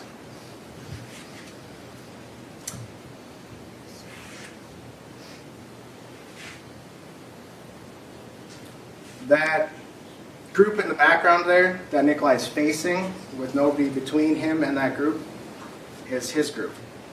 That's his group of tubers. Tony, you'll see and you hear from him when he testifies that he's just yelling at Nikolai to go. Nikolai doesn't.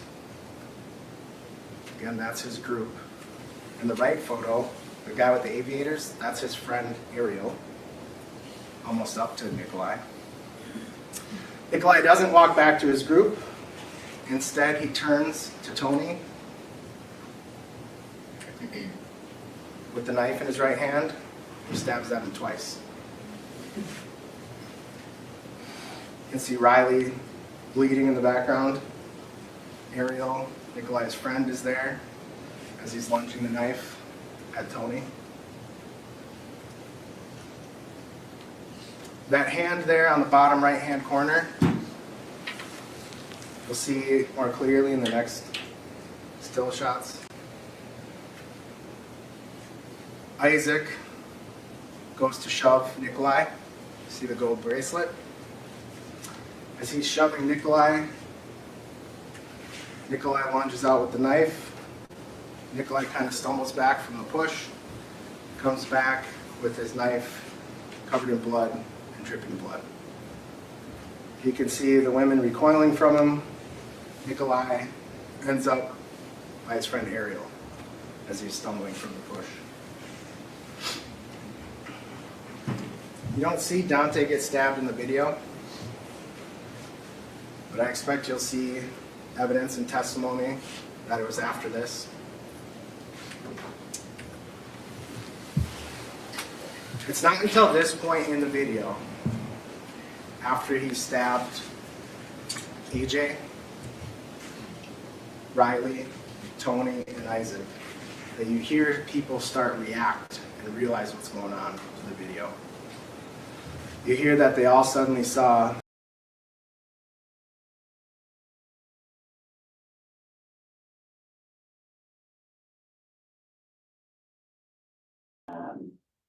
I certainly, those are two very separate decisions.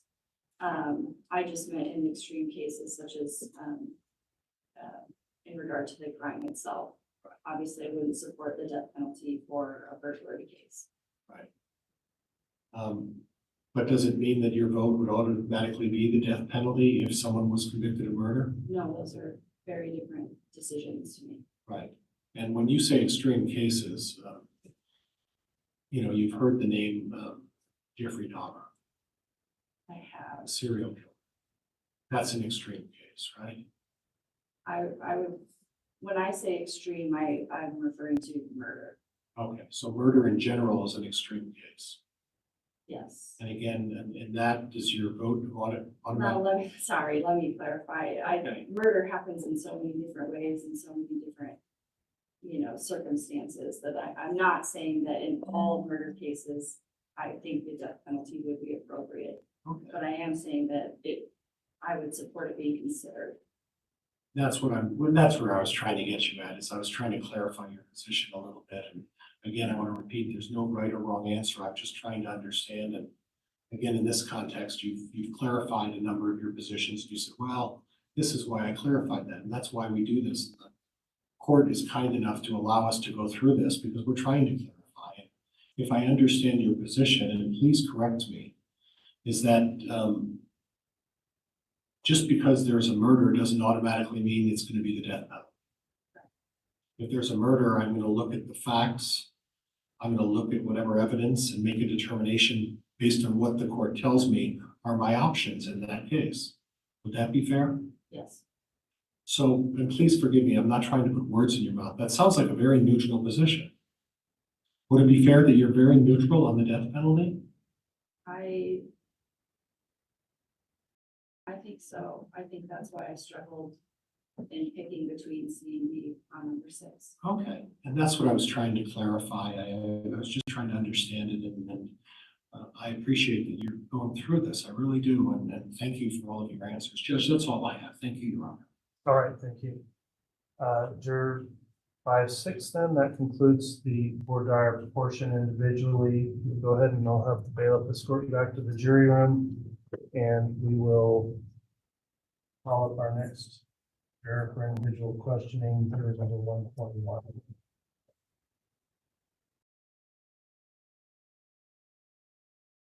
At some point, council will talk about scheduling, but I do want to get through this group of individual voir dire with the next, and then we'll discuss where we stand, because we've got another group who have to come in here in 15 minutes, and I presume everybody probably needs some lunch.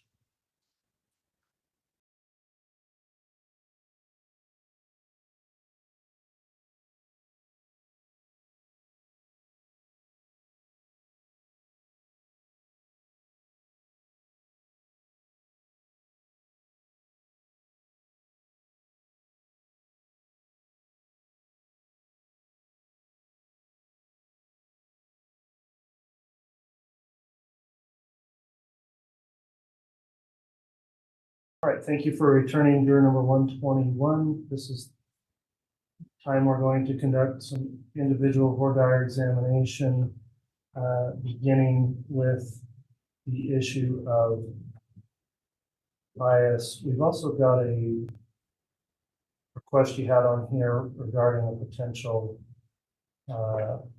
hardship, but let's start with the questions of bias. I'll have a few questions, and then I'll allow the state and the defense. In particular, it appears you've been exposed to some pretrial publicity on this case. You may have some opinion at this point regarding the guilt or innocence of the defendant, in this case, Mr. Daybell. So just to begin, are the responses you put in your questionnaire still true and accurate? Yes. Okay. I'd note you answered one question about whether you formed an opinion, and you said, quote, "It seemed like he was guilty from that info." And then on another page, you also said, "I did think that he was guilty." I'd like to just go into those topics with you if I could. Is that still the way you feel today? Yes. Okay, as you sit here today, we instruct every juror in every case that a defendant is presumed innocent and only to be tried on the facts of the case. Am I correct in understanding that you, based on information you already know, maybe do not believe the defendant is innocent as he sits here today? Well, I don't know. I feel like more what I was saying on the questionnaire was that obviously I never thought that I would be on this jury, so I was more, reading an article and then just being like, oh dang.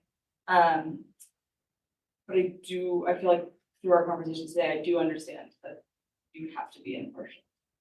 I don't know if that makes sense. Okay. I'll allow the state to conduct some more on that issue of bias then, and then we'll allow the defense as well. So who will be doing this one for the state? That would be me, Your Honor. Okay, Ms. Beatty, go ahead. Thank you. Hi.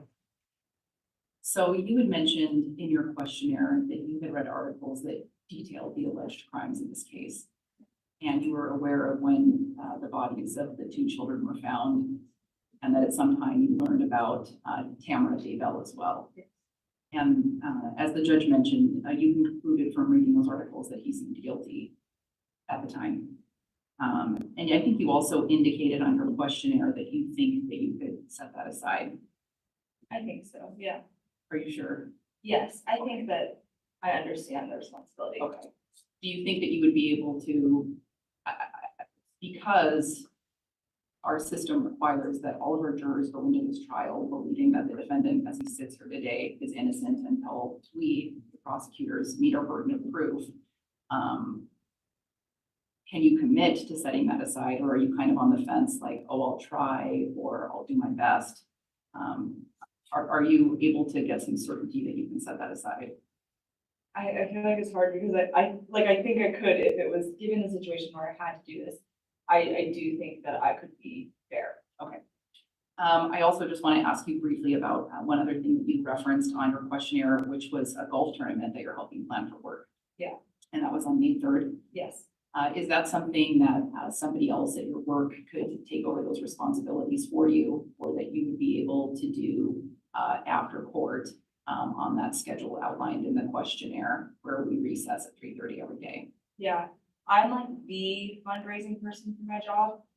So it's not like I have a department, so like I would be the one planning this. I think I could do the planning, but it would be very difficult the day of to not have me there.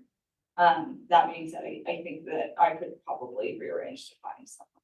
And when you say the day of, is that on a weekend or is that on a weekday? It's on a Friday. Yeah. Okay. All right. I don't have any other questions at this time. Thank you. All right. On the topics then of bias or hardship, Mr. Pryor, you can inquire. Or it's afternoon now, isn't it?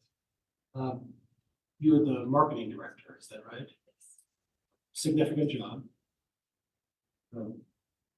What caused me some hesitation, and then, again, there's no wrong answer. I think I spoke to you folks about that earlier. There's no wrong answer. I'm sorry. Can you hear me now? I'm sorry. There's no wrong answer. I'm a little concerned about you being distracted. When a week before May 3rd, a week after May 3rd, on May 3rd, which is a Friday, and that your focus is going to be other things, and you could understand the magnitude.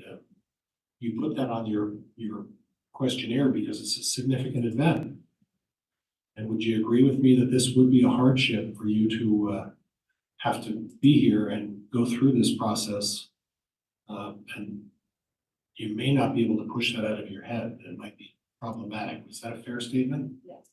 So in your mind, it's going to be a hardship for you to serve, knowing these activities that you're primarily responsible for.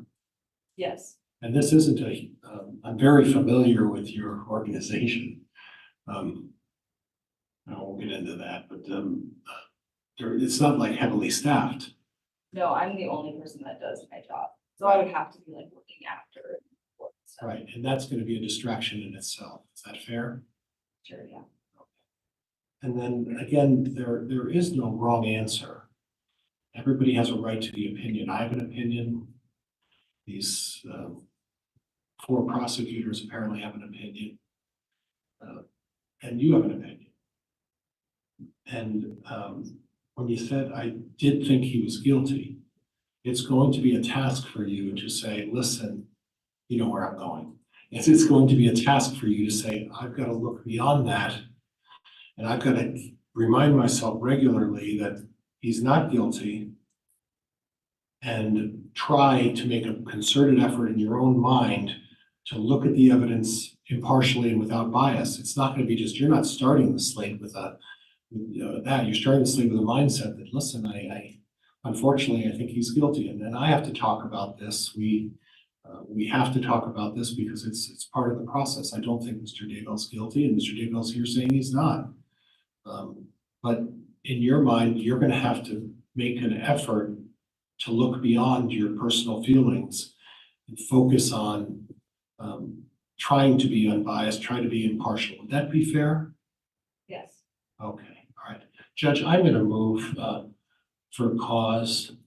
And again, this is nothing personal or anything else. I just think that she has a hardship that she's gonna need to focus on, and that her opinion, although it's important, it just doesn't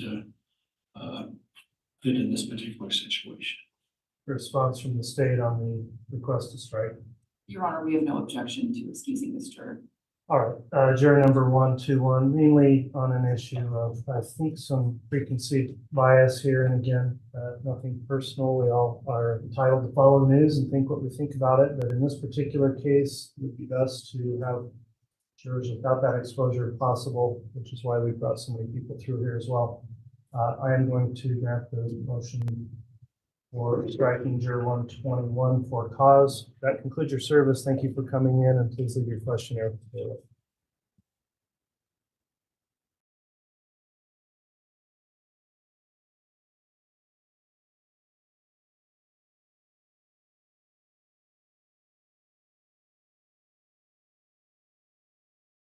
We'll next talk to juror 146.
All right, you're juror 146, correct? Yes. Okay, thank you.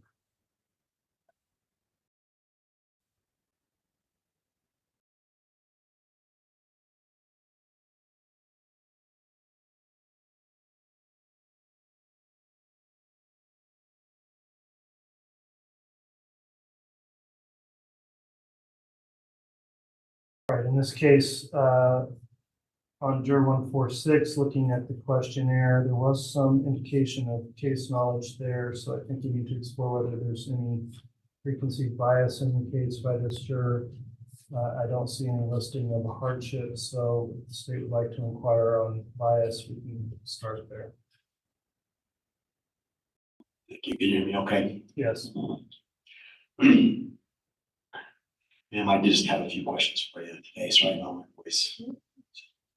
I understood what the court just said, that they use the state any hardships. I did have one quick question, because you did note that no, it wouldn't be a hardship to be on the jury, but you put in a sense. I do have 5 kids. What did you mean by that? I mean, I have 5 kids. I think I was more referring to the sequestering card if that ever had happened, that I would just like to be able to check on my kids. You know, at the end of the day, that's something that happens. Okay, so your kids are of a sufficient age that you could potentially serve for 10 weeks. It wouldn't be Excuse me. Oh, try not to talk at the same time as each other so we get a clear record. Thank you, ma'am. And then I noticed, I believe in your questionnaire, want to ask if you had information about the case. I think you noticed maybe some information from Facebook. Am I recalling that correctly? Yeah, just seeing things on Facebook over the last couple of years. Without getting into all the details of what you've learned about the case, how much information would you say gauge that you have? A little bit of information? Do you feel like you know a bit? How much information do you feel like you've collected about it? I don't know very much. Just in passing. It's not like I've researched or anything.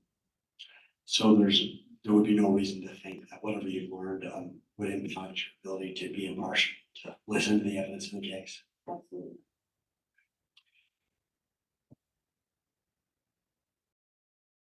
And then one last question on this topic. If I recall correctly from your questionnaire, you work as a daycare worker. Do you own the daycare? And you don't feel like there's anything about your day-to-day work with the children, understanding that there are allegations of children that were killed here, that's not going to do anything to cause you to be impartial? No. I'm sorry, less partial? No.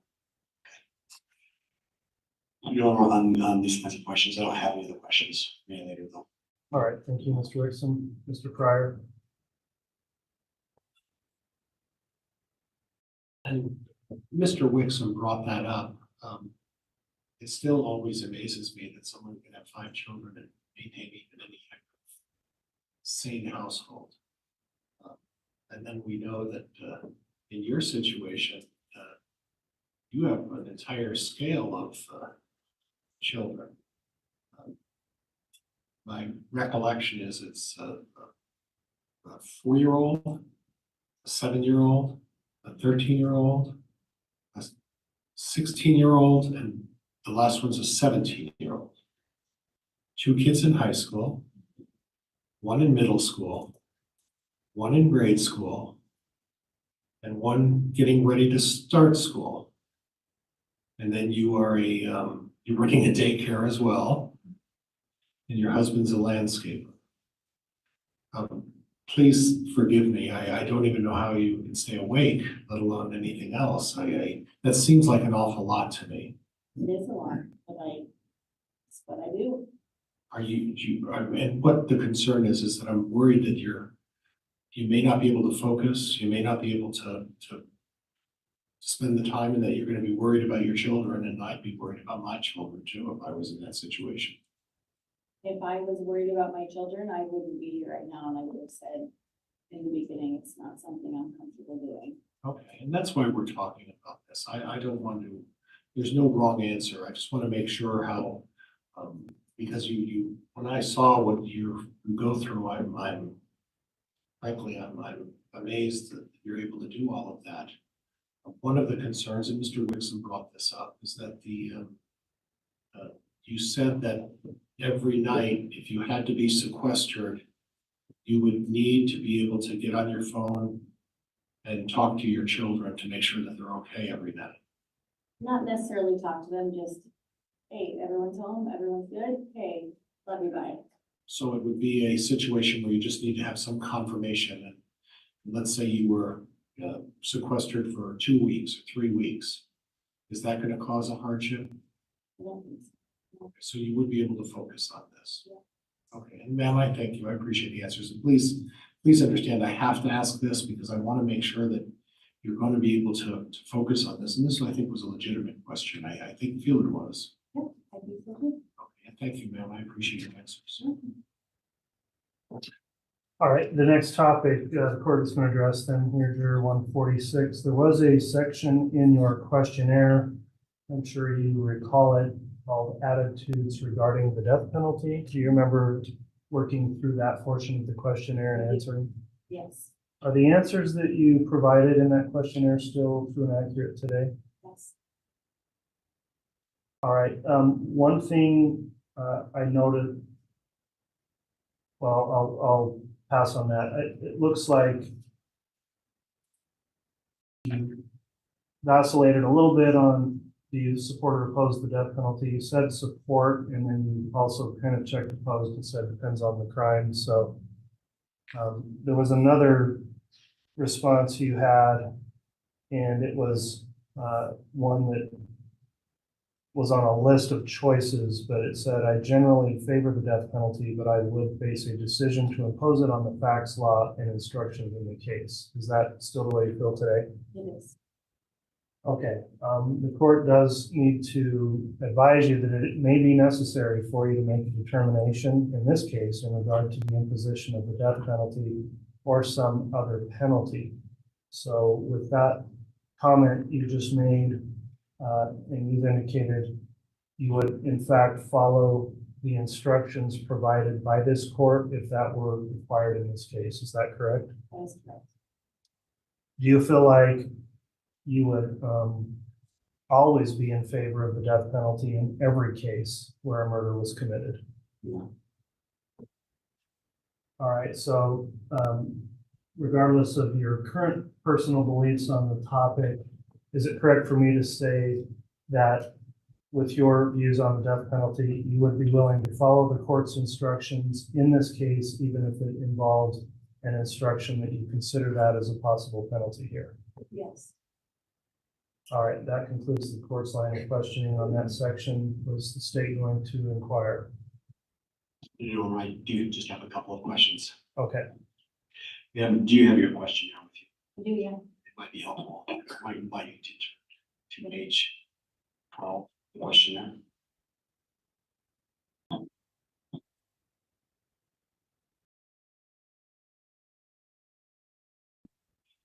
I just to call your attention to the answer that you wrote down for paragraph 1, question A, how do you feel about the death penalty? You made a couple of comments in explaining it, and I understood what you just explained to the judge. In the comments, you said that you feel like it's fair when it's appropriate, but there could be other ways to punish the offender. Could you just explain a little bit more about what you were trying to convey there? I was trying to convey that maybe if if whoever was being accused of the crime had a mental instability or a mental problem, that they would benefit from being in a psychiatric hospital instead of being put to death or just putting you off the rest of their lives. Okay. So,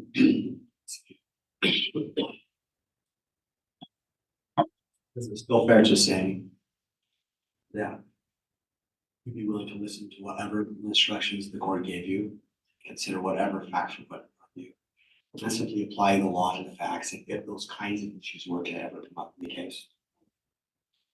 And that if under the facts of the law, if some other alternative like that was an option, you follow what the judge tells you would be the options for deciding what to do with the death penalty. I would follow the law. I don't think I have more questions. Judge, I don't have any questions. Thank you. Okay, thanks for coming in and answering additional questions in this section. I'll have you return to the jury room with the bailiff, please, and then we will next call it juror 186.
All right, juror number 186, thank you for returning for additional individual voir dire.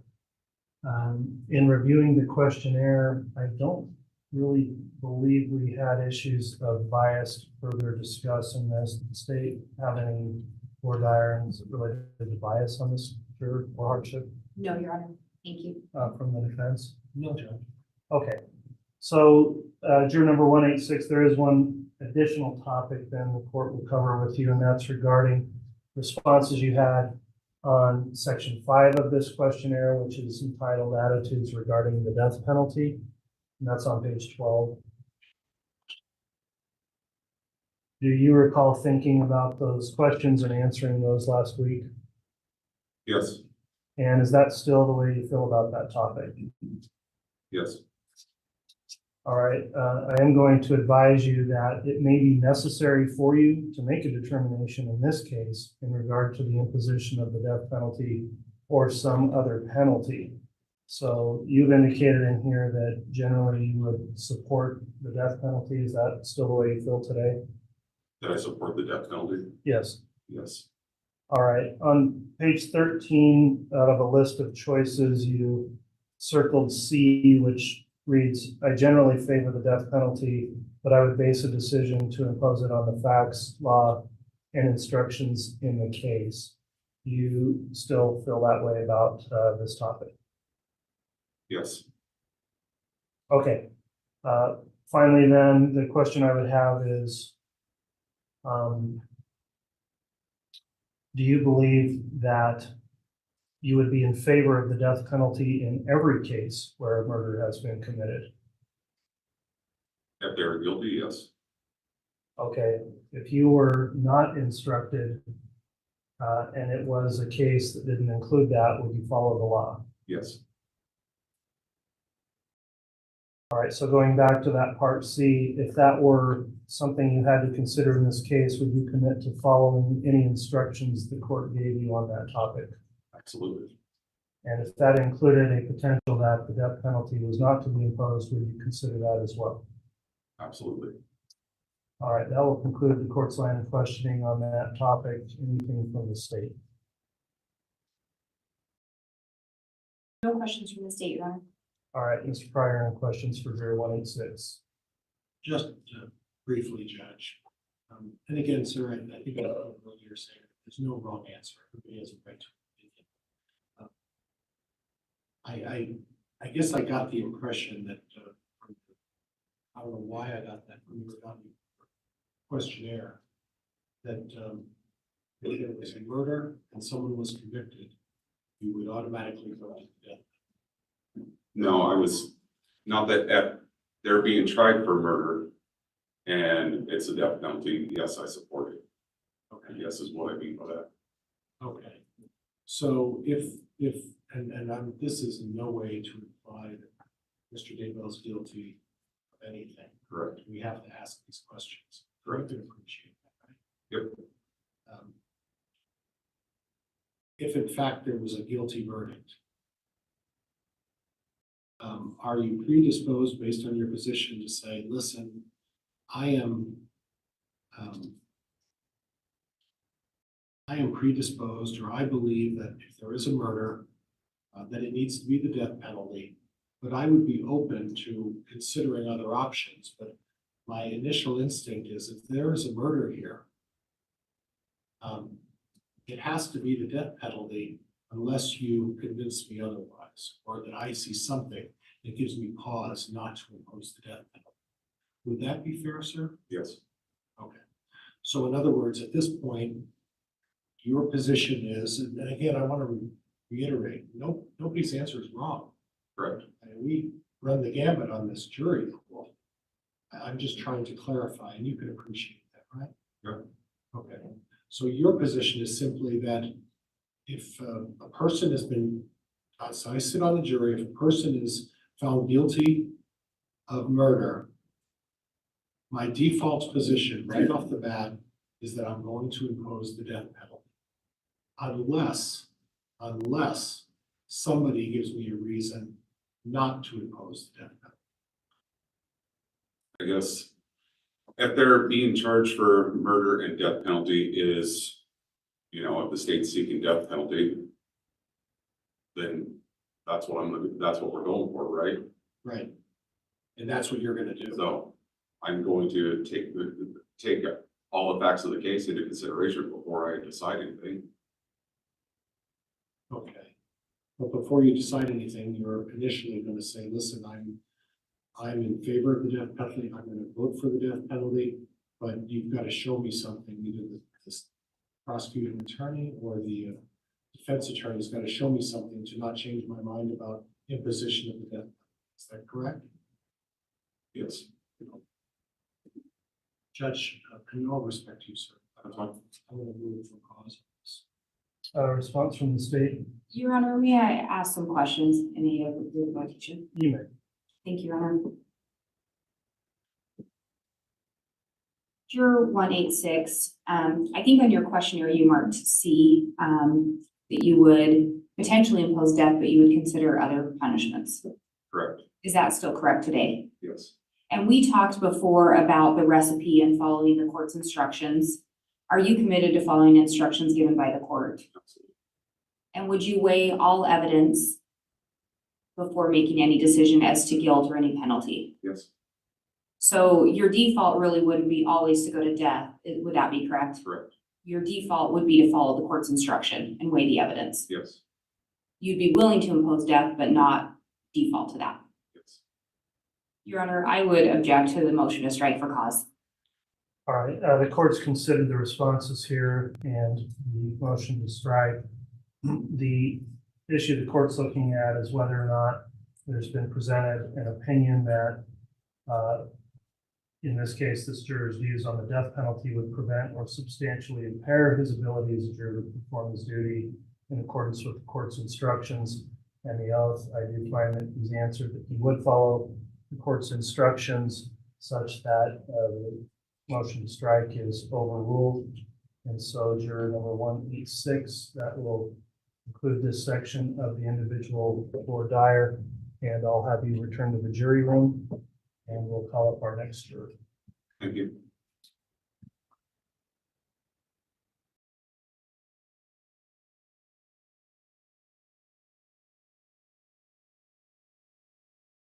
This will be juror number 219.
All right, welcome back, juror number 219. This is the individual voir dire of this juror. The court's reviewed the questionnaire.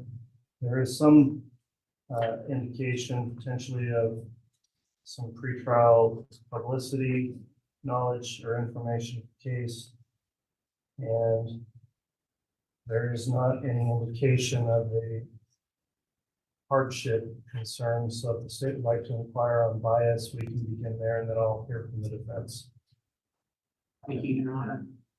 Juror 219, in your questionnaire, it did say on page 18, you've seen brief television coverage. That's correct. Is this coverage that you sought out or that you just happened to see while you were watching TV? The latter. And have you intentionally followed this case in any way? No, I have not. And I noticed you didn't say you read about it online. Is that accurate? That's correct. Based on the amount of coverage you did see, you claim that you have not formed any opinion about the defendant's guilt or innocence, correct? That's correct. And that's still true today? That's correct. Your Honor, the state has no further questions about bias. All right, Mr. Pryor. Judge, I don't think I have any questions. All right, thank you. The topic then the court will discuss next, juror number 219. In your questionnaire, there was a section in there, part 5, that was on page 12 where we started, that it was regarding your attitudes about the death penalty. Do you remember reading through those questions and answering those questions? Yes, I do. Okay, and the responses you made to those questions, are those still true and accurate today? Yes, they are. All right, well, the court will advise you here that it may be necessary for you to make a determination in regard to the imposition of the death penalty or some other penalty in this case.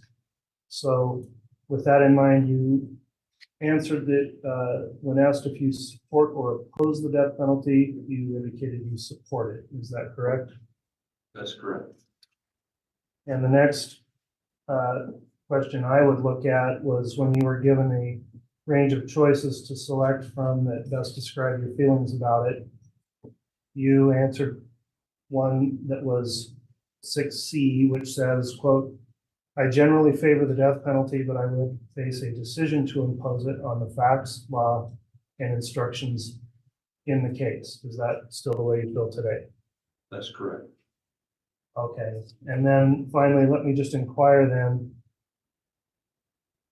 would you be in favor of the imposition of the death penalty as a punishment in every case where a murder has been committed?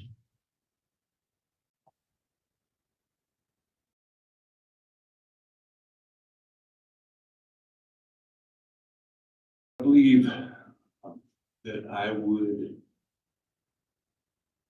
I think the cases are individual and the decision to impose the death penalty would depend on the individual case. Okay, so if in this particular case, certain instructions were given, either that you had to consider it or were not to consider it, would you follow those instructions regardless? Yes, sir.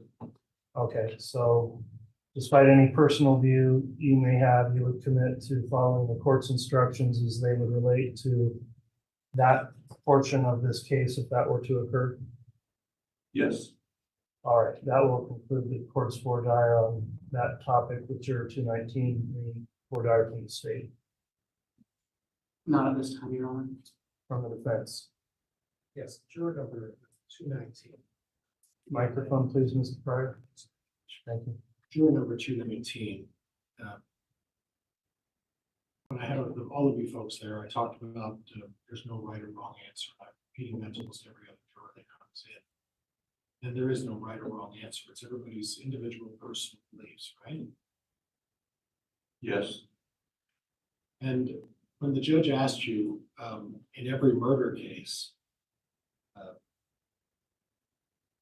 would you impose the death penalty? Your answer was no. Every case is individual and different. That's correct. Is there a line on the types of cases where you say, you know, there is no situation? I mean, for example, if we were in a war and there was a mass genocide and the soldiers decided to wipe a number of Americans out, that's obviously a very extreme case. Would you agree? I would agree that that's an extreme case. I believe what you're trying to get at is, you know, there's black and white and there's a whole lot of gray. Okay, that's really what I'm trying to get at. And there, when you're talking about the death penalty, whether to or not to impose it, it's that gray area there, correct? Yes. And when you look at your questionnaire, you mark number C. Did you contemplate possibly marking number D when you were going to mark that? I'm sorry, could you read that for me? Well, under number C on page 13, do you have your questionnaire with you? Yes, I do. Okay, and you circled number C. For that? I'm getting there. That's okay. We're fine.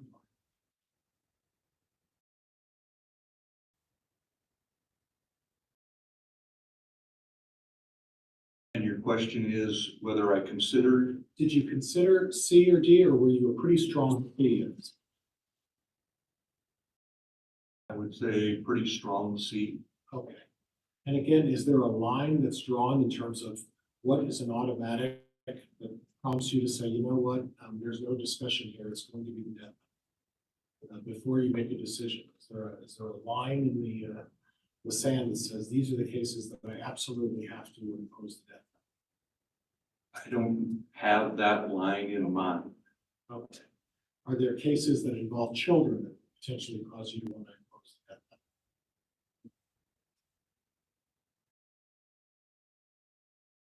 As I said before, there's a whole lot of gray. Okay. And I appreciate it. Again, there's no right or wrong answer. But based on your questionnaire, I was just trying to clarify your position. Okay. Yes. And thank you for your time. I appreciate it. Judge, I have nothing else. Thank you. All right, thank you. Juror 219, that'll conclude the individual voir dire. You'll return to the jury room, please, with the bailiff, and we will next bring in juror 321.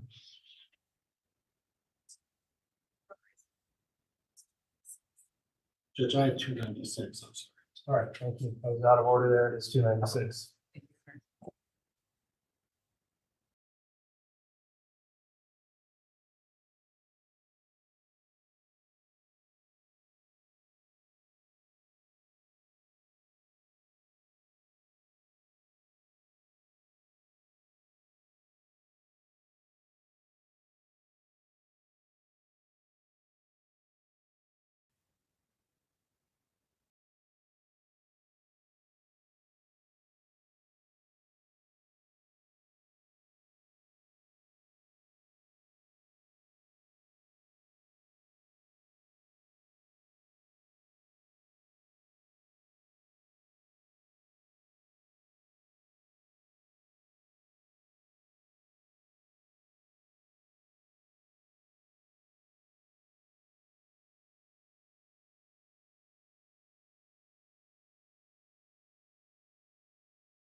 All right, welcome back for individual voir dire, juror number 296. I'll just allow the state to proceed, and then the defense. There was some knowledge this juror had of this case potentially from media coverage, and she did address some concerns about school classes, but I think those have been talked through. However, if you wish to inquire again, you may. So with the state is going to conduct this voir dire. That would be me, Your Honor. Okay, go ahead. Thank you. Hi. So I want to just briefly follow back up on your class schedule. You had indicated on your questionnaire that you have a Monday, Wednesday class and that you would be able to take those classes online. So you're sure that you'd be able to do that? Or I am not sure, but I believe I could because they are classes that are off, so. they're hybrid? Yeah. Okay. What would happen if you were to learn that you weren't able to take those classes online? Would there be other accommodations that you could make for your schooling, or? I believe I could withdraw from it. Okay. And would that cause you a hardship to have to withdraw from that course? No. Okay, thank you so much. I want to talk briefly about media exposure in this case. So on your questionnaire, you had mentioned that you had seen the news, you'd seen some stuff on social media, Instagram, as well as some podcasts. Which podcast did you listen to? I don't think it was a podcast. I think it was YouTube, but I've watched a couple different, like Annie Elise. That's the only one that comes to mind that I watched, but I haven't watched or seen any of that probably in like a year or so, maybe even longer. I actually kind of forgot what's going on. Okay. You had indicated that you have not formed an opinion on Mr. Daybell's guilt. Is that correct? Yes. Okay. You did mention one thing, which is that you realize something could be effective. You understand that there could be more to this than what's in the media. Yes. And you had indicated that you were unaware of Chad and his representatives or representations and views. Correct. So one thing that you're going to be instructed during this trial is that the state has the entire burden of proof, and Mr. Daybell doesn't have to testify at all. Is that something that would bother you? No. Okay. Are you comfortable with the fact that Mr. Daybell is entitled to a presumption of innocence until the state meets its burden of proof? Yes. Okay. And would you be able to set aside what you have heard and read about in the media and start this case with a clean slate and listen to the evidence as it's presented and follow the court's instructions? Yes, I believe so. Thank you so much, ma'am. I have no further questions. All right, thank you. Ms. Beatty, Mr. Pryor. And I noticed when you marked on the questionnaire. Microphone, Mr. Pryor, thank you. It's going to be a hard lesson, I think. And I want to turn you to page 12 of your questionnaire, if you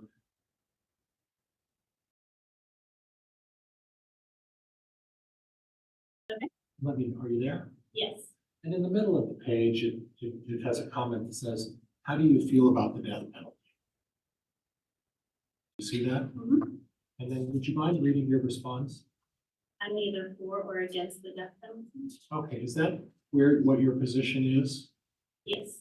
Okay, so when you marked on your questionnaire that you favor the death penalty, with an explanation, you're, and I don't want to put words in, again, there's no right or wrong answer. We know that, right? There's no right or wrong. Yes. Are you neutral on the death penalty, or are you really in favor of the death penalty? Could you clarify for me? I would say I'm neutral. I think it's a circumstantial situation and Okay. I can't say that I fully believe in the death penalty, but I also don't not believe in the death penalty. Okay, so. And Mr. Pryor, on this point, the court's going to go through a litany on the death penalty part of the questionnaire in a moment. If we could set that aside, and I don't know if you have any questions about bias or hardship before we move on to that topic. Okay, and I apologize, Judge, I'm jumping the gun. I don't have anything in terms of bias, Judge. Okay, thank you. Check on it. How are you doing? You doing all right? Nikolai says, what's going on? I hear somebody got stabbed. And I fit the description. Nikolai is later told by officers that he's under arrest for homicide and attempted homicide. Ultimately, Nikolai tried to walk by law enforcement at the exit. He said to Sheriff Knutson, I read the verdict of guilty on both charges. The judge on the record this afternoon. Not on the record, Your Honor. Thank you. Mr. Havis, anything else for the record? No, Your Honor. Thank you. Thank you all very much. That's all for the record on this file. All rise.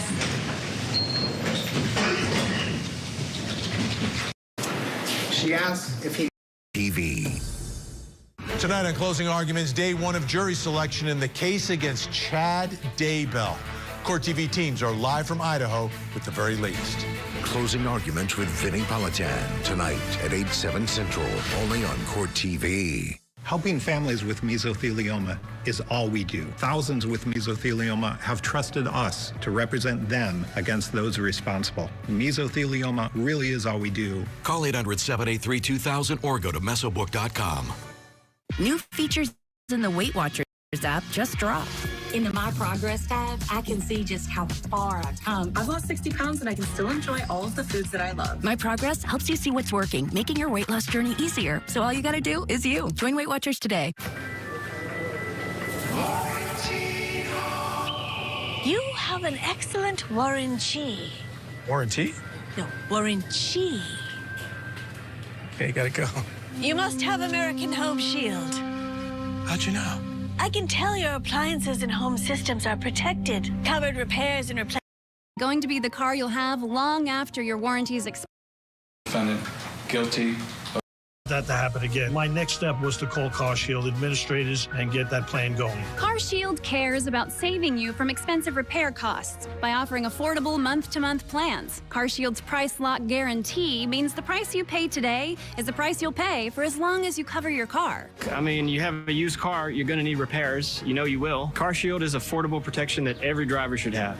CarShield has plans that can deliver protection on major parts and systems, like the engine, transmission, electrical systems, and more. And CarShield administrators are there when you need them most, with rental car options. You also get emergency services for flat or damaged tires, lockouts, dead batteries, and towing at no additional cost. Now that's the CarShield advantage. So there are a few things in life that are certain. Taxes, death, and your car breaking down.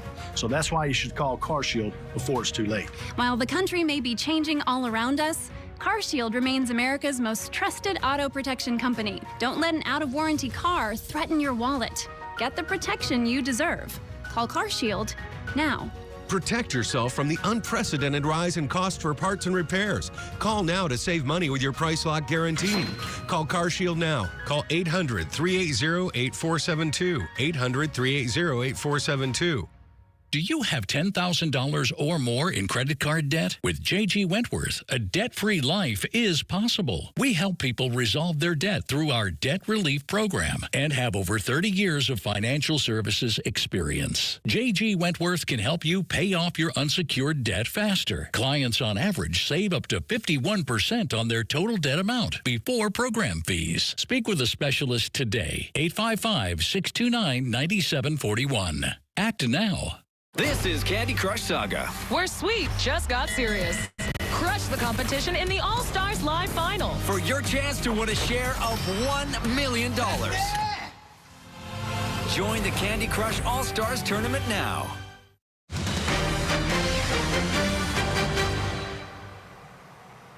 Breaking news out of Michigan. We have a verdict in the fugitive wife murder trial. The jury has deliberated for 1 hour, 51 minutes. Everybody's back in that courtroom. Let's go in.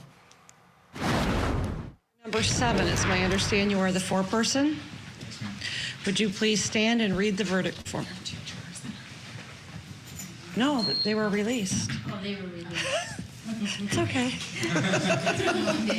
It's been a long week. Juror number 7, would you please stand up and read the verdict form? Okay. So on count 1, we the jury find the defendant guilty of second-degree murder. On count 2, we the jury find the defendant guilty of dead bodies, disinterment, and mutilation. Thank you. Please be seated. Juror number 1, was that your verdict? Yes. Juror number 2, was that your verdict? Yes, it was. Juror number 4, was that your verdict? Yes. Juror number 5, was that your verdict? Yes. Juror number 7, was that your verdict? Yes. Juror number 8, was that your verdict? Yes. Juror number 9? Yes. Juror number 10, was that your verdict? Yes, ma'am. Juror number 11? Yes, ma'am. Juror number 12? Yes. Juror number 13, was that your verdict? I was 14, but yes. Oh, yes, okay. Ladies and gentlemen, I can't thank you enough on behalf of Eaton County, on behalf of the prosecutor and the defense, and on behalf of myself. This was a long trial. I would say pretty strong C. Okay. And again, is there a line that's drawn in terms of what is an automatic that prompts you to say, you know what, there's no discussion here, it's going to be the death before you make a decision? Is there a line in the sand that says these are the cases that I absolutely have to impose the death? I don't have that line in mind. Okay. Are there cases that involve children that potentially cause you to want to impose the death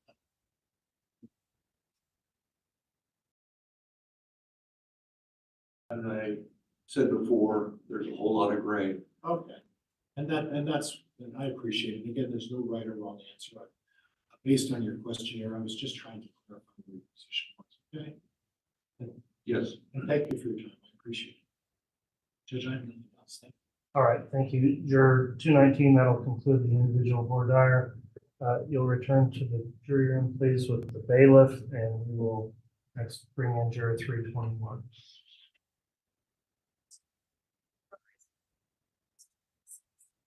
Judge, I have 296, I'm sorry. All right, thank you. I was out of order there. It is 296.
All right, welcome back for individual voir dire, juror number 296.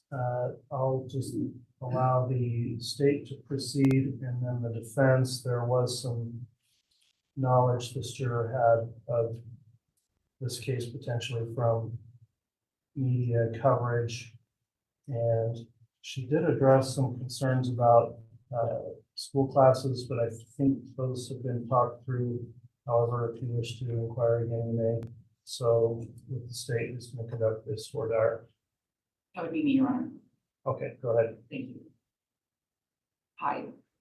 So I want to just briefly follow back up on your class schedule. You had indicated on your questionnaire that you have a Monday, Wednesday class and that you would be able to take those classes online. So you're sure that you'd be able to do that? Or I am not sure, but I believe I could because they are classes that are off, so. they're hybrid? Yeah. Okay. What would happen if you were to learn that you weren't able to take those classes online? Would there be other accommodations that you could make for your schooling or? I believe I could withdraw from it. Okay. And would that cause you a hardship to have to withdraw from that course? No. Okay, thank you so much. I want to talk briefly about media exposure in this case. So on your questionnaire, you had mentioned that you had seen the news, you'd seen some stuff on social media, Instagram, as well as some podcasts. Which podcast did you listen to? I don't think it was a podcast. I think it was YouTube, but I've watched a couple different, like Annie Elise. That's the only one that comes to mind that I watched, but I haven't watched or seen any of that probably in like a year or so, maybe even longer. I actually kind of forgot what's going on. Okay.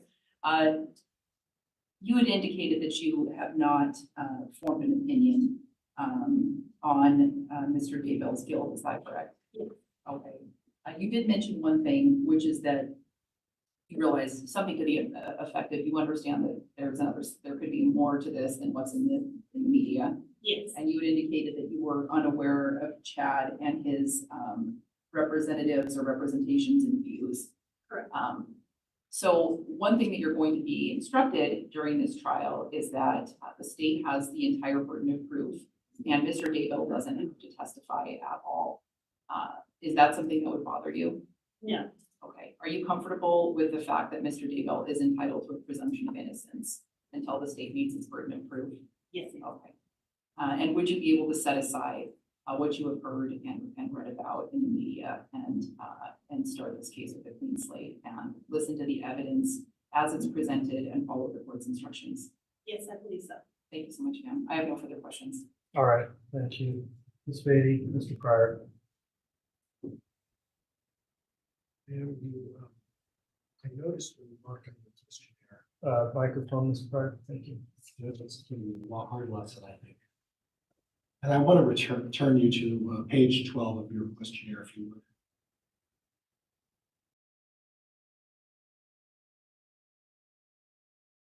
Let me, are you there? Yes.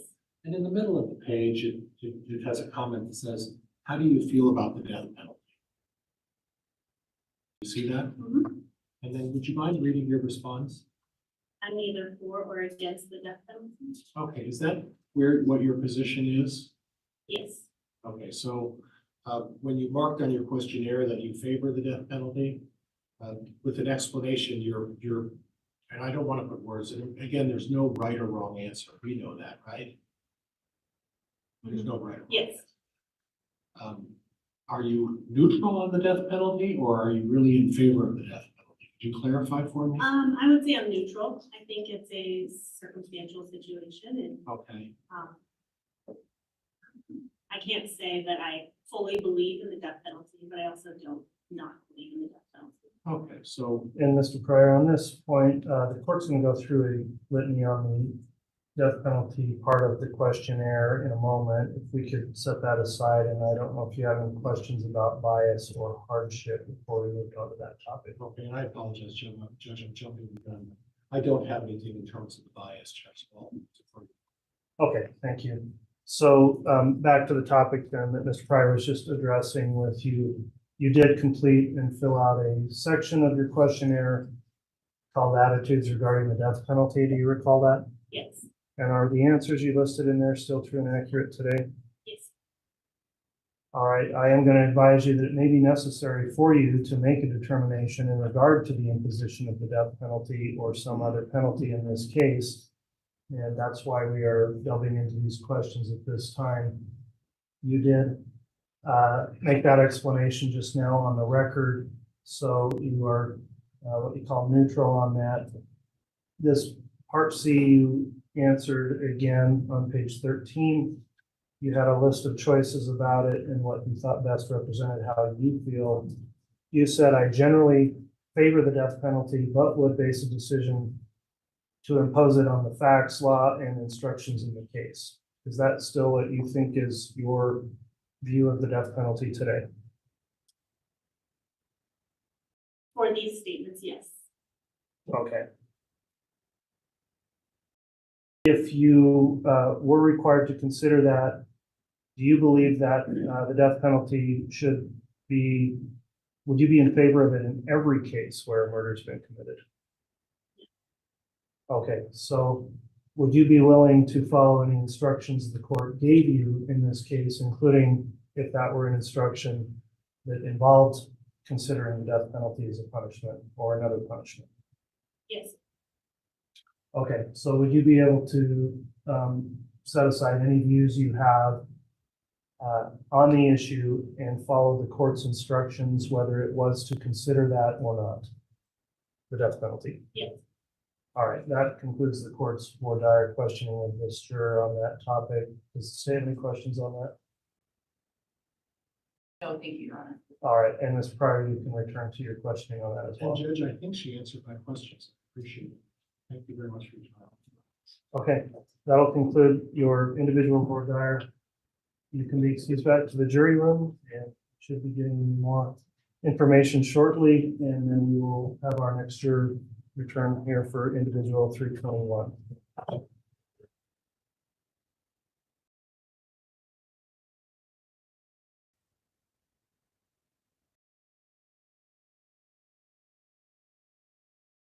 May I inquire whether retrieving jurors 321? Yes. Judge, on this one, I intend to ask questions other than stating on the record all questions. Questionnaire.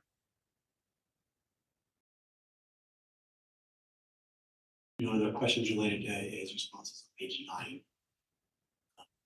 7, and 8. And they're of a personal nature. I didn't know if these were of such personal nature or want to give you more privacy than we're doing now, or if I'm open to ask these questions. Why don't you? We're getting too quiet. Sorry.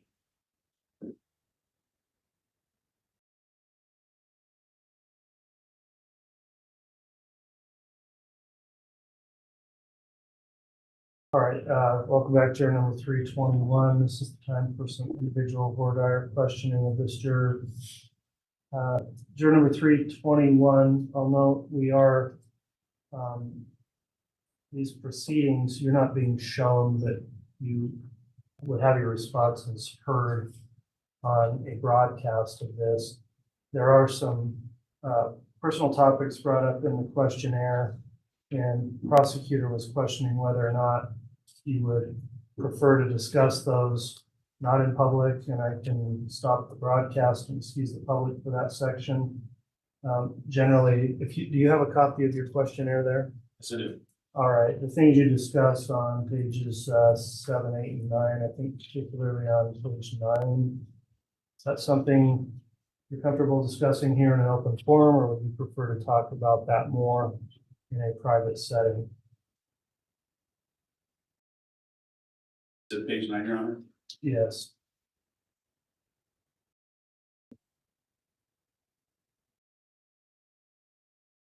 You could prefer to do it privately. Okay. Let's go ahead and do that then. I'm considering we have 2 left here, maybe going on to 394. If we don't think that'll come up, and then having 321 brought back in to conclude, we could excuse the public and stop the broadcast to conclude this group. Any objection to changing the order like that? No objection. No objection.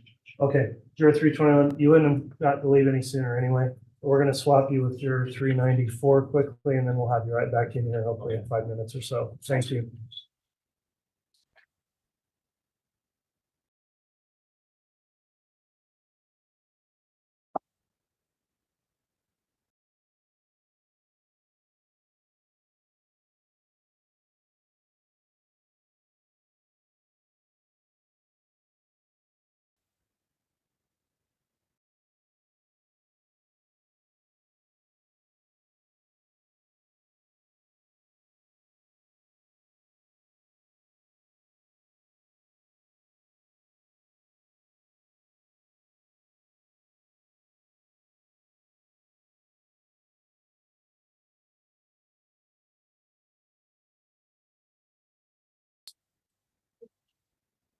Three nine four.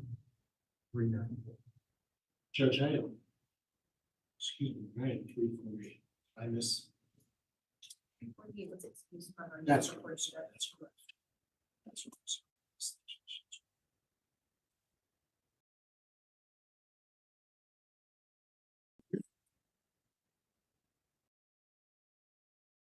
All right, juror 394, thank you for returning for individual voir dire.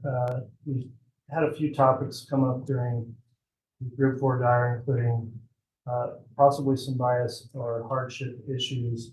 And I'll just let the state inquire on either of those topics, and then we'll move on to the next topic if we're still going. So who's going to be conducting that for the state?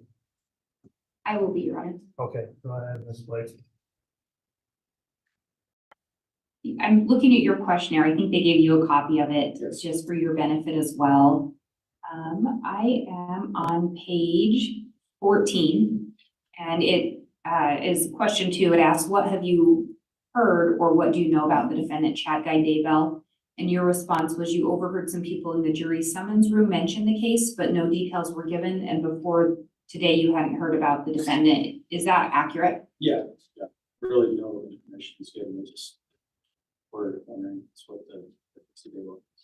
And that's the first time you'd heard of it? Actually, yes. Yeah. And then you did indicate that you possibly know a witness, but you're not even sure if it's, you're just said the name sounds familiar. The name sounds familiar, but there's really nothing there. So nothing about possibly knowing him that would cause you any concern? No. And then I know we've already gone over this with you, so I just want to double check.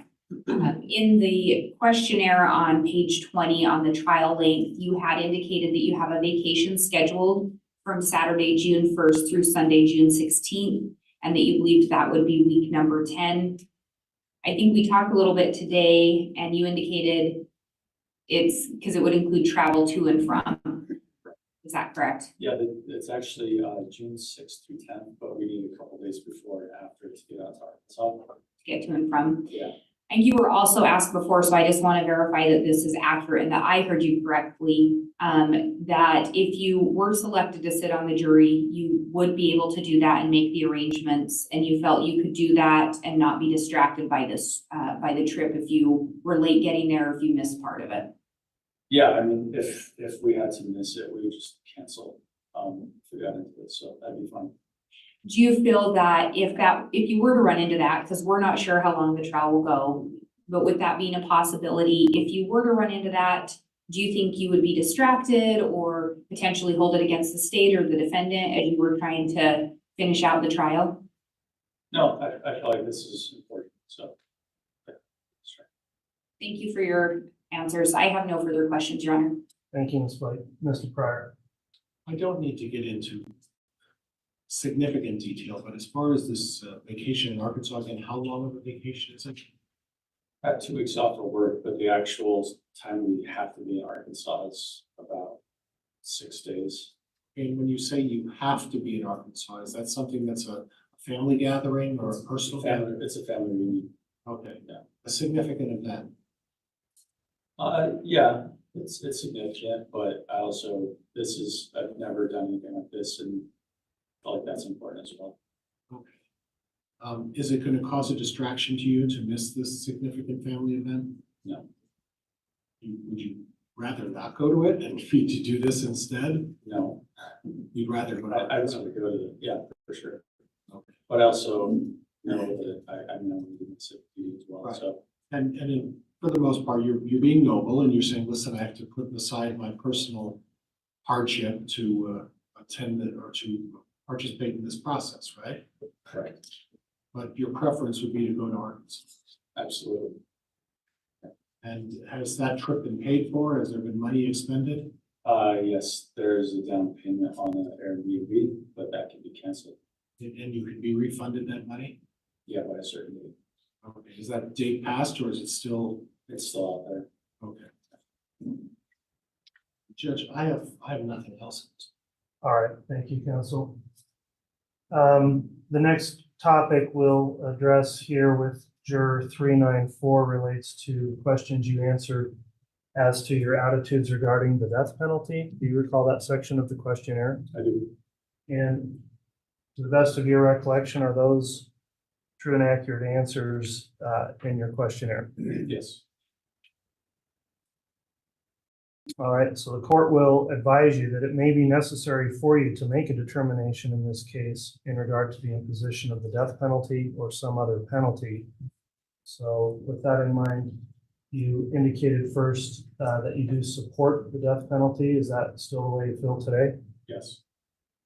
And when you were given a choice of selections to describe how you felt about it, you circled on page 13, part C, which I understand are not necessarily your words, but what you said most accurately represents your feelings.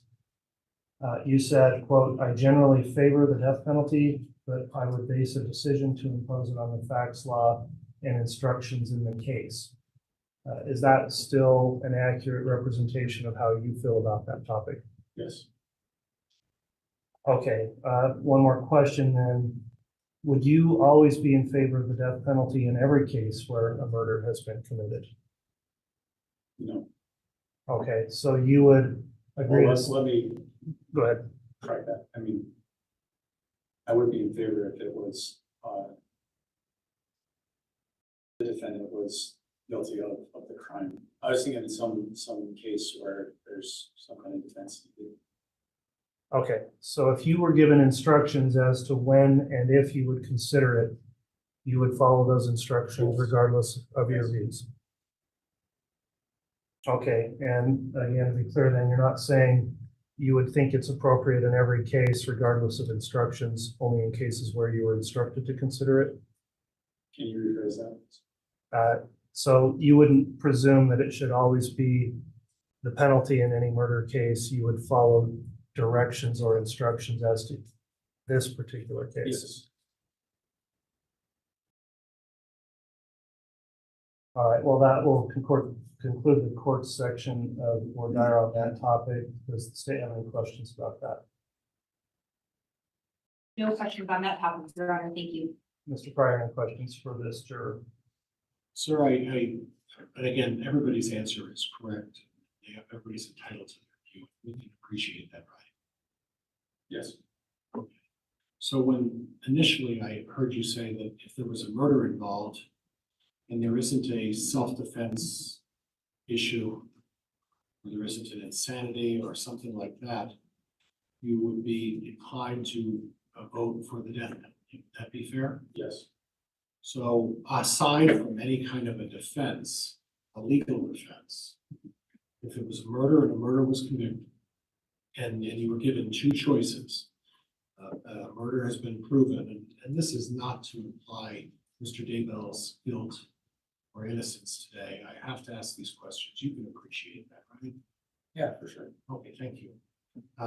What I'm trying to suggest is that if there was a murder and there had been a conviction, and the jury had decided that there was a murder and there was a conviction and there was no defense issue of any kind, and the court gave you an instruction of life or the death penalty, you would be inclined to say, I'm going to vote for the death penalty. That be fair? Yes.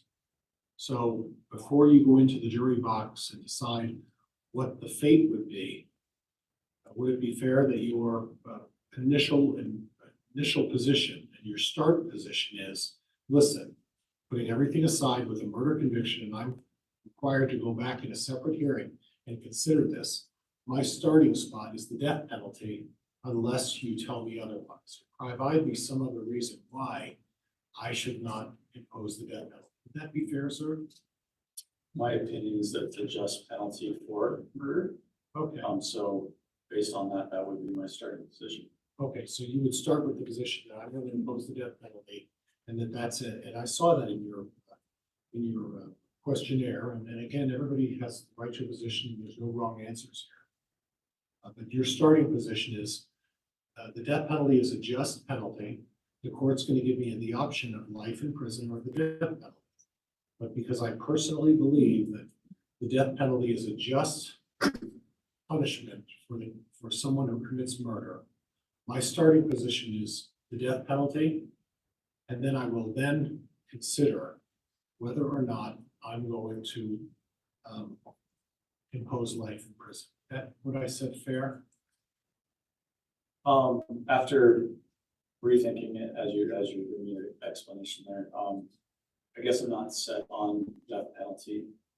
If the court is suggesting either, right? I'm not going to necessarily push for death penalty. I'm very open to it. But if there's compelling reasons not, then life in prison is an option as well. Okay, but I guess I got the impression, and I don't want to drag this issue on. I got the impression that initially you said, listen, my starting position is going to be the death penalty. But if there are other explanations or there's other evidence that I hear, I would consider changing my position on the death penalty if I were to hear evidence to give me a reason to do that. Would that be fair? That's correct. And sir, thank you very much. And please forgive me. I'm trying to just clarify everybody's position. You could appreciate this complicated issue. Yes. And Judge, I'm going to move pause on this issue. All right, response from the state. Your Honor, I'm going to ask some questions to rehabilitate. Go ahead. Thank you, Your Honor. You recall when we were in the group setting and we talked about a recipe and following the court instructions that will be given to the jury.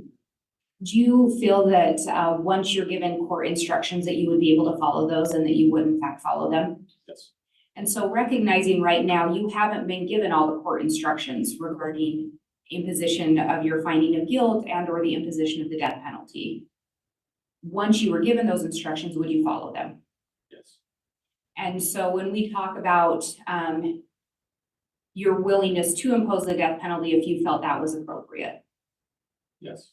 would you base that on all of the evidence that's presented in the trial in this matter in both a penalty, or excuse me, in both the guilt and penalty phase? Yes.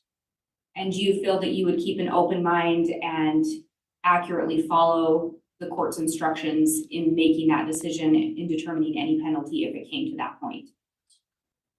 Your Honor, with that information, I'm gonna object to the motion to strike. Very well, the court's considered that. Let me just inquire one last time then of this potential juror. Would you be willing to follow the court's instructions on this issue, regardless of any personal view you have, or do you believe your personal view would somehow prevent you from or impair your ability to follow those instructions? I'd be able to follow those instructions. All right, the court has considered the responses given by this juror. The court's going to overrule the motion to strike based on responses to that topic. And juror number 394, you'll return to the jury room here briefly and further instructions. One other comment. Yes. I did check with my employer and there's no hardship by being at that long. So there's a question before. Okay, well, thank you for checking into that, volunteering that additional information. We'll note that for the note of council. And then we'll return with juror number 321.